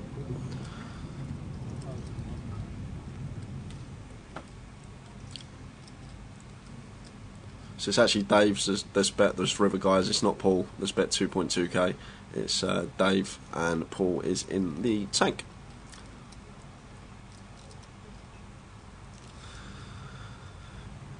You always go too far, don't you, Eddie? In the chat.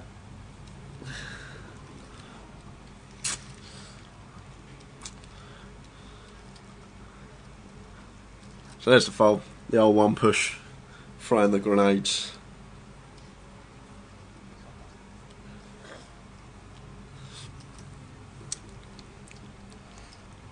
And Manchester City playing Tottenham. I don't know who City have got. I know Liverpool are playing Man United. Who's City got this weekend? I'm just wondering why He's talking about the double we had, remember, a couple of weeks ago in right, Leeds. yeah. He's giving me the needle pretty much. Tut. Yeah. I thought you were friends. Yeah, so did I, but obviously not.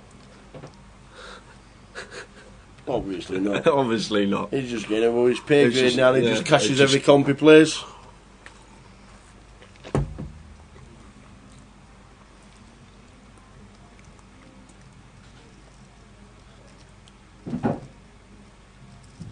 Afternoon, Mel. You joined us 20 minutes before the end of the session, and then we are heading out on an hour dinner break. As we see, Neil open under the gun, makes it 5. Paul's going to flat the 3 deuce, which is very loose. And Ed's going to peel the 9s.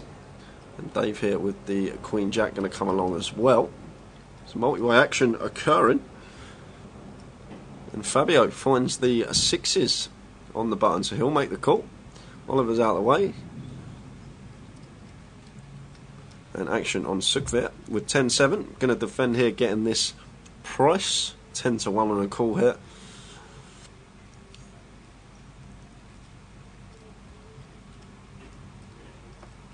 Have some of that. Just sticks it in for 50 plus bigs with the 10-7 off here, with all this dead money in the pot.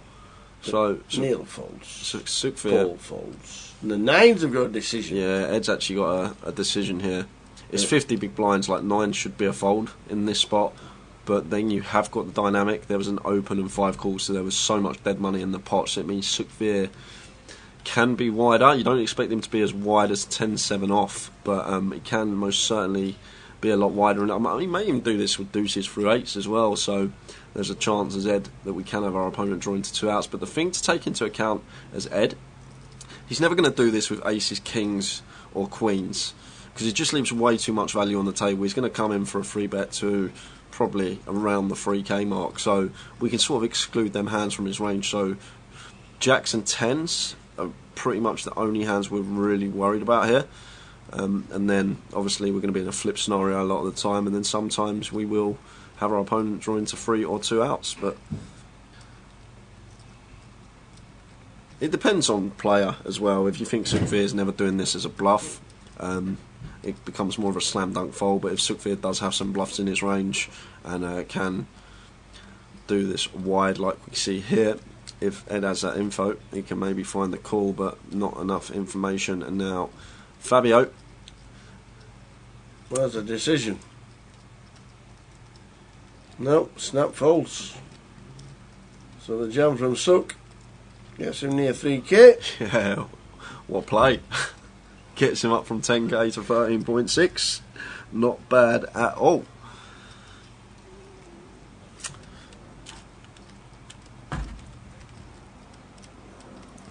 Eddie says it was auto-correct. Mel says, Jay, how much of an impact do you think doing the commentary for the last couple of years has helped with the great tournament results you've been having? Watching and talking about so many hands must have helped. Well done. Yeah, Mel, it has helped a lot, obviously, seeing so many hands played on the stream, seeing how the good players play, seeing how they exploit bad plays. Just taking everything in, really, and trying to apply it at the tables. And I think it really has improved my tournament game. I like to pride myself on my cash, and I'd say I'm not really a tournament player, but I'm most certainly going to be playing more tournaments over the next 12 months because I feel like I'm playing well, running well as well, which obviously helps. But it's been good. It's been a good couple of months for myself, but most certainly the stream has helped. I think it has improved my tournament game. Playing well, cashing well, doing well, playing more. Going Malta. Go to Malta, baby. Jay Harwood is off to Malta. Only because you're there, Tower. I'll definitely pop in the comms box and see what's going on. Good lad. Good lad. Can you pop in like for 8 hours so I can have a day off?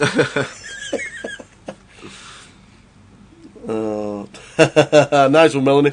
Should Sour not be winning the WSOP for years he's been doing it? I tell you what, if I could remember half of what Jay talks, it's a little bit different for me because obviously Jay's talking to you lot and I'm listening and trying to think about it, but also doing my job at the same time. It's if I had a memory like Jay's got, who's got a photographic memory and remembers everything that's happened in the last 17 years, he could probably tell you what colour his shorts were on first day of school. But, didn't wear shorts, they're grey trousers. There you go. See, there you go. No, it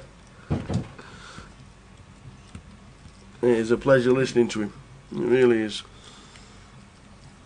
A double gutter on the turn here now for Paul after whiffing the flop completely. 6 would be an interesting route. I'd like to see Paul come in for a delay continue here with ace-4. Especially against undergun +2 range hands that Ed has that checks back flop, like all his jack X you expect to bet high frequency. So I wouldn't mind it seeing a lead there from Paul. It's a nice little double barrel spot potentially against sort of what seems like a capped range of Ed. Once he checks back flop, yeah, he can have sets, jack 7s and 3s, but very hard for him to have those hands.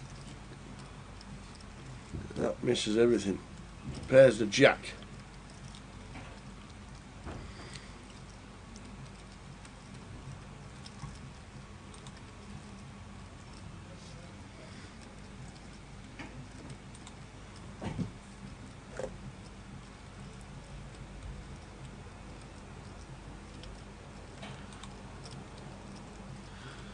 So I'm thinking about thin value here. I just think we value own ourselves too often against 8s, 9s and 10s, and what hands are we targeting to get called by once Paul's open under the gun +1. There he goes, check. Yeah, and it does check behind like that decision. I can answer that question for you. Mr. Mickey Smiles says, Jay, what's starting flight in Malta? It'll be the Friday. Well, it'll be the Wednesday. Oh, you're playing Friday? Yeah, I'll be playing the Friday, yeah. You'll be playing Friday. Yeah, well, I forgot you're not working. Yeah. You're off out playing, Yeah, I'm enjoying playing. yourself. And Aidan Sykes says, Jay, who is the most successful player on this feature table? On this feature and table, by far, this it's C9. Yeah, this is a pretty easy question. Florian Duter, very established player in the poker community. Live earnings of 2.2 million. Yeah, won the Goliath last year. He had a very deep run in the Poker Stars Championships, 25k buy-in at the start of this year, and then he's had countless results in EPTs, over in the WSOP as well, and by far the man in seat 9. And the first player ever to have 1 million chips on day one of any Goliath. Yeah. That's in the record books. And he held the chip lead from the whole, well, not the whole way, like he was second and third in chips, but he pretty much was up in the top 5 chip leaders the whole of day 2 and day 3. So he has a resume as long as your arm. Check it out. Seat 9, Florian Duter. Originally from Romania, he is now playing from London.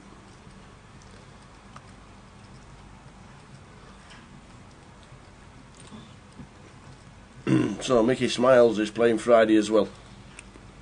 Next week. Make sure you come and say hello to us in the booth while you lot are enjoying yourself. yeah, make sure you come say hello. I won't be in the booth, but come say hello at the That's tables. the tournament. You might be sat on the same Can you imagine table. I'm on the featured? I'll be giving you a wave, I'll be doing it. If I have kings and it comes ace high, I'm just going to look up at the camera. Always happens, Tower. So Sukvir continuing here. John got an easy call here after flopping top pair. He says, no, I'm going to raise top pair. Like a situation here, we got Sukvir drawing nigh on dead here. They want to keep bluffs in his range. It's horrible. If we get 3-bet, he shouldn't really have any 3-bets off this stack size though, Sukvir. But John takes it down. The old raise top pair, throwing it back to 2003.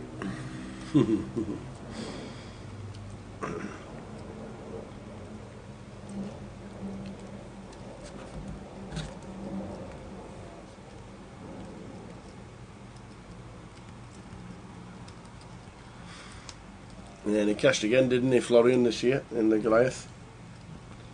It was going along nicely. Oi, Mickey Black's on after the break, apparently. No Eddie way. Johnson says. So that means we're going to have Kellett, Ben and John on there as well. I think Mitch Johnson's on there as well. Is that when it is, Asif? There's a flight on the Saturday, isn't there, as well? I think it's a turbo, isn't it?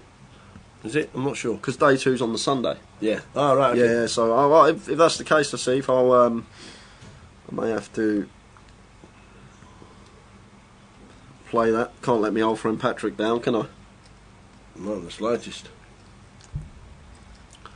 So Florian making it 500 with the pocket 3s. Anybody still wanting to get into the Battle of Malta next week? Micah Gaming, the MPMPT, Grosvenor Poker online this Sunday, the Last Chance Saloon. Make sure you try for a seat and go and see the online lads. To know Tom Hudson will be there from Grosvenor.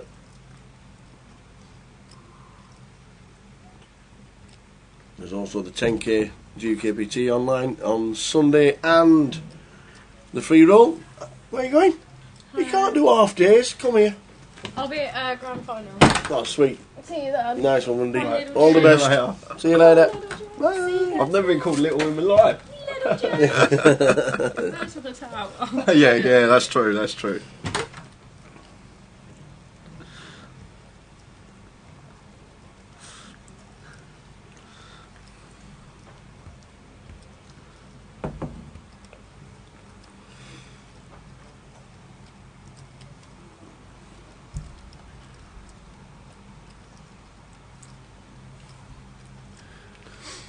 So numbers at the heading towards the break, 148.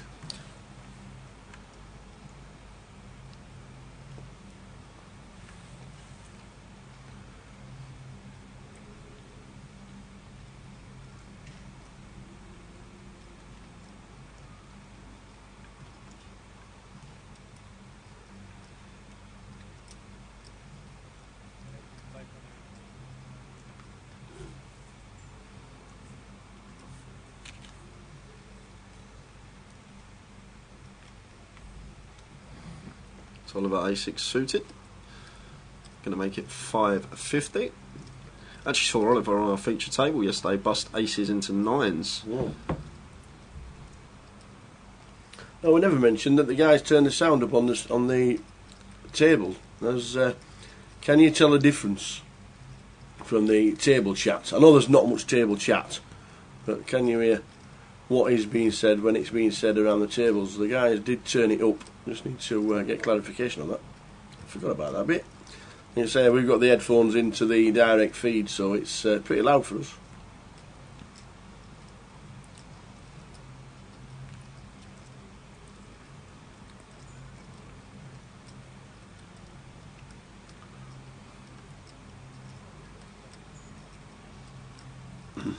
So all spade board.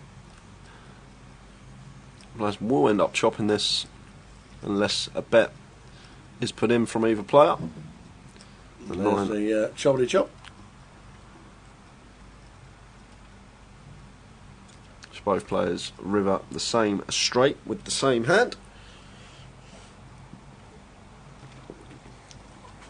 And it should go check tower. I'll be very surprised if wow, it's actually going to come in for a bet here. He doesn't always have to have a spade. Flicks in a call. And said I've got a 6. Yeah, me too.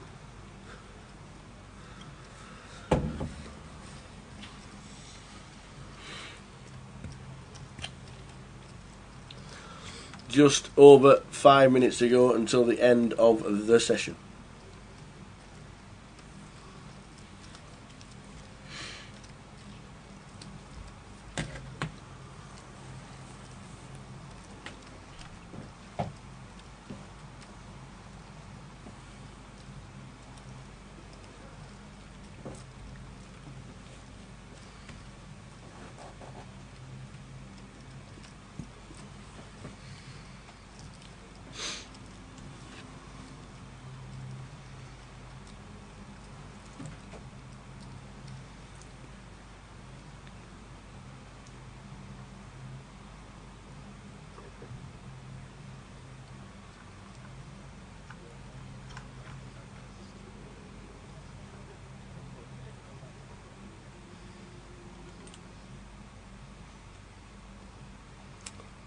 No, Lewis says you can't hear no table chat. Bit of a shame that. I'm not too sure why. You usually can.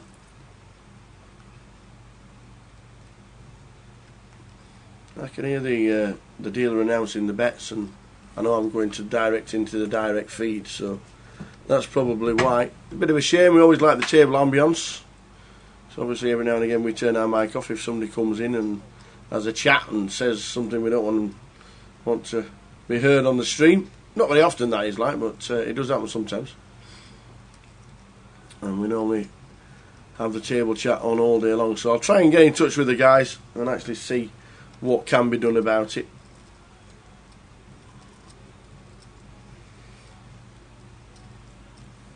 Apologies for that.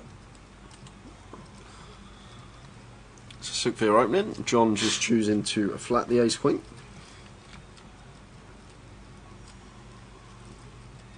And they've both hit a piece. King, Jack, Queen. Short deck.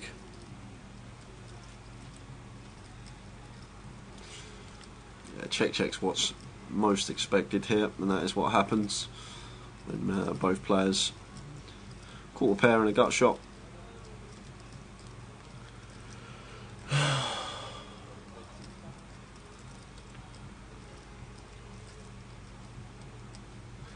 Seven of diamonds on the turn.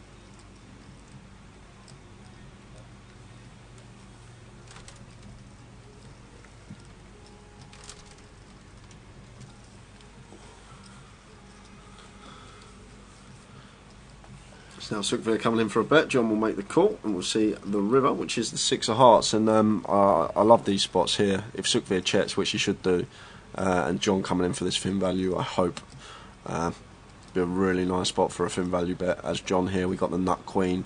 A lot of players are just going to check this behind, but you can sometimes eke out some worse value from some queen 10, some ace jack, some jack 10, and a really nice little bit of value on the river there from John with ace queen.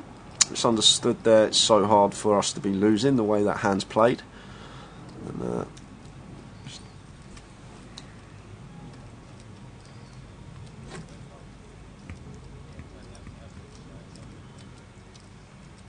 So chip leaders on 38,000 after 4 levels. David G nearly doubled his stack. Last 3 minutes of the session, and then a break of 60 mins. go get some tea. Yeah, some. Yeah, there is always a complimentary buffet on the GUKPT. So that's what the players will be doing right now.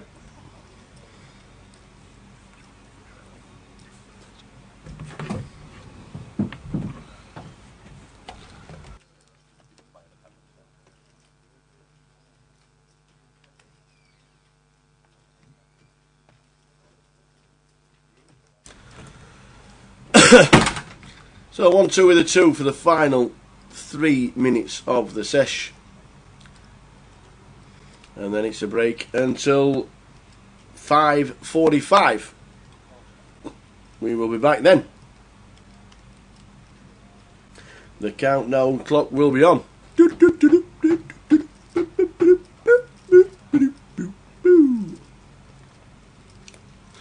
Oh, my mate Marty Wilson in the back. What a ledge. God bless. First GUKPT in Blackpool without Marty. So sad.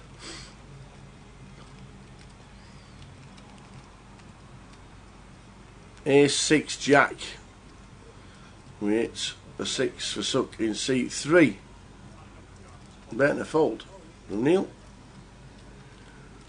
Set mining with the 5s.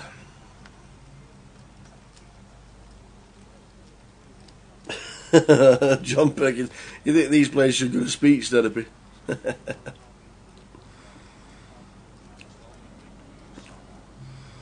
Yeah, I'll have to get in touch with Andy at the dinner break and say there's no table chat on there, there's no noise at all coming through. We need to fix that, because you usually get something.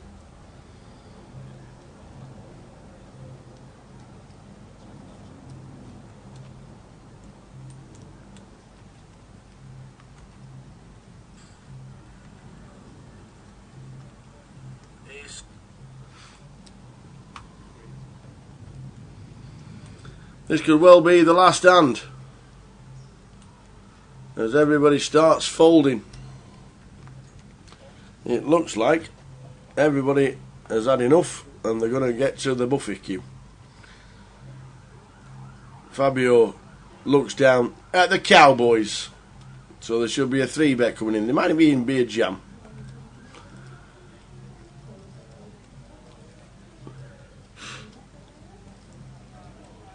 $8.4 behind the line. Just a race to 600. Make it 2k, you might get a caller.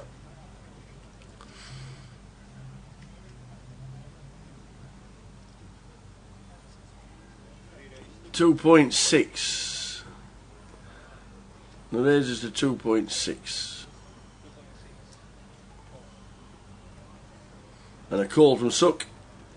David G is out of the way, checking his stack.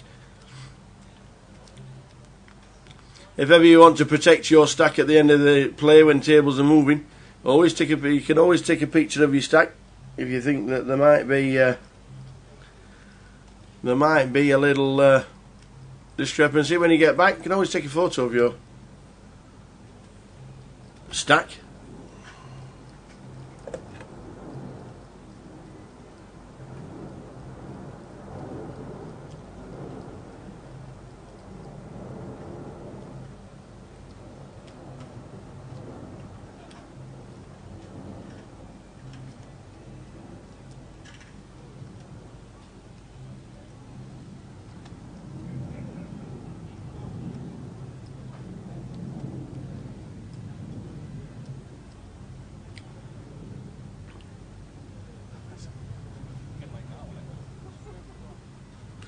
And that will do it. The Cowboys win. We will see you in 60.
Welcome back, ladies and gentlemen.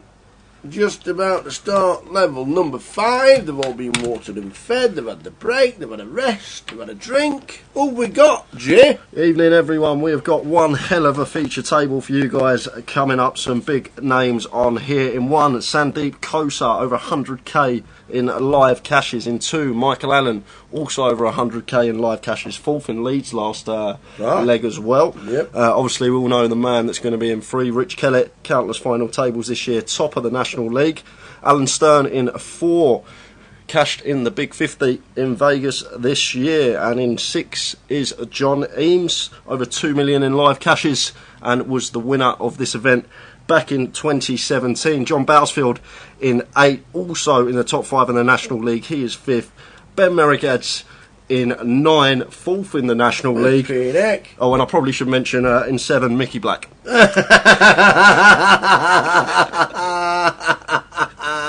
Oh, the afterthought was there. The afterthought was there. Oh yeah, my name's Mickey Black. Oh, brilliant. So just about to get underway after the dinner break. It is going to be a good session, guys. Looking forward to this one. What a table.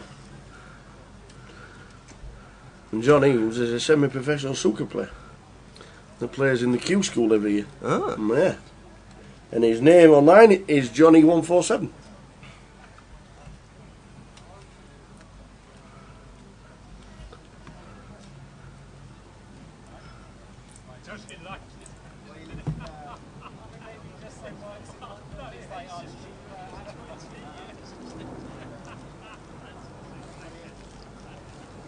So another 6 levels left to play today. We'll be finishing up around 12:15, half 12. Yep. The usual.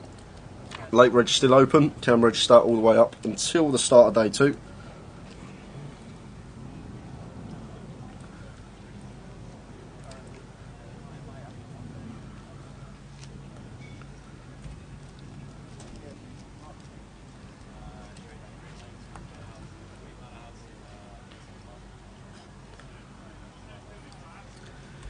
This is going to be a good session.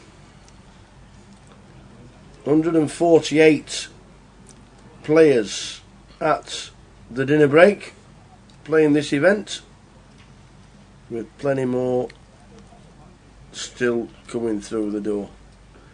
Good to see Albert Sapiano playing as well.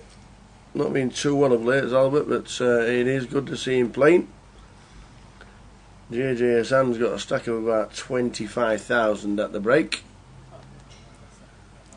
Who's still in the bottom corner. No side event for the team or anybody who wants to play. There is no side event.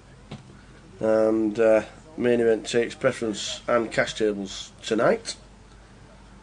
So if you're not coming down to Luton, the live stream is on, as Jay said, till just past midnight, round about 12:15. So Alan just coming in for a limp here with the ace queen in the cut-off, I think.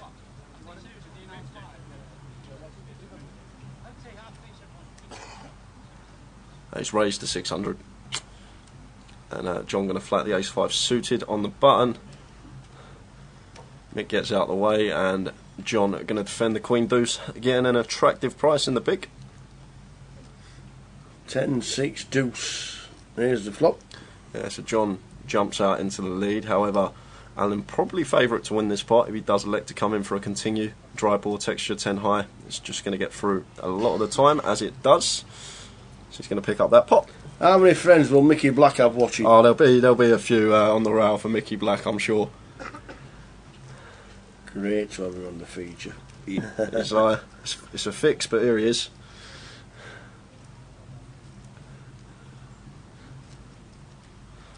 But one hell of a table for a day one. Yeah, it's a good one.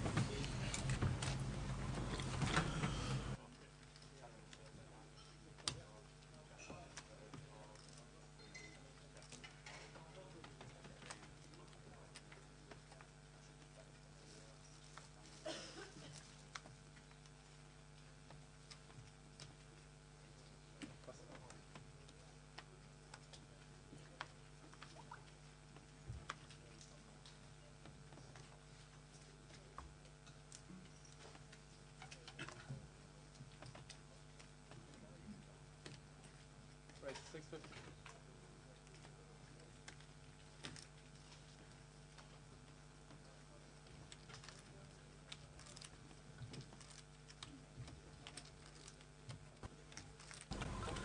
So what a table we have. Do you reckon they've just about locked up the packages, Rich, John and Ben? Yeah, 30 I points think clear plus. Well, Chris is really putting the volume in. Who's in 6th place? Chris Maguire to try and. Interesting to find out what he got for second yesterday. Yeah, good run in the Omaha yesterday. So he's going to get some points for that. Second place. Fuish asks, what's the alternate situation, guys? Can I buy straight in? Yes, you can. Yes. If you get yourself down to Luton, head to the cash desk in the poker room, buy yourself in, can late reg all the way up until the start of day 2. There is no alternate list. 148 at the break, starting level number 5. So a busy one. We're actually going to be very close to the line as well, of 190 by the end of play today.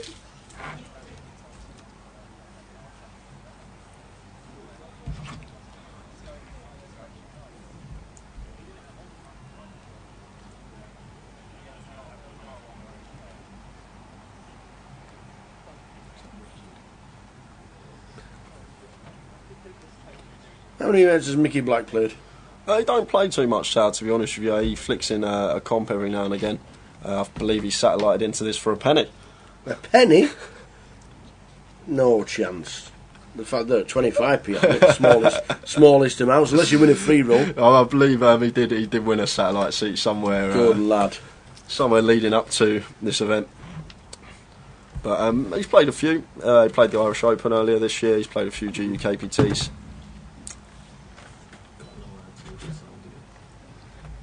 Did we have table sound before? No, it's gone.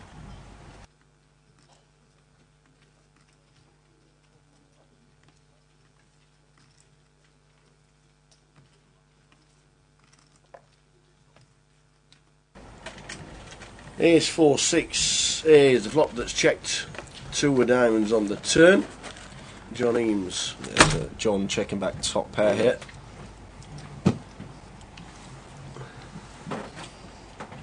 Five of Beal. That's 7. Here comes the rain. Tornado Asherah is on its way apparently. So John going to come in for value here. After Ben's checked it over to us, you expect Ben to lead all his 2-pair plus hands, so Ace Jack going to be the best hand here a lot of the time, so I want to start trying to get some value from some of Ben's worst 1-pair holdings. And a quick fold from Ben. John takes that pot. Is the smoking area undercover? Yeah. It's a good job. Yeah. It's a good job. It is absolutely teeming with rain outside. And what do you think about the rugby? Nah, I don't watch rugby. No, I don't really watch Never rugby been either. interested in me at all, rugby, because it's for men, real men, you know what I mean? No. Japan's having a tornado, hurricane, biggest one ever. They've cancelled all the rugby, and whatever position you're in the league, that's it. You can't, there's no replays, there's no rematch, you can't play it any other day. So anybody who were 1 point behind and now can't win, are out. What's that all about? How does that work? Where's the contingency plan for Hurricane Simon? I can't believe they've never named the Hurricane Higgins. Oh, we ought to get a petition going. Here he comes, Hurricane Higgins. Yeah, that rugby, what's all that about? You can't play, and then you can't. Is it Scotland had to beat Russia or something like that to qualify for quarters? Well, they're playing Japan. It's been cancelled. They now can't qualify for knockout stages. It's bent, isn't it? It's like saying when you get to Qatar in 2 years' time, oh, it's too hot today, you cancel it, whatever you are in league, you just win.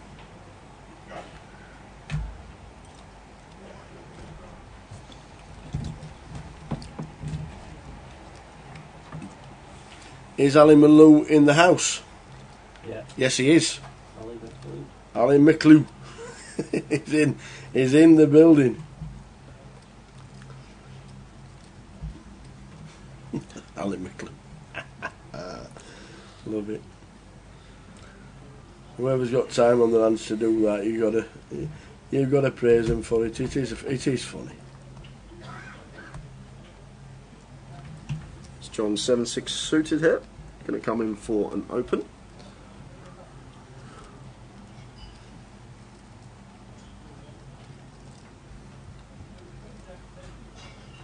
And Rich got an easy defend here with the Queen Jack in the big blind. He'll flick in the call.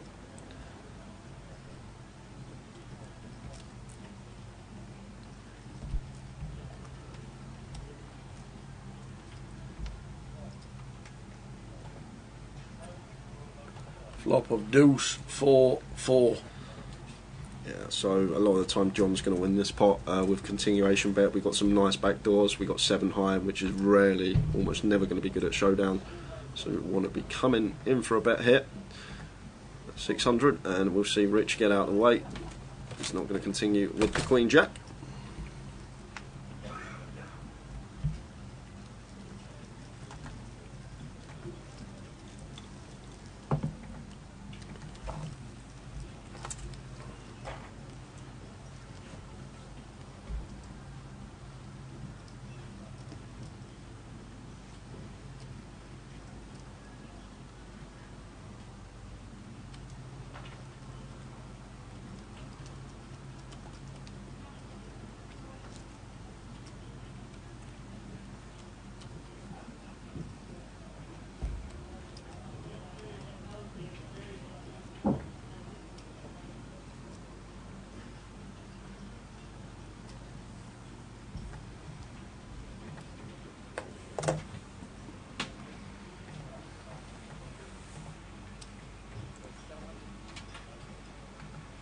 Bet of 7. John Eames on the gun. And the ace queen, the blinds at 150, 300. And the big blind ante in operation as well. Michael's going to be all in here for his last 3.3. And John will make the call of ace queen. It looks like Alan has a decision here in the big blind. Don't know his hand. Cards are not in the box.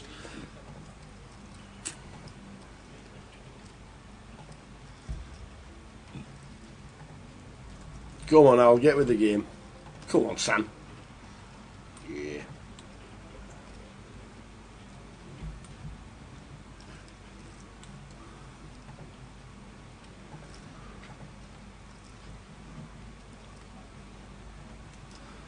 So Michael needing to fade an ace or a queen for his last 3.3k. Now needing to fade a club as well. Ooh, do actually have an out though. 7 of clubs would make Michael a straight flush here. Needs to find the one outer, but it's a queen, so we are going to lose Michael Allen from the tournament. Unlucky, Michael.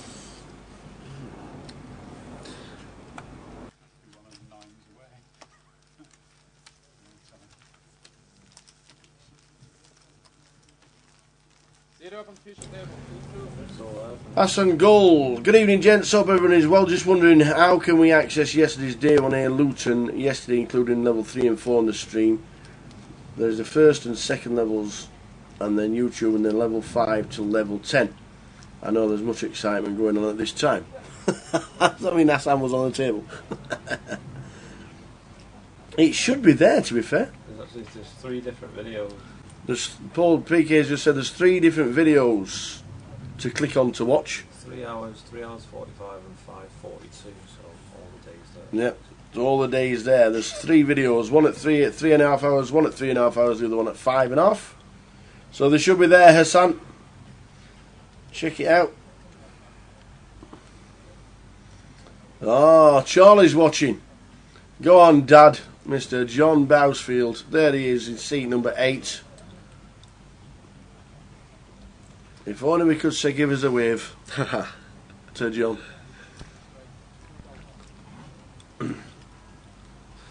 Evening, Charlie. So Alan coming in for a free bet here out of the small blind after that mix open the ace jack. We can fold by him. Two strongest positions at the table, UTG and small blind. So let's see ace jack go. He's never going to be free betting ace 10 there. Well, shouldn't be versus UTG open.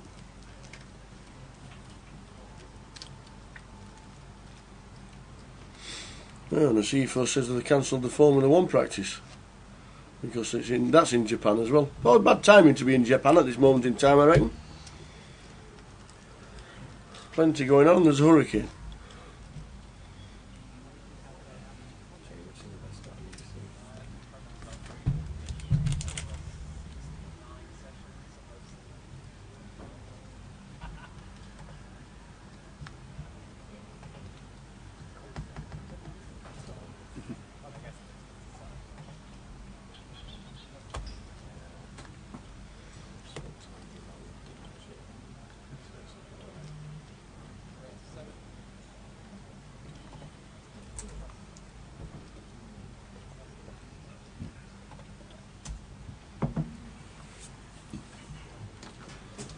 So it looks like it's blind on a blind here.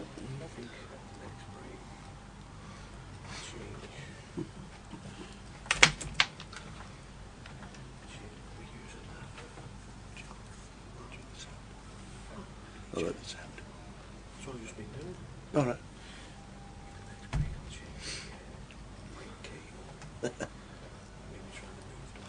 Let's check. Check.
Red 7.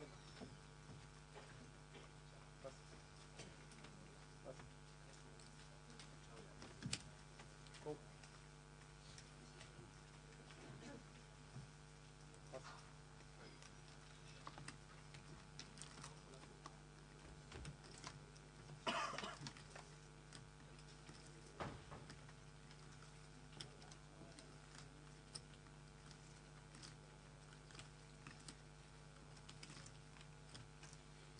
Check. Check.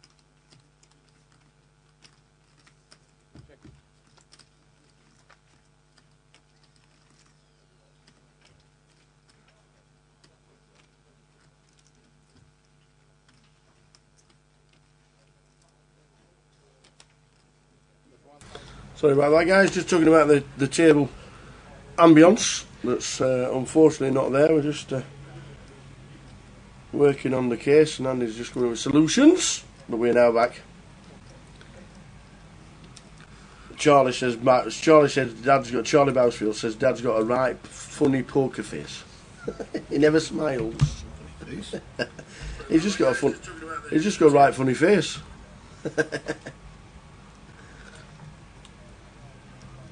I don't know where Rich is holding, but he's checked it over to John. John's sitting here with the nuts.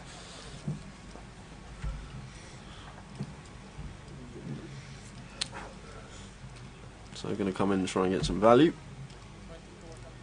Started well this session as John Eames. About 2.4. Richard's got the king of clubs. The way Rich is thinking about this one, I'm guessing he's probably got the king or queen of clubs here, Tower. Maybe the queen. I think the king he just calls. So I'm guessing he's probably got a hand here like same as John really, like an ace-jack type hand but with the jack of clubs, or an ace-queen type hand with the queen of clubs, king-queen with the queen of clubs. Well, unfortunately, We'll never know. we'll never know. Alfie says, good luck to the old man in seat 7. That's that'll be Mick's son.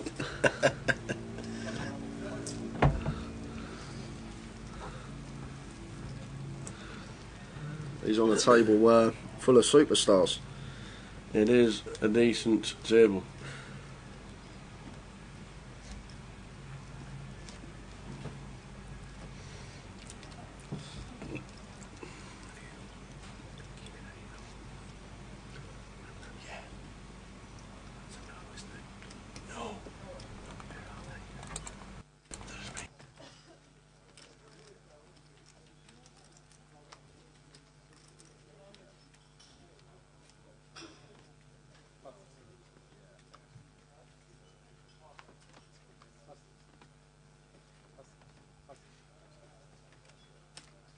Raise to 7.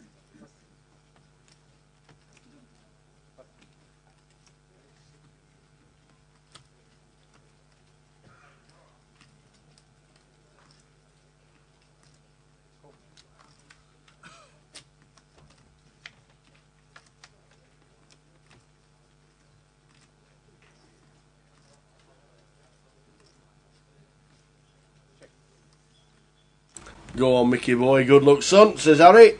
You got to tell me, I did ask how many fans has he got online, and he's got a lot. Yeah, big fan base. I think he's got 2.4 million followers on Instagram. Pay for 2.4 of them. So John coming in for the C-bet after Ben defended in the big blind with the king 10 suited, and Ben just going to get out of the way, and John takes another one. This is the John Eames show. Well, he won this event back in 2017.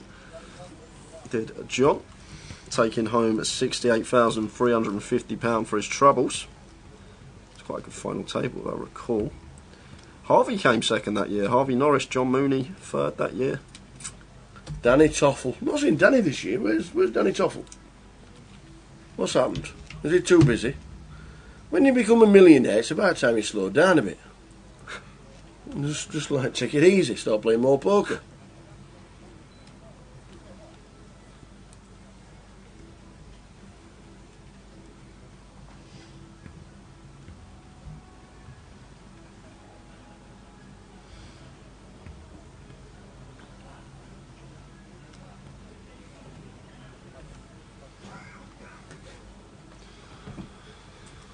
David can open the A6 suited under the gun +2.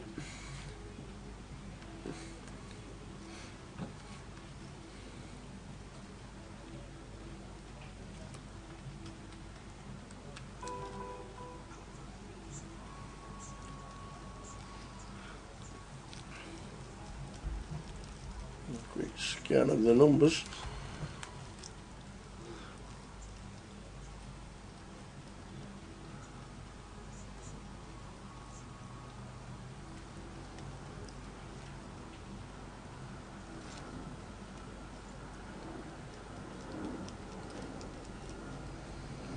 I've got no side event tonight. As you can see in the background, the room is completely full of tournament players. What was the line set? 190. Andy? 195. 195. Thought it was 190. Sure it was 190. Thought it was 190. Yeah, I think it's 190. You need a. I think Yanis will say it's 190. Speaking true. Yeah. Was it 190? Because we had a pound. It's 170 at the minute.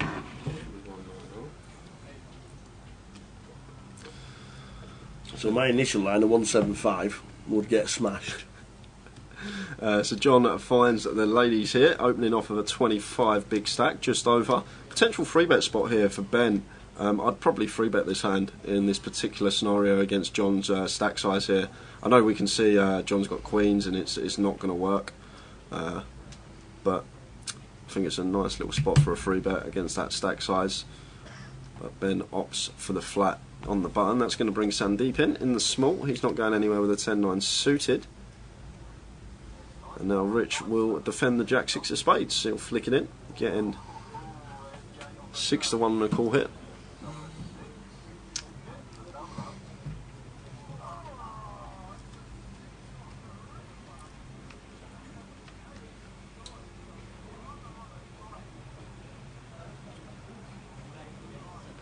King, Queen, 7, 2 hearts. So John flopping middle set, but action alert because Sandeep here with 10-9 of hearts, gut shot flush draw. So John going to continue for 1.2. Sandeep will not be going anywhere here. He'll make the call, and Rich will get out of the way with a Jack-6. We're going to go heads up to the turn.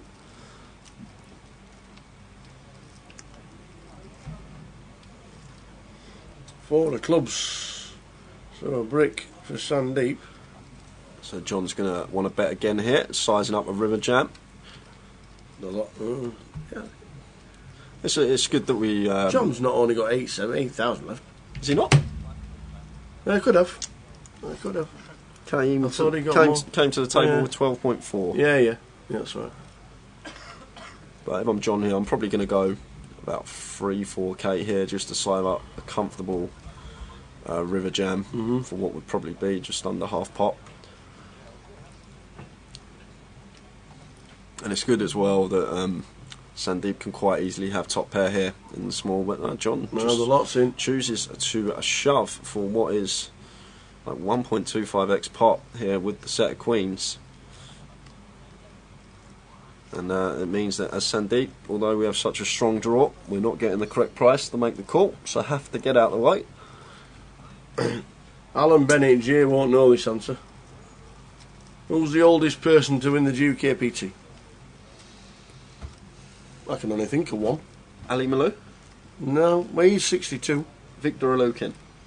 Victor, yeah, it's about 64. How old was Dave Glad? 52. Oldest person to win his UKPT. I'd say it was Dave Smith. In the first What was year. he? With the ads? Mm. Somebody. When he won it though, he wasn't that old, was Well, it's 10 years ago, but he passed away 7 years ago. he? Yeah. I'd said he was late 60s. Dave Smith. Good question though, Alan. Who's the oldest? Is he thinking of Mickey Black? Who's the oldest person? Good question, that. Dave Smith in season 1. Could have been. Was it season 1, season 2? It was the first one on TV, wasn't it? Dave Smith. It was. Sandeep coming in for the 3-bet here with the 6-3 of diamonds, and I actually really like this because John's been opening a lot of pots. He's probably his VPIP to start this session is way over 50%.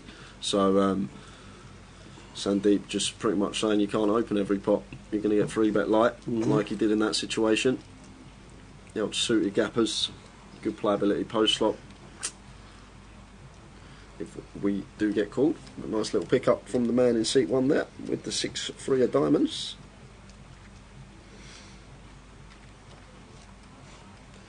Is Dean your brother? Yeah, he is. Yeah, he is. Takeaway recommendations for tonight. Pizza. There you go. There Well, I you don't go. know where from. There you go. Oh, yeah, it's the mother's birthday, isn't it? They'll all be around hers, won't they? Ah, nice one. Buying Mara takeaway.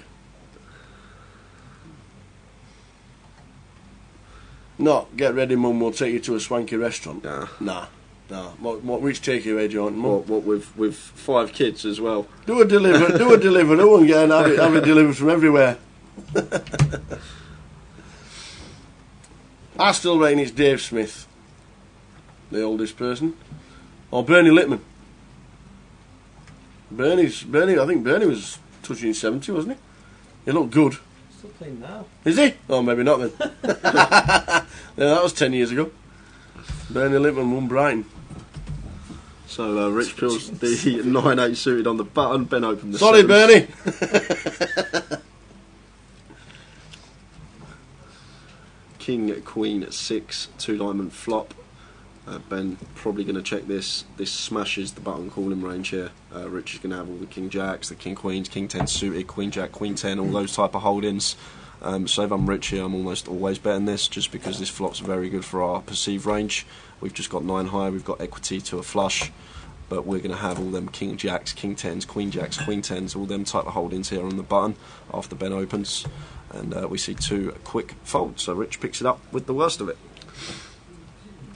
Going back to Mother's birthday, pizza being rejected. Ah. Tush. God.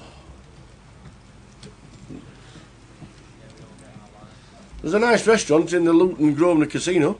Yeah, come up here. that'll have a little bit of space this evening.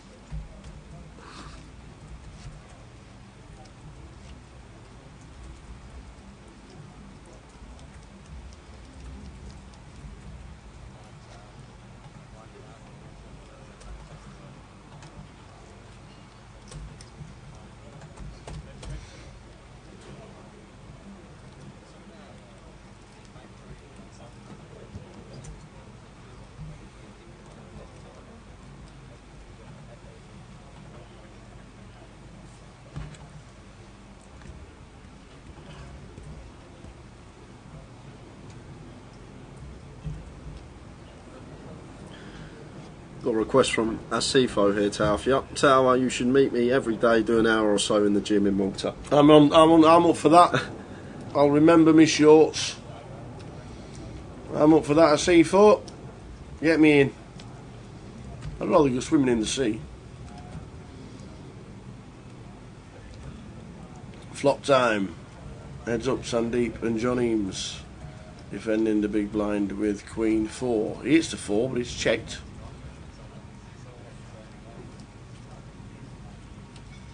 Sandeep hits the turn.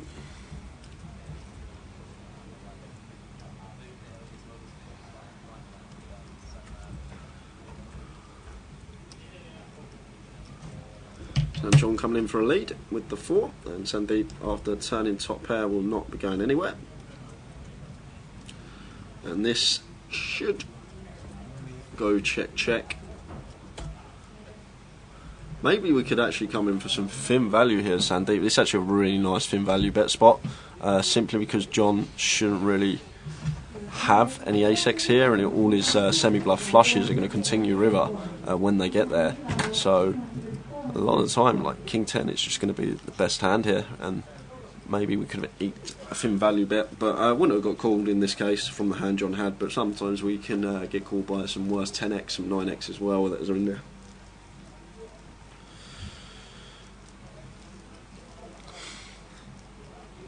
Last chance to get yourself into the Battle of Malta on Grosvenor Poker tomorrow evening.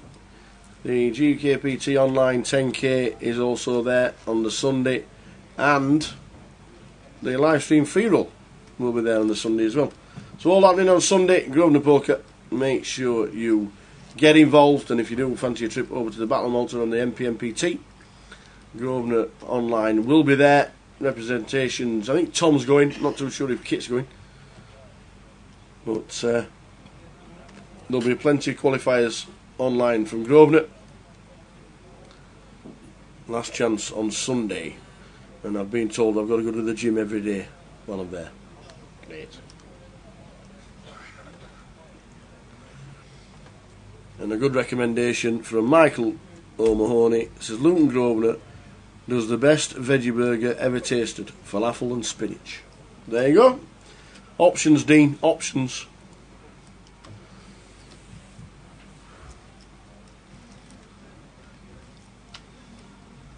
Three-way action. They've even got Mickey B on the... Oh, yeah, I'm Mickey Black. Yeah. Just be careful. I'm waiting for him to get dealt 6s. I can't wait. He'll be all in. He has to be. That's what it's. He's got to be all in. He'll have to 3-bet, maybe a 4-bet pre, and jam the flop. And he can even jam the flop pre because he's got a set, because he's already got a set. Set pre. Yeah. 10 of diamonds on the turn.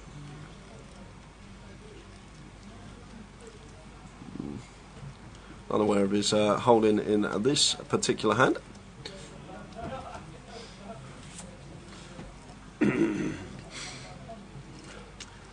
Gonna say he's got the best hand here though. When Sandeep's just got a pair of fives, you think of Mick's calling range on the flop. He's basically only hands that Sandeep's ahead of a 6-7 and 6-4. 4 suited in there as well. Actually, that's an up and down straight draw. Now Sandeep coming in for a bet here. A quick fold. So maybe it was one of them holdings.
Race to 7, John Eames with the 10 jack on the button. Mickey Black's go, oh, he's got 7s. What happens with 7s? Calls the initial raise on the button. Could have elected to raise, but decided to call, which brings in John Bousfield. Flop of ace, ace, deuce. Yeah, so this should go continue from John. No, he's not actually continued.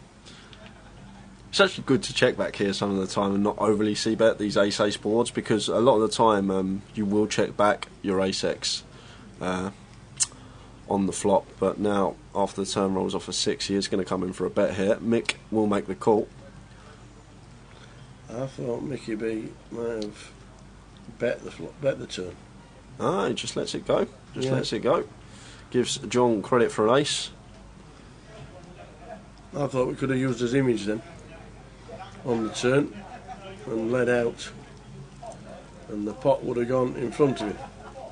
I don't think Mick will know John as well as we do. No. Know that he's going to be opening No. pretty much 100% of buttons. He's going to have any 2 there on the button when it's folded to him. And I think maybe if he was aware of that, probably would have led turn. Equity denial purposes.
So Sandeep King Queen under the gun, going to make it 700 to go.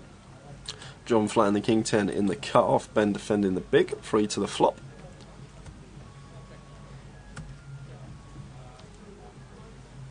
Flop 2, 3, 5, 4 on the turn as it's checked. Yeah, Sandeep's got to bet this spot here now. We're going to have the most ace-x here.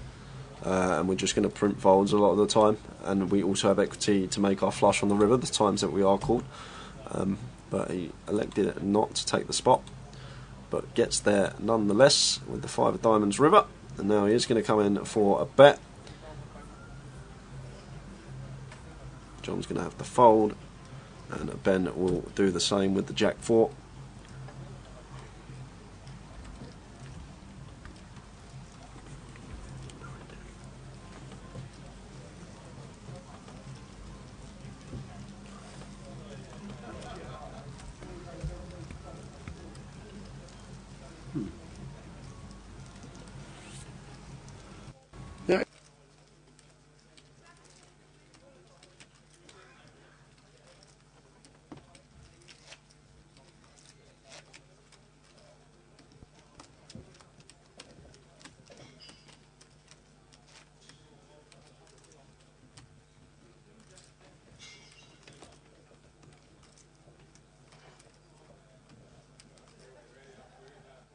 So welcome along, Luton. 170 runners for day 1B so far.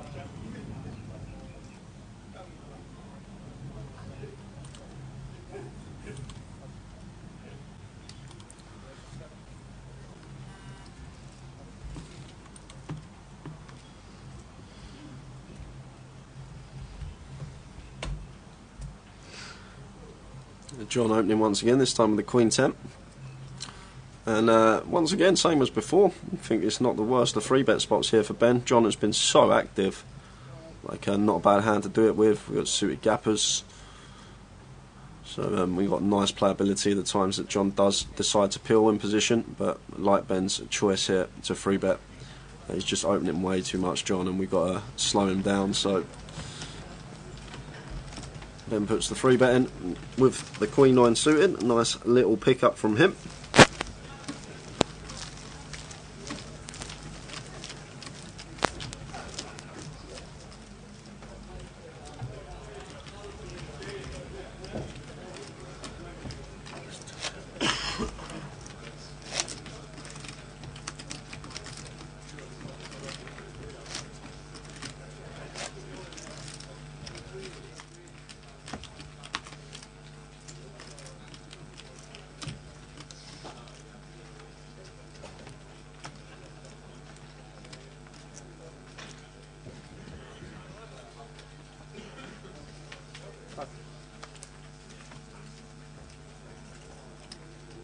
Raise to 7.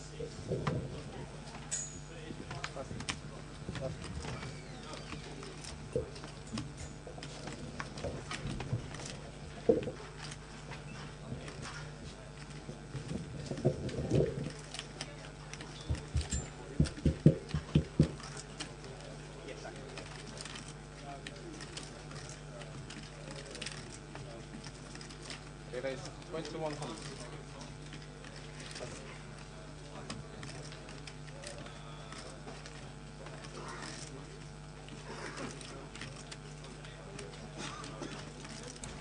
Got David opening King Queen under the gun +1. Ben coming in for the 3-bet with the Ace 10 suited on the button, and now Rich in the big here with the Ace Jack. Just going to get out of the way and get behind that. Knowing we see he has the best hand here, but in terms of value hands that Ben's going to 3-bet here, a lot of the time Ace Jack's going to be crushed. But Dave is going to peel out of position with the King Queen and play some post flop.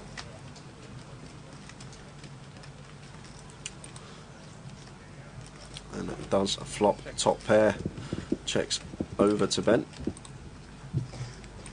Probably going to come in for a bet here. I'm probably going to continue this. Small though, no more than 1.6k round third pot. Give ourselves a nice price on getting the C-bet through. It's not going to work, but we need to be C-betting this board high frequency in a 3-bet pot once we do get peeled.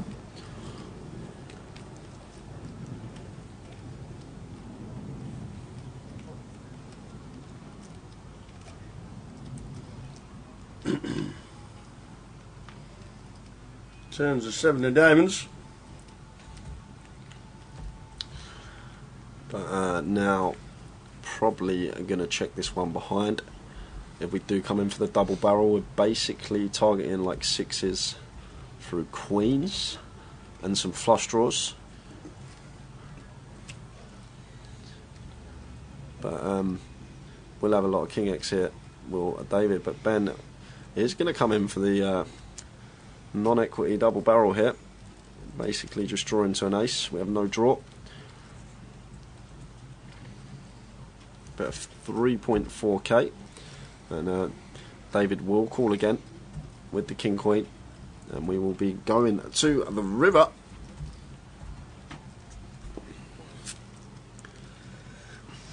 So SPR now, less than a pot size bet.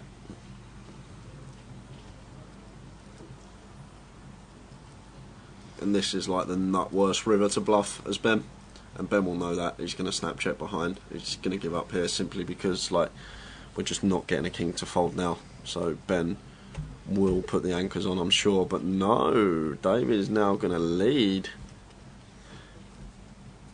And then a snap fold. And then a snap fold. Wannabe checking that over to Ben. Keep bluffs in his range there, and as well, Ben's also repping a strong range once he double barrels. He's still got ace king there. He can potentially have some diamonds as well. They're good double barrel bluff candidates on the turn. So strange lead on the river. Would have had the pot going his way anyway, but would have been interesting. I don't think Ben is ever going to barrel that river anyway. It's like the nut worst river to barrel as a bluff. Got to know when to put the brakes on. You gotta know when to hold 'em. Exactly, know when to fold them. Know where to fold 'em. Yes.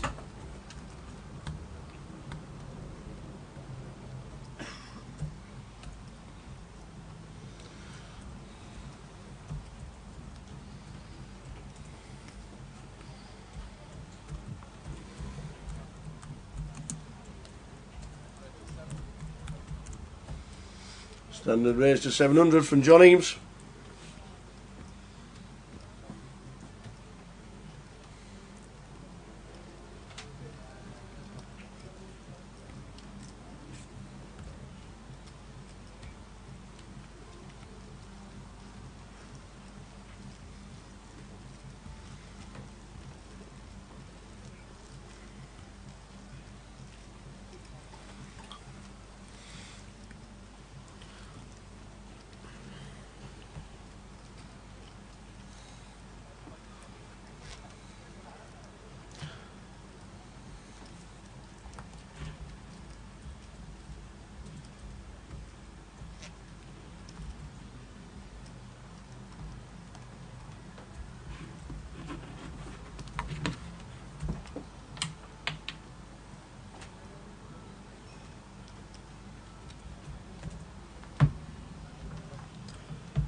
Force for Sandeep. He's going to open once folded to him in the cutoff. Makes it what looks like 700. And Rich here on the button, king and 9 off. Sorry, king 9 suited. And Rich chooses to just call once again. Not a bad hand to mix in a 3-bet bluff every now and again as well. Facing a cutoff open. And both blinds get out of the way, so... Oh, we flop it as well. Whoa, action. 4 to flop. 10, 8, 4, Sandeep, bottom set. Flush draw for Rich Kellett.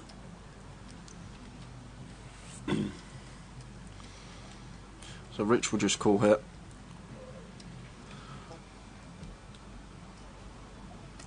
And we will see a turn, which is a 9. So Rich actually makes a pair now to go with his second nut flush draw, and Sandeep with bottom set, gonna continue trying to extract some value from worse hands.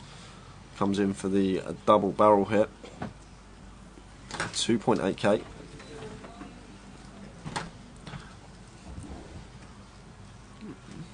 So when he double barrels this spot, Sandeep, it's a turn a lot of the time you expect the opener to check. So when he starts double barreling here, he's basically starting to rep like hands like King 10, Ace 10, Jack 10, Queen 10, all the over pairs, and then sets and 2 pair. So a better 2.8 from Sandeep and a call from Rich So Kellett. I think Rich is aware that he's going to need to find a club on this river. That one. That one. Kellett Kingdom. Kellett Kingdom. Welcome along.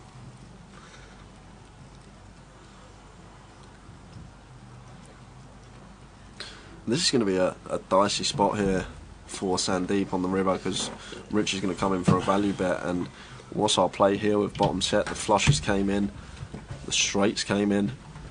Rich shouldn't have too much 7x after calling flop and peeling an open pre-flop. And Rich shows the King 9 of clubs, which is good. And Sandeep going to muck the 4s. And Rich takes a nice one. Nice little pot for him there. Hugo's burgers are awesome in Malta. They says are. a CFO. They are. Are they nice? They are. They ain't cheap. How much isn't cheap? 15 quid for a burger. No, you live in London. I live in Blackpool. 15 quid buys you a 5-course meal and extras.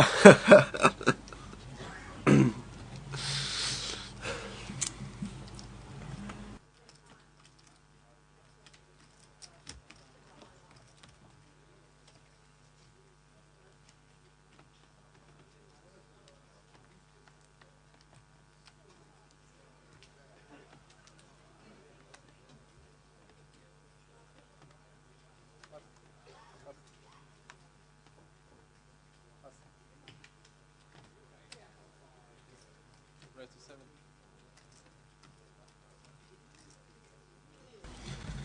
to 7. Yeah, we might be trying that AC4 after I've been to the gym that you got me going to. So the standard raises to 700 by anybody on the table. Sandy this time, does it?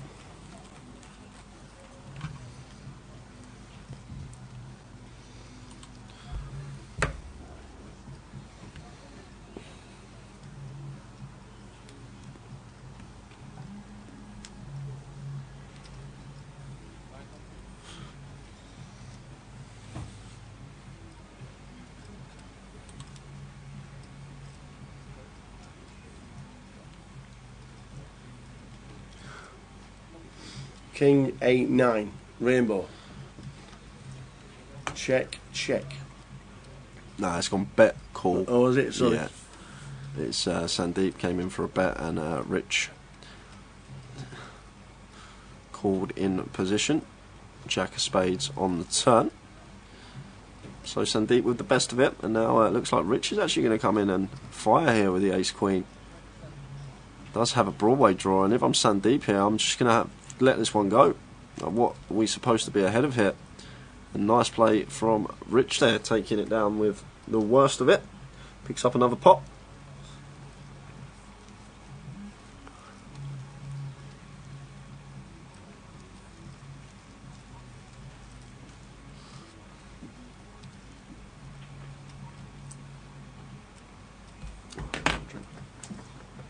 Terrible.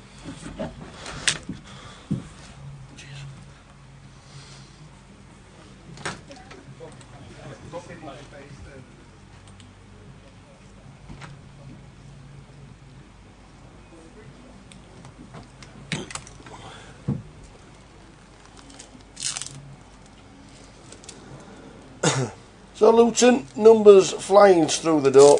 Great to have some fantastic numbers here in Luton. As always, a successful leg on the GUKPT.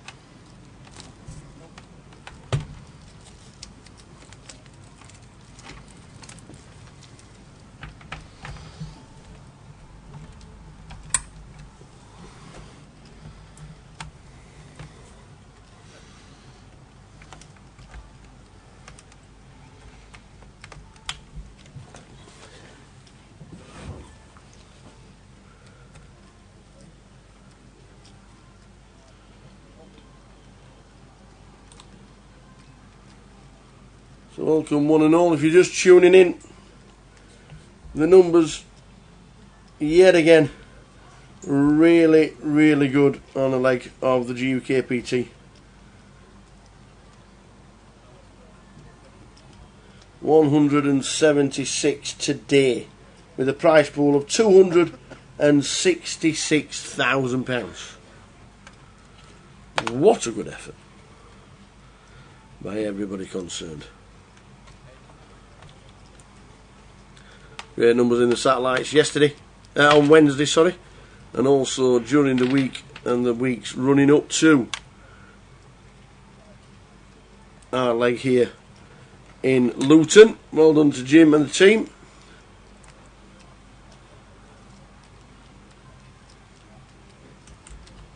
But they are fabulous numbers.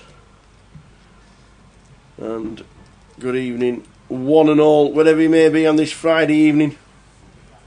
Hope you are enjoying the coverage has been brought to you by Jay and myself. Jay, the main man. I'm the man that talks a lot. And looking forward to this. And if you, as mentioned, on his way up to Malta, or across, down to Malta, and you can qualify on Grosvenor Poker online. Get yourself involved.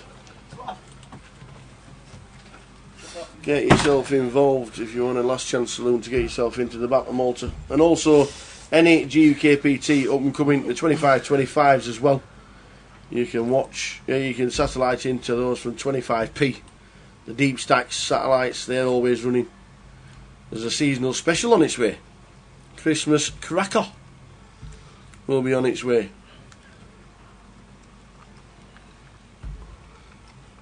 It's got 8s for Alan in the hijack. He'll be opening here.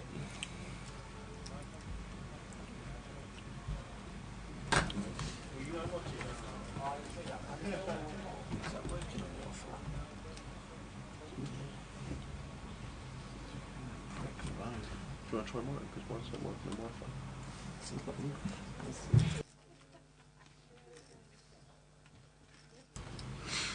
Aces for Johnny B. Johnny Bousfield has got the boots. He 3-bets to 3,000.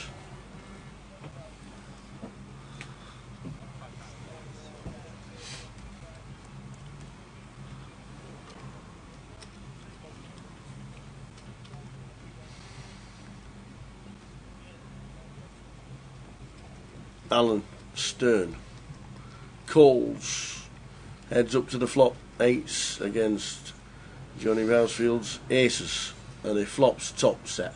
Must be nice. Puts a lock on everything. Only going to get paid though if an 8 rolls off. 5 on the turn.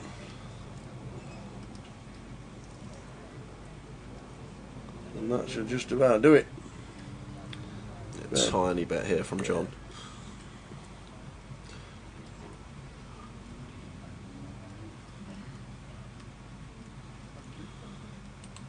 And Alan just lets the 8s go correctly.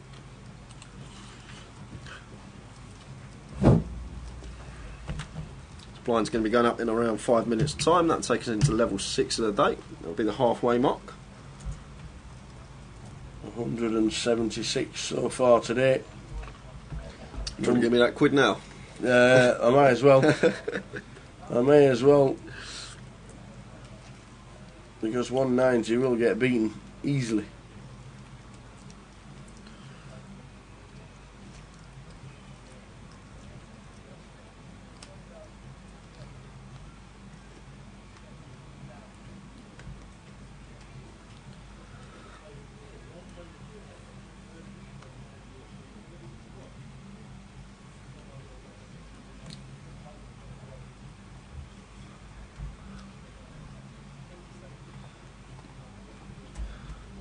And deep Queen 10 suited under the gun opens to 700.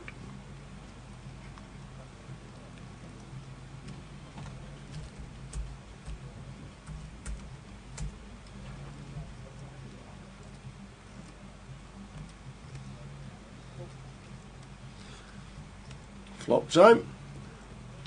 Standard race is 700. Action as well, because Ben has flopped an up and down straight draw, and Sandeep with gut shot and flush draw. Oh, the jack on the turn. Yeah, jack on the turn is an ill card. It's better 900 from Sandeep, and Ben will make the call with the 10-8. We'll root for the jack of diamonds, shall we?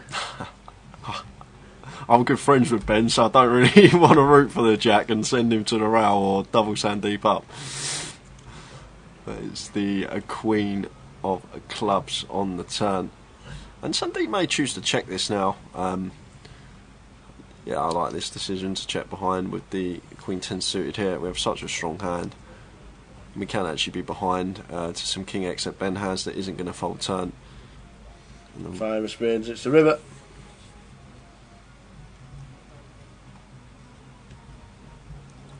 And it's gone check, bet, fold.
Charlie Bousfield got himself a McDonald's and watching his dad on telly. Go on, Big John. Well, he's got a fight on his hand on this table, I tell you. So John Eames opening the King 9 off here, and John having none of it. Like this, got the ace block up. John's opening a lot of hands, so comes in for the 3-bet bluff with the ace 3 off, and really nice to see. Nice little pickup.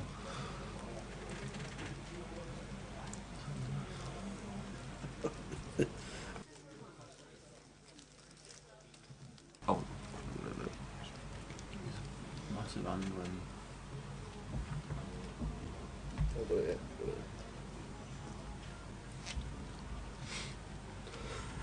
One of yours. Flat parcel came through the letterbox. It says "Do not bend." I'm just trying to work out how to pick it up.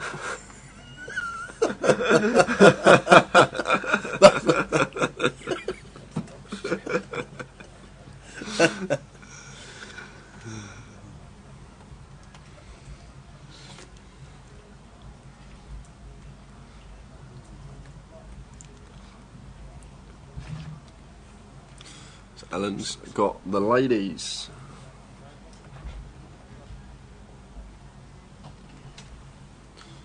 Makes it 900.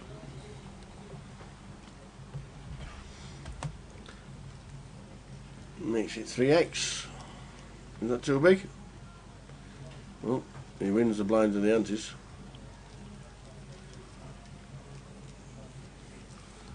Alan's played for years. Been on the GUKPT circuit since it started.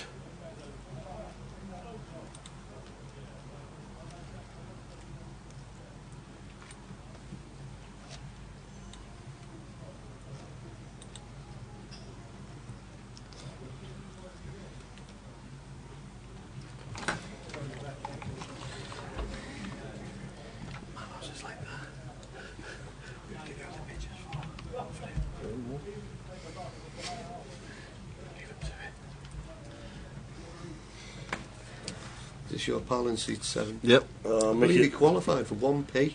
Mickey Black. No, that's not true. Oh, come on. Well, it was either that or I had a whip round at Honey Lane of 1,100 people all to put in a pound. It had to be one or the other, didn't it? I like the sit and go yesterday. £111 in, one seat. Get them in, get them playing. That was a great idea yesterday. Has anybody asked John Ames about the hair? I've not spoken to John, to be fair, but he's blonded it. It's pink. You can't see it on there, but it's pink. It's pink. It's bright Is it? pink. Oh, okay. Okay. Could be a prop bet. I thought he'd been playing duck apple in the bleach. Duck apple, what's that? Yeah, what is duck apple? No, you have to duck your head under the water to get apples out with your mouth.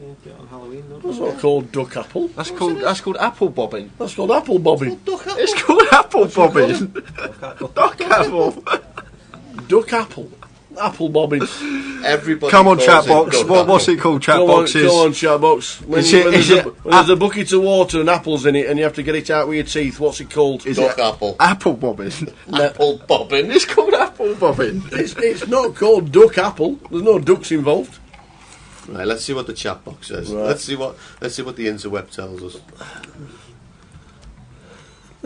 Duck apple. Yeah. None of that. Of course it is. Ace King suited for John, makes it 800. Rich going to peel the Queen 10 of diamonds on the button. Apple bobbing says Colin Bidwell. Apple There you go. bobbing says. Apple bobbing says Graham Weldon. Yeah. Dunking for apples says Melanie. Yeah, that's closer to us. That's closely Scottish. Obviously Apple Dunking. Apple Apple He's bobbing. obviously from Rotherham. We couldn't afford apples. So heads up. That's Apple bobbing. There is no Duck apple. none of that. Oh dear. John Eames, Ace King on a King 10-7 flop. Yeah, so this should go bet call. Rich with middle pair here. Very nice backdoor possibilities as well. Will be peeling in position. And then Charlie says it's not Halloween yet. We know. 2 weeks' time, 3 weeks' time, whenever it is.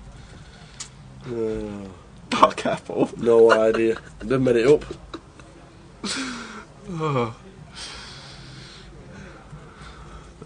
So this 6 shouldn't really change much. 8-9 suited gets there, but that's only 4 combos. Can't really be too worried about that. So we want to start extracting value from some worse King X and some flush draws. And potentially 10x we could get another street out of. There's John here, bet of 3.7k. And Rich with the Queen 10. Looks like he is going to call once more. He's just having a quick count of his chips. But John basically repping a King X hand here now. He's trying to say he's got King Queen, King Jack, Ace King, one of those hold-ins, and a really good fold from Rich there on the turn, not getting sticky with middle pair. Evening, Melanie.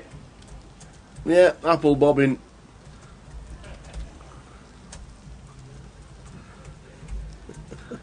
Tell your friend he's running his head in for a donut. Duck apple, please.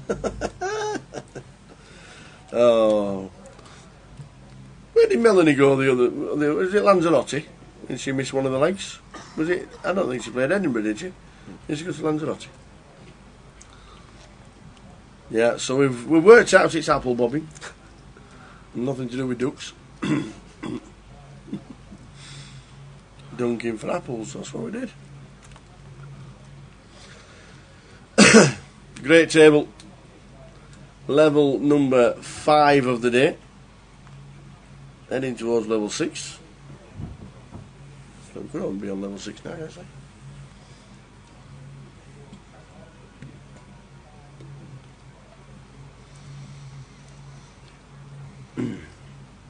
Folds all the way around to Rich Kelly. Makes it 9 with pocket 5s. Ooh, Alan's got the Cowboys on the button, incoming a 3-bet with the Kings.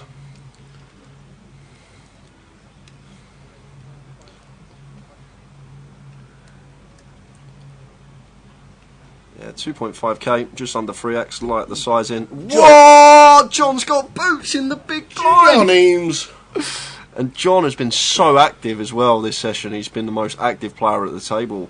So this is a dream spot for him, especially it's cut off versus a button dynamic as well. So he doesn't necessarily have to have a hand here if he comes in for a cold 4.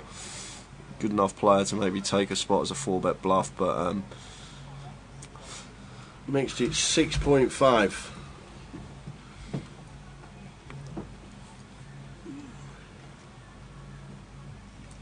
Pocket 5, so Rich Keller is in the tank. yeah, Rich ain't calling tower. Rich is getting out of the way with the 5s here.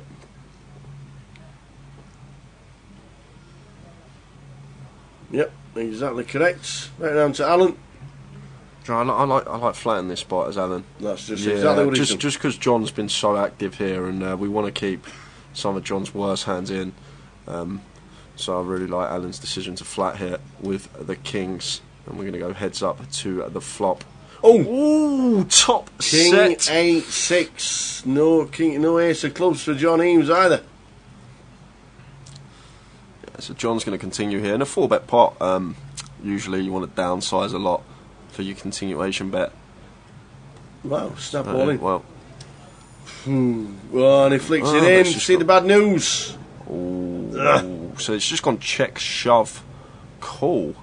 So Yep, it's check, jam, I call, John Eames. And John Eames loses maximum. yeah, he loses a big pot. Just a sick caller, really. Aces into Kings, and then the Kings finding the set. Not much John can do about that. I'm very surprised that Alan actually just shoved for what was 1.25x pot on the flop after John checked to him. And not much we can do on that occasion as John. Very unfortunate, but Alan takes a nice pot. John left on fumes. When I say fumes, he's still got 30 plus bigs, more than a workable stack.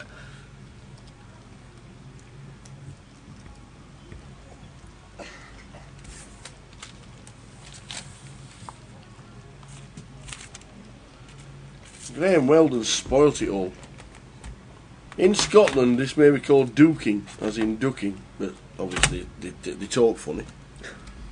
In Northern England, the game is often called apple ducking or duck apple. So what? So in Middle England, like Yorkshire, apple bobbing, duck apple. Never heard it. Gets confirmed from Graham that duck apple apparently is actually a term. Never heard of it. No. Sounds like a Chinese side dish. No, I'm an apple bobbing fella, to be fair.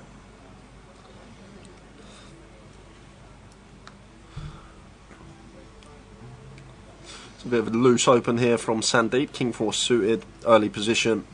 Should just be tossing this one into the muck. Especially at a table like this as well. It's a very good table. You've got Rich, you've got John, and all capable of free betting. Lighter.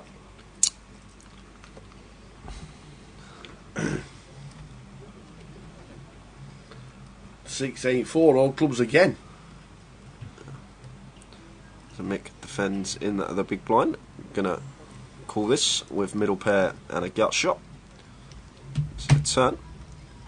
Oh, that's painty. Oh, that's a terrible card for Mickey Black.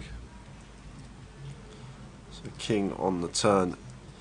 And Sandeep coming in for the double barrel after turning 2 pair.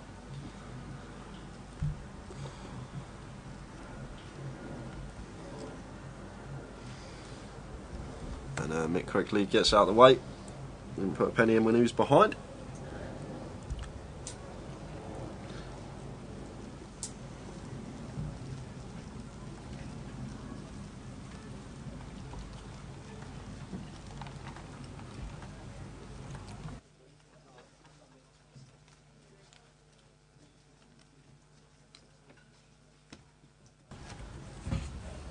Craven.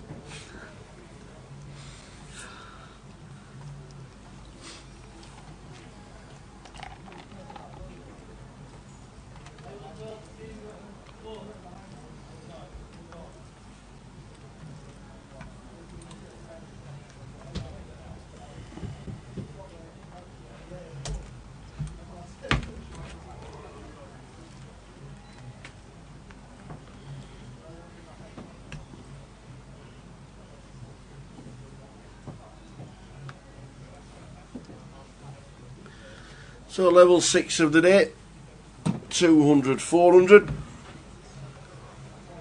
13 minutes into level number 6. Numbers just keep going up and up and up. Don't forget to check all the details yourself if you want to on the Poker Live app. Great app. You can even now put yourself down on a cash table and you're not in the building. You've got 2 hours to get there, lock a seat up and get yourself in. Mickey Black's all in No way. with the ace king. Uh-oh.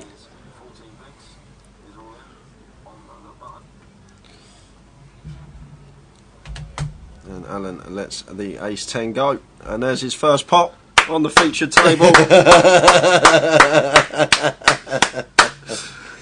Back to 20 bigs.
So Mickey Black wins his first pot on the feature table and he walks up to the boots the very next hand.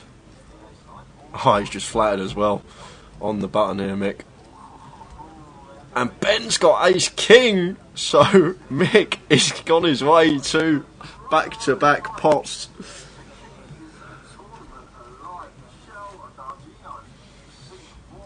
So Ben, 3-bet to 2.6k out of the big blind. Alan going to get out of the way. Mick's going to shove. Yeah. And then just needs to hold.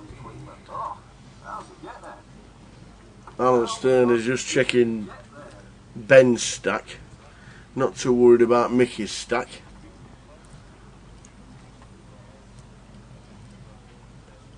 Alan realises Ben's got 19,000 behind the line. Probably a bit too much to do anything with Jack Queen off. So here comes the shove from Mickey Black. All in and a call. Bit of a cooler for Ben.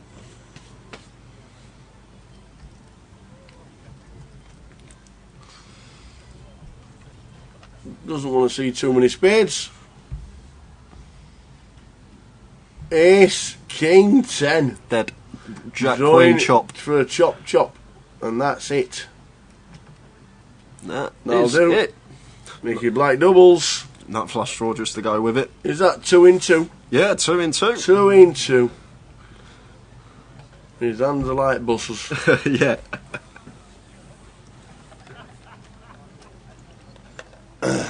And Alan Stern would have taken them both out. Yeah, of course he would have. Queen Jack would have flopped the stones. He was thinking about it as well. Alan. He was thinking about it. If he raises, there's no way Mickey Black folds. And I don't think Ben folds either. That could have been curtains.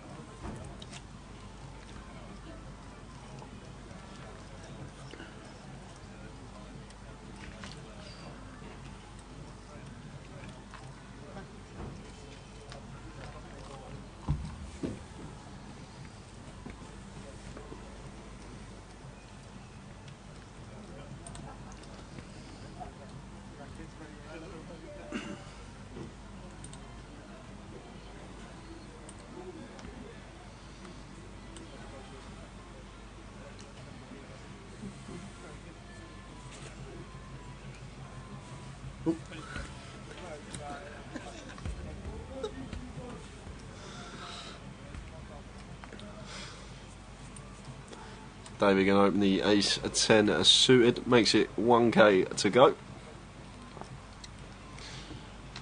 And looks like Sandeep defends in the big with the king 8 of clubs. 10-8-4. Both players catching a piece, middle pair for Sandeep and a top pair, top kicker for David, so it should go check, bet, call.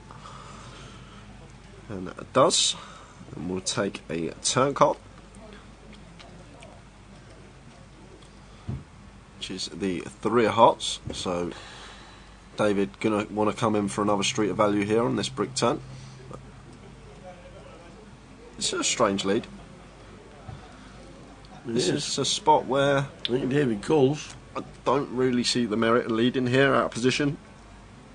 Sandeep's definitely not checked. Yeah, like what are we trying to achieve from this bet? Is Sandeep that's led 2.8k here, guys. It is Sandeep that's led. And David going to call with the ace 10. And we'll see a river, which is the 7 of hearts. The check mark goes to David. Take check. I've got an 8. I've got a 10. Yeah, Charlie says if this was table tennis, John Bousfield would be smashing everyone. You're not wrong. Is he good at table tennis, John? He's very, very good. I've played him at table tennis, and he also runs marathons now as well. He's done incredibly well with his weight. He's looking mean, lean and trim.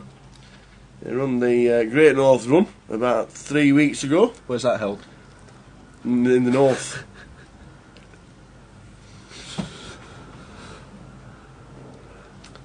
And he plays table tennis. And he does a mean Elvis impression as well. See you tomorrow, baby. Evening, Logs. Good evening, Logs. How are you doing? It's not looking good for Scotland in the rugby. It's not looking good for Japan in the whole, to be fair. Hurricane Teresa on its way, whatever it's called.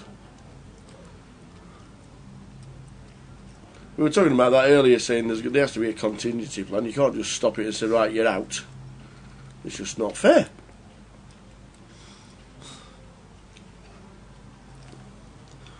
It's blind on blind here, and Sandy up is going to raise, makes it 900, and Rich in the big with a 10-6. May pull this, Rich. Obviously very comfortable playing post flop out in position, so he knows it's a heads up pot.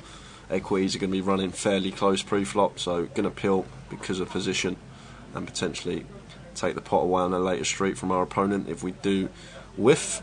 But in this scenario we've actually flopped middle pair here as Rich going to check it behind. King of spades on the turn. And Sandeep may come in for a bet here. We with a razor pre-flop, we're going to be fairly king x heavy. And Rich in a bit of a spot with the 10 here now. Getting an attractive price over 4-1 and a call.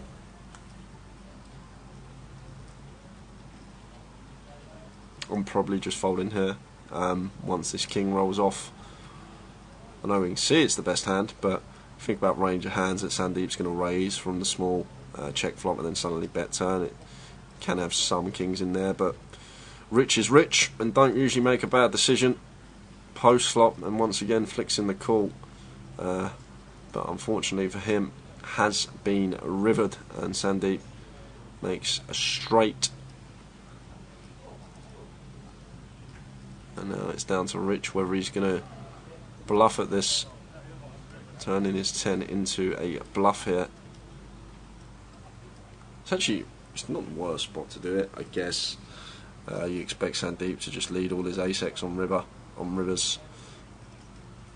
So he's on 5.5k here, Rich, so he's bet 5.5 into 3.6, so repping a flush here.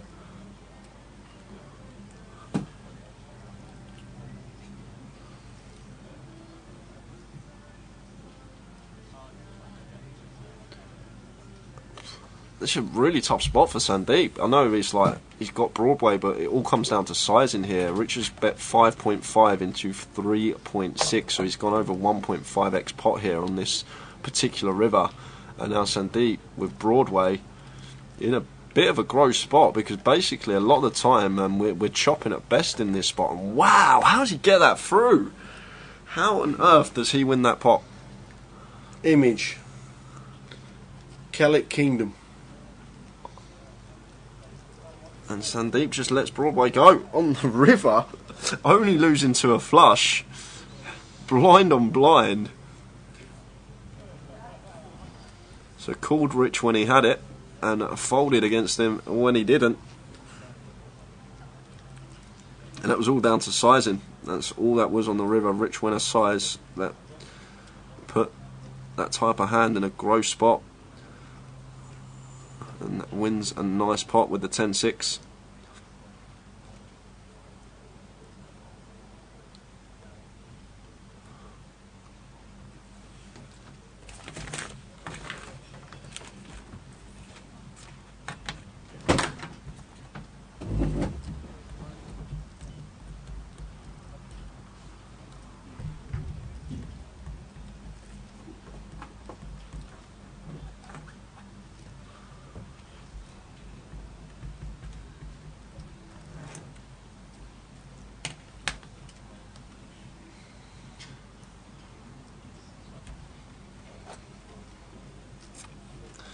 John opening the sevens, makes it 900 to go. Alan in the big, going to defend the king at a 10, heads up to the flop.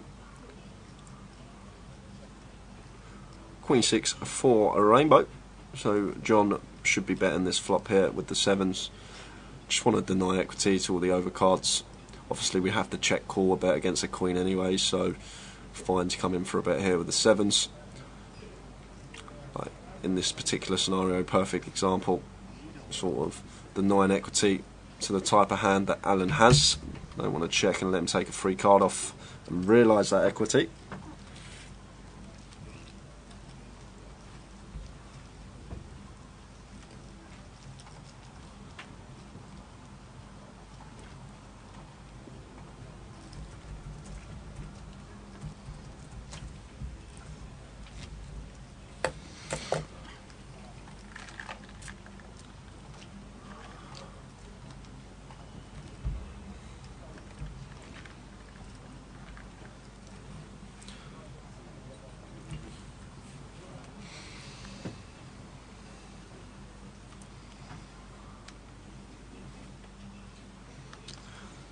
And John with ace king under the gun. Pretty standard raise. This will be 9, won't it? If it was 3 before, then he went to 7. There you go. Now it's 4. He goes to 9.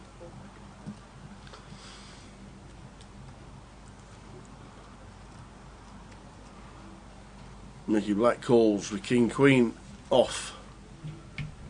David on the big blind doesn't defend with Queen 8.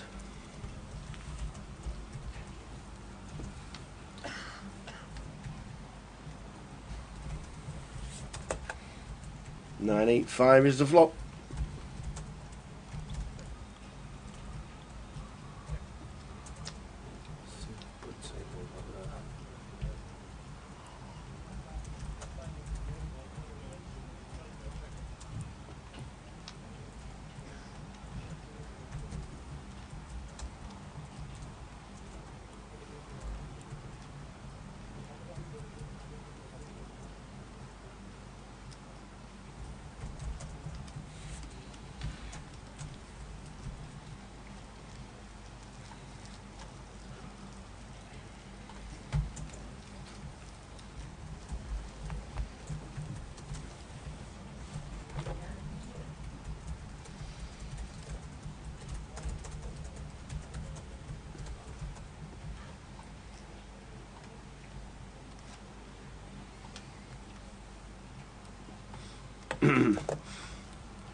We'll fold in the flop. We'll fold in that hand beyond the highlight reel. Yes, he says. Yes.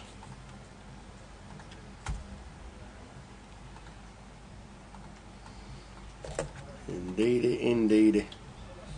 Numbers still coming through the door. Great numbers yet again.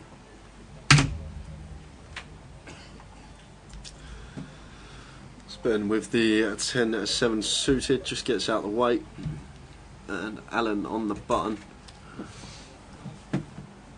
I'm sorry, Rich in the cutoff. 10-9 suited. He's going to be opening this hand.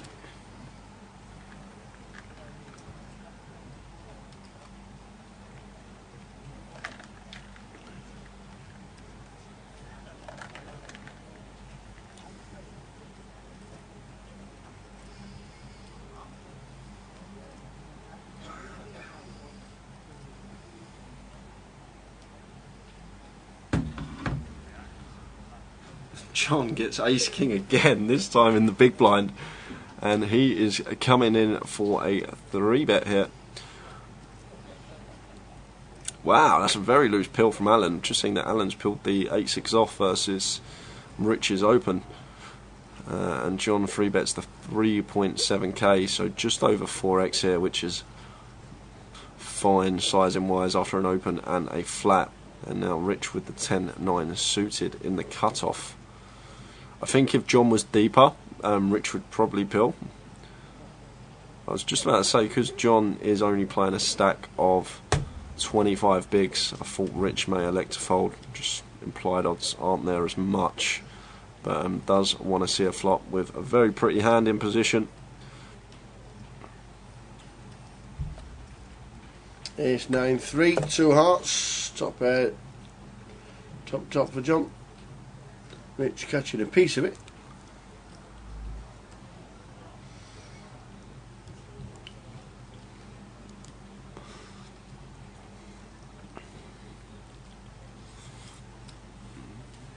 So John probably going to continue for around 3k here.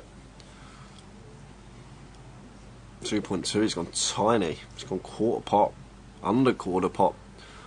And Rich now getting a very attractive price, probably is going to flick in the call with his middle pair, see if we can potentially snag a 9 or a 10 on the turn.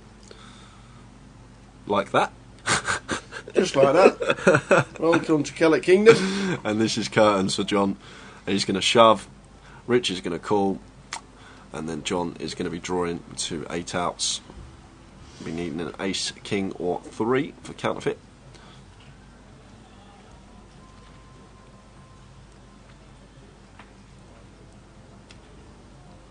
Yep. He knows as And soon it's as he not gets call. snapped. And he's going to get the bad news as soon as we hear the call.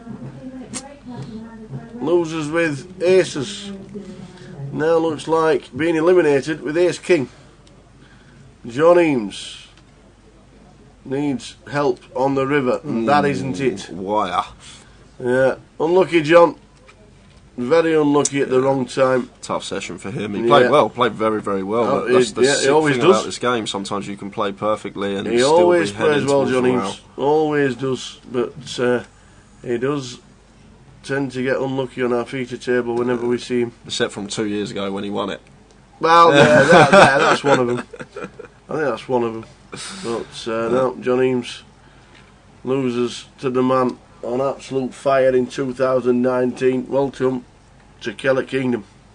This turns 2 pair like no problem at all. You just feel it coming. Just felt it coming.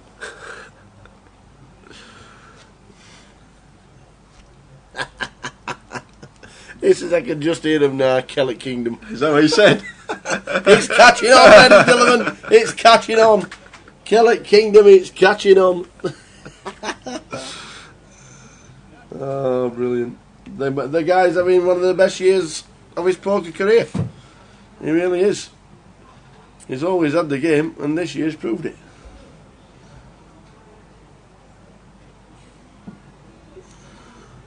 Wasn't he 6th in the Omaha last night? I think he was. Yes. Just in the money. Yeah.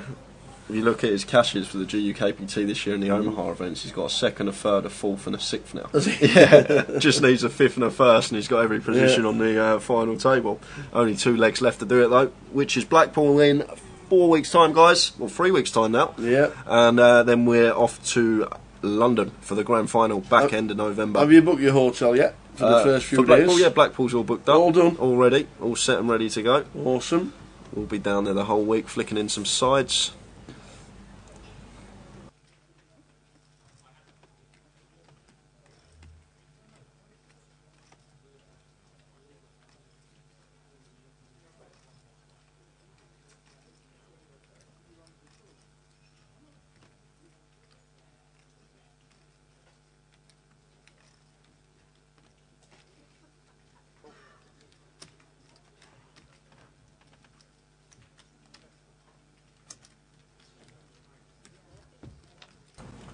Mickey Black with the ace jack raises to 3.2. Ace, Queen 4 3. Mick going to continue here after flopping the nut flush draw. Yeah, and David's not folding top pair with the Queen of Hearts as well. No, the Ace of Hearts, sorry. There's a bit of a redraw.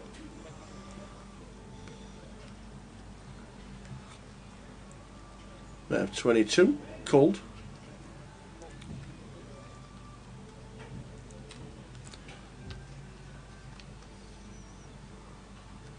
Nice card for David. Is Mickey going to barrel? I think Mick's going to check here. This Queen is probably the worst card to be barreling on, simply because you think about David's calling range on the flop. Like, it's basically Queen X and then some flush draws, but looks like Mick is going to go for another street. 32. And this just sort of targets the pocket pairs, 5 through jacks, and also some King of Hearts and Jack of Hearts that David can have here. There's a bet of 32 from Mick, and David will make the call.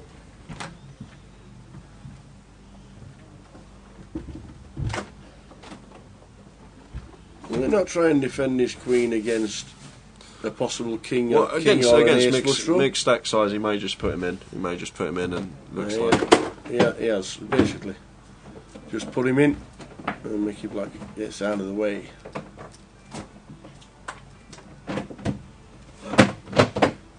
He's not bothered how much it costs him, he's only in for a penny.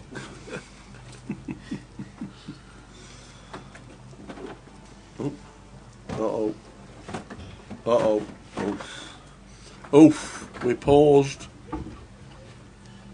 What? Ah. Want one of these? Ah. Go on then. See you in 5.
So just under 30 minutes to go until the end of this session.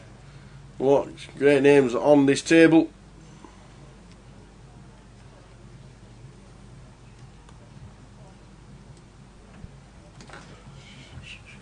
Are these headphones in?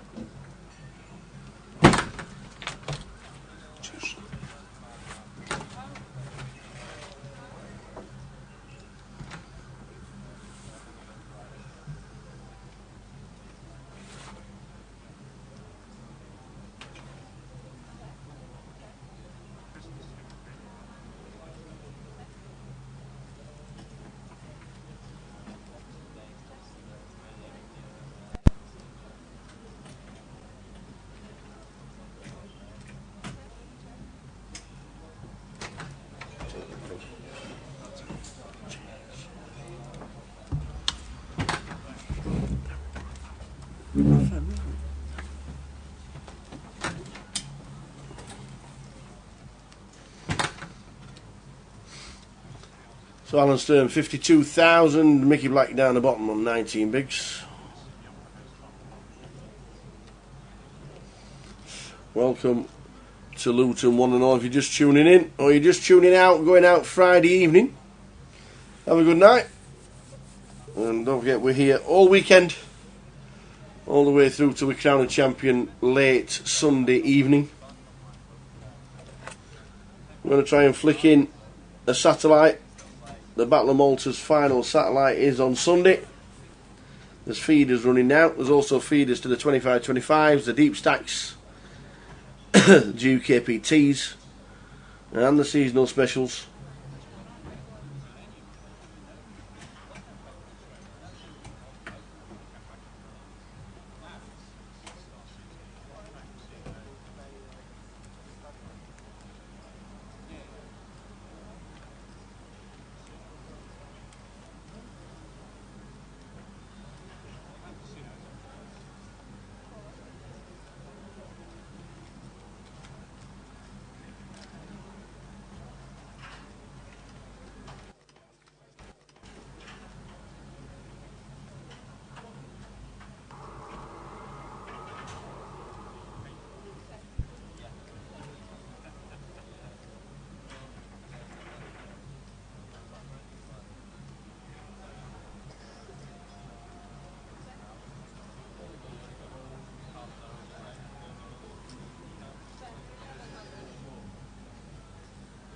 Ten-6 ace was the flop. Sandeep betting 1.1 on the turn of the 3 of hearts. And that sure we've got the Queen redraw. Ben Malagheads decides to call. Good shot for the straight and misses with the 2 of clubs hitting the river.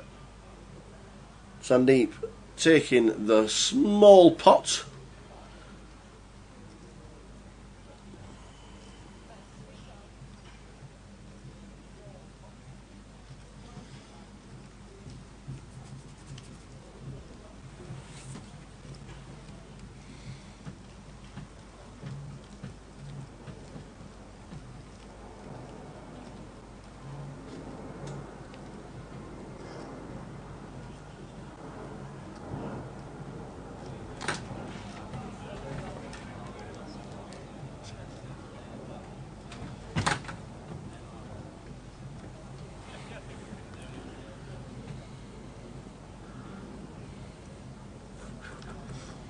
Still a packed card room and still over 110 players in the mix from the 180 or so in the mix.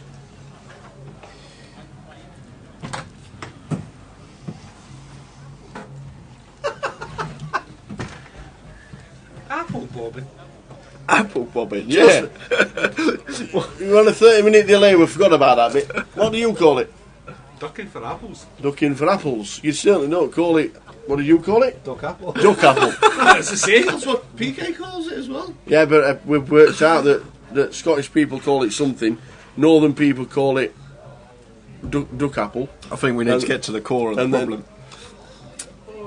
And then Middle England call it apple bobbing. It's an old Granny Smith one, that one.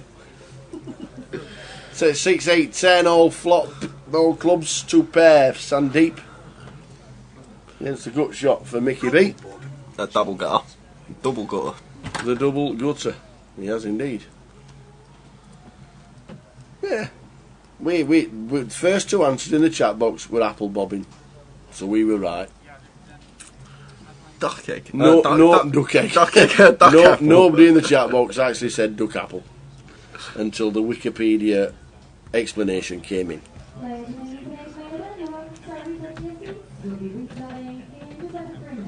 Over 110 players still in.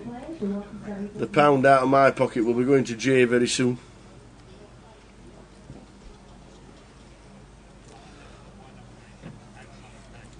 It's alright because we're going on Towers treble tomorrow anyway, so I'm not going to see it. Win-win.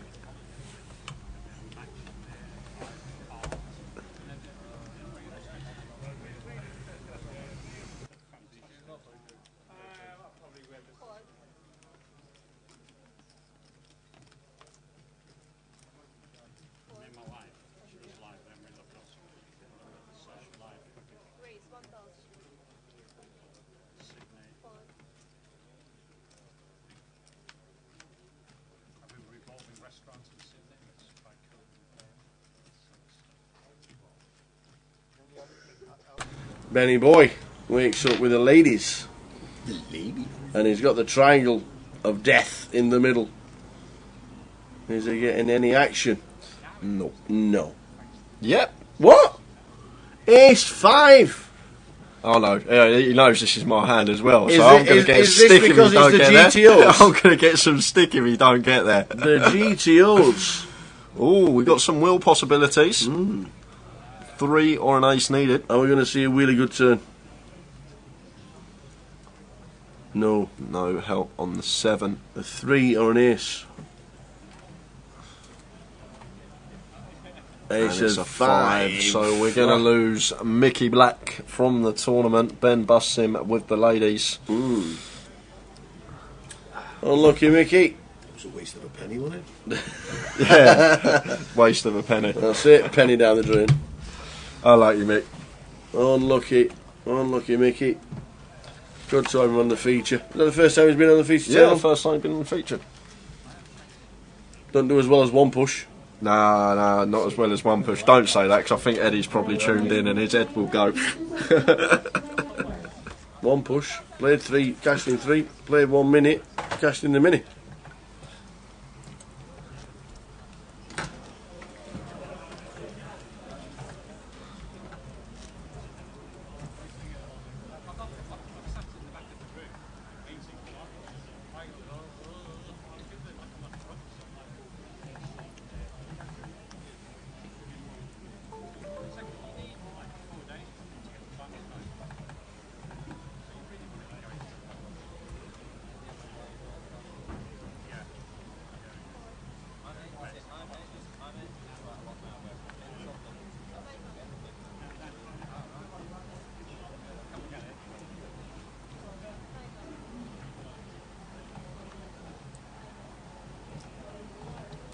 Time Alan's turn to pick up the ace-5 suited. He's going to defend.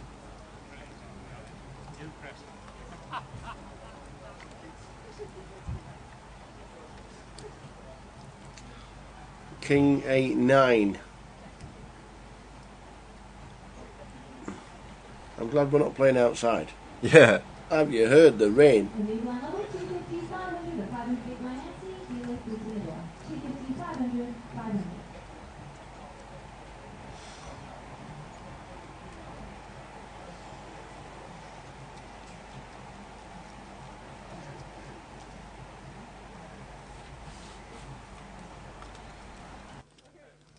That's the thing with like Aussie Open, US Open, maybe they're taking it for Wimbledon instead of Hilton.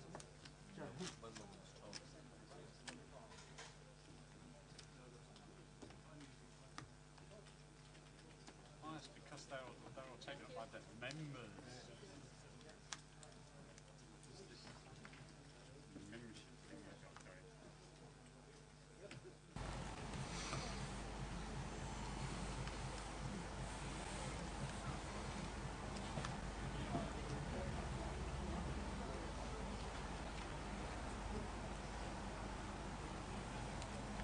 It's folded to Rich on the button.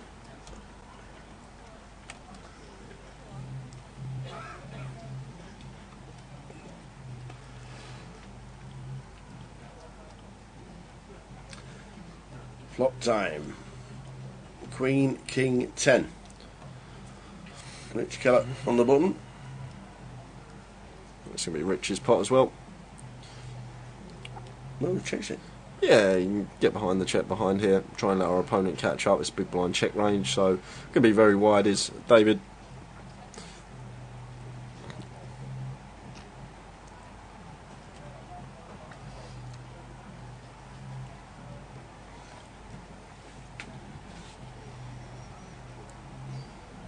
And this is what he's done. He's managed to induce a bet.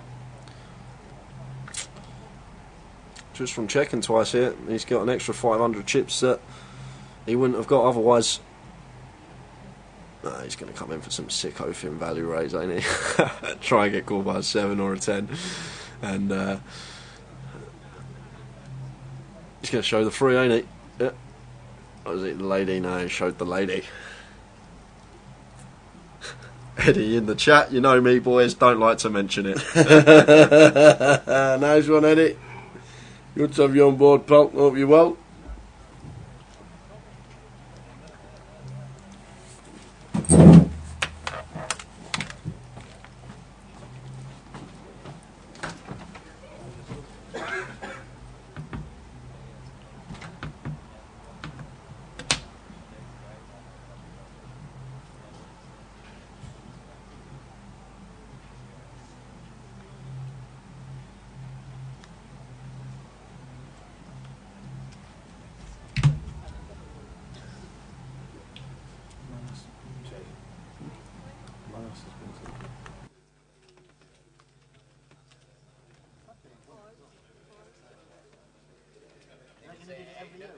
I was speaking to somebody about this actually about 4 years ago, because I was saying I wanted to go and see it, and they were saying that they were going to table every hand he'd walk away with his little dictaphone and be like, so he'd make sure that he detailed and put it in his dictaphone, so then when he got home he could remember everything correctly. He didn't have time to scribble it down. Yeah, insane. And he got his head looking at this pricky Gobbo boy. He's a pretty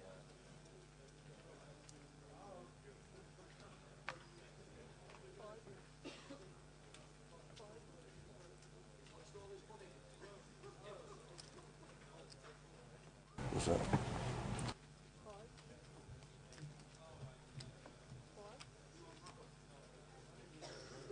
Them pictures. King 7 suited for Alan, going to come in for a limp in the cut-off. John going to flick in the extra 200 chips to complete in the small, and Ben checks his option with the 10-5.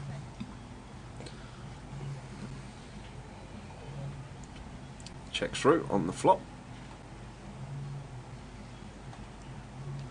Jack on the turn, and now Ben going to lead, but he's leading straight into Alan's straight.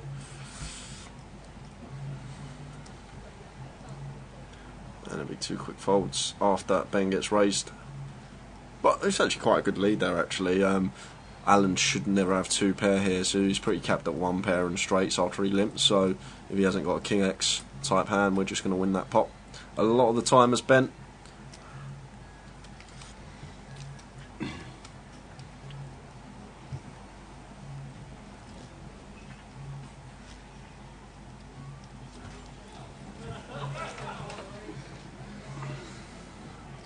Oh, my money's safe, by the way.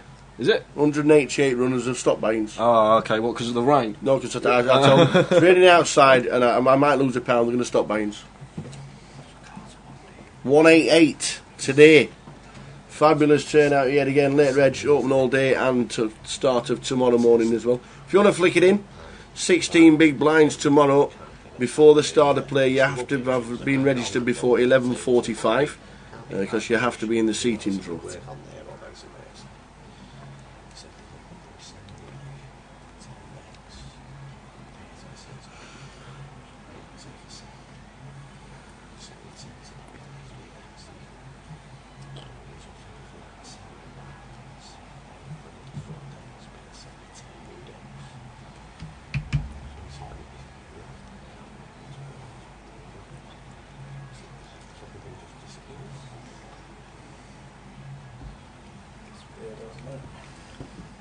So Sandeep choosing to 3-bet out the blinds versus Rich's early position open here. And Rich is going to have to get out of the way now, and John is going to do the same.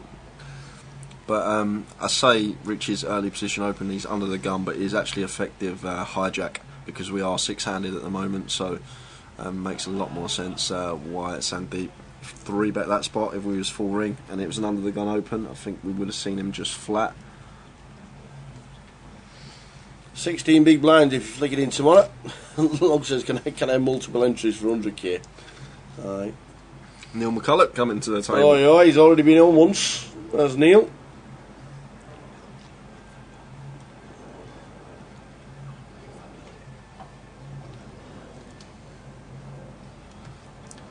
We're just under 10 minutes, guys, before we do head out on a 15-minute break, and then we will be back with a new table.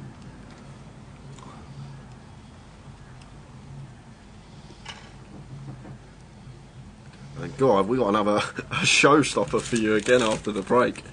Have you got inside information? I might do. Okay.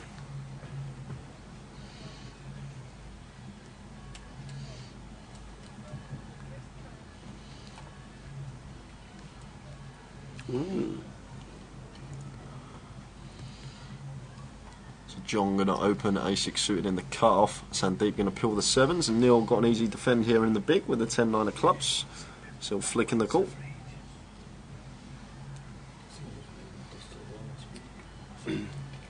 He likes the 10-9 suited, so he wants to see a flop. 3-way to the flop. Ace, 4, 5. 2 outs. Not the best flop for Neil.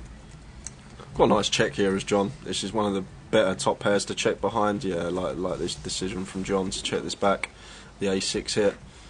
And we're probably going to get a bit of extra value now that we may not have got from Sandeep on this turn.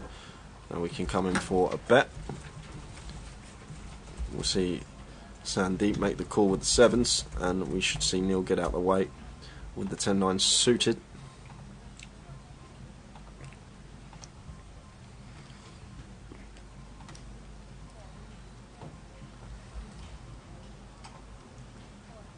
So that's the call. Then we will see a river, which is the deuce of spades. So there's hardly any free X that Sandeep can have here, calling out the small pocket 3s, that's about it. So John could go for Finval here, perhaps try and get called by some AX type hands. We sometimes value own ourselves against a better Ace X, but thought better of it and just check behind to the pot. And coming up towards the end of level 6 and still 50 big blinds is the starting stack. So still chunks.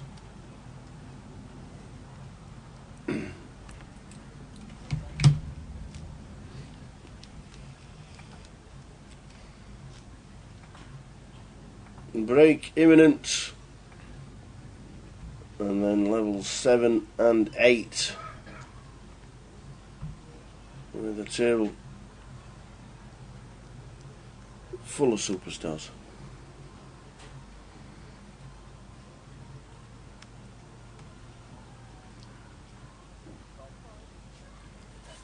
David wakes up with Ace King. Going to raise it up probably to 9, like most people have been doing. No. Yeah, exactly right. 900.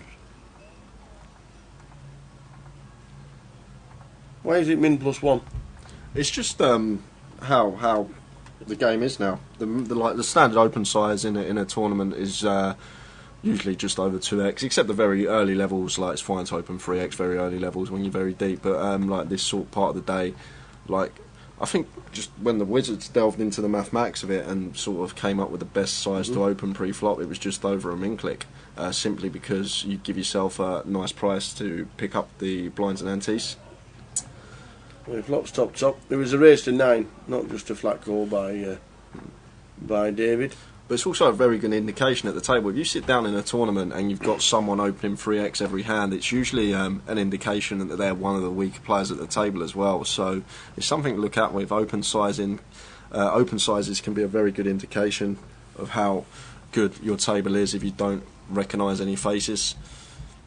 Like bet sizing is a big one. Usually, how you can tell who the better players are at the table. They're choosing the right sizes. Even if you can't see their cards and you're sitting at the table, just from continuation bets opens, you should know what size is the right size to go. And if players are going that size, you can usually tell they're quite competent and know what they're doing, and could be a very good player.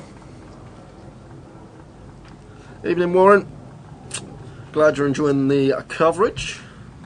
Evening, Warren. You have just joined us at a time where we are about to go on break, but it is only a 15-minute break, so we'll be returning around 8 o'clock, just after.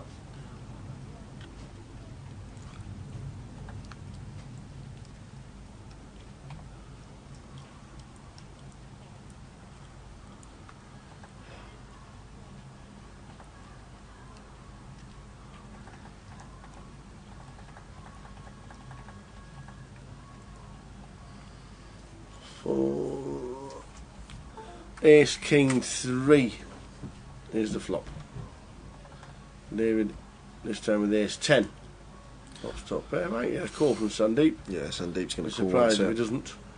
Just because there's an ace on the board, we can't immediately give our opponent credit for an ace. They're going to be opening other hands under the gun. It's not just always ace-x. 2 of clubs on the turn.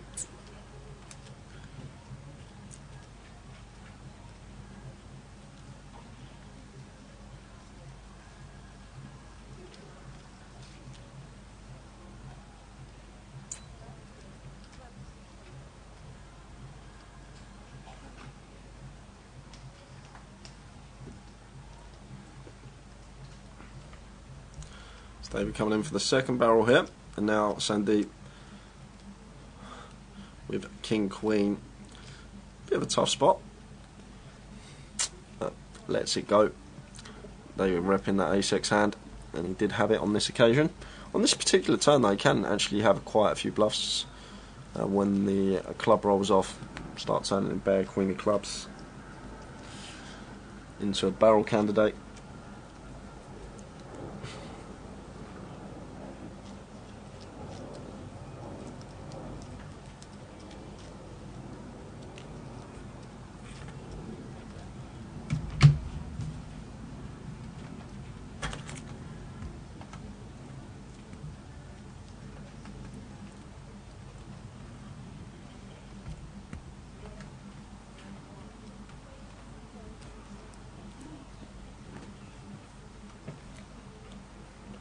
So this may be the last hand as we're heading towards the break. Less than a minute to go. Yeah, 50 seconds.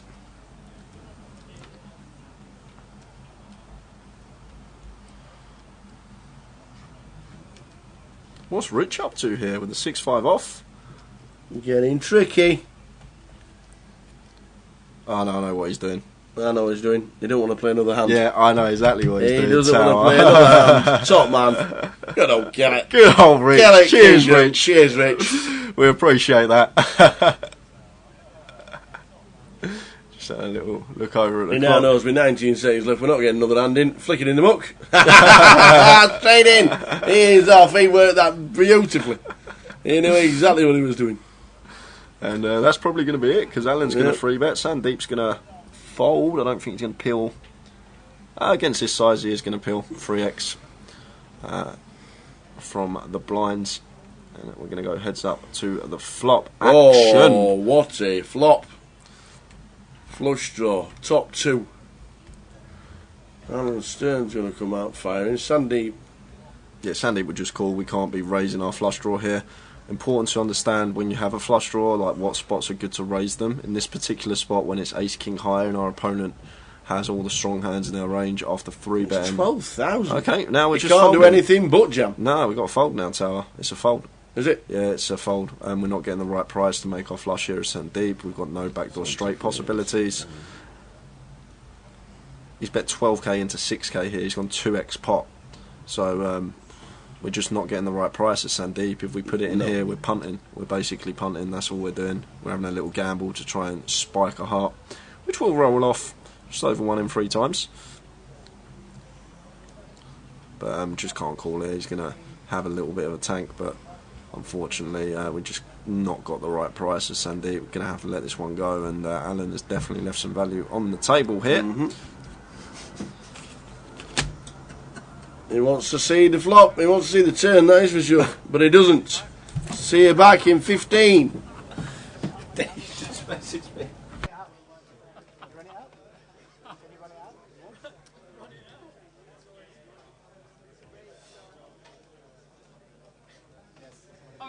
Actually, I was trying to heart came there. Yeah, the heart would have had me up. Yeah.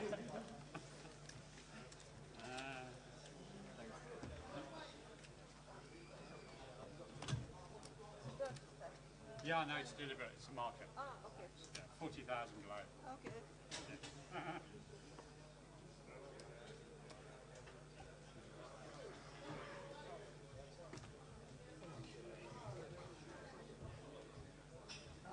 We relocated again. Find a new home.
1, 2, 3, 4, 5, 6, 7, 8, 9, 10.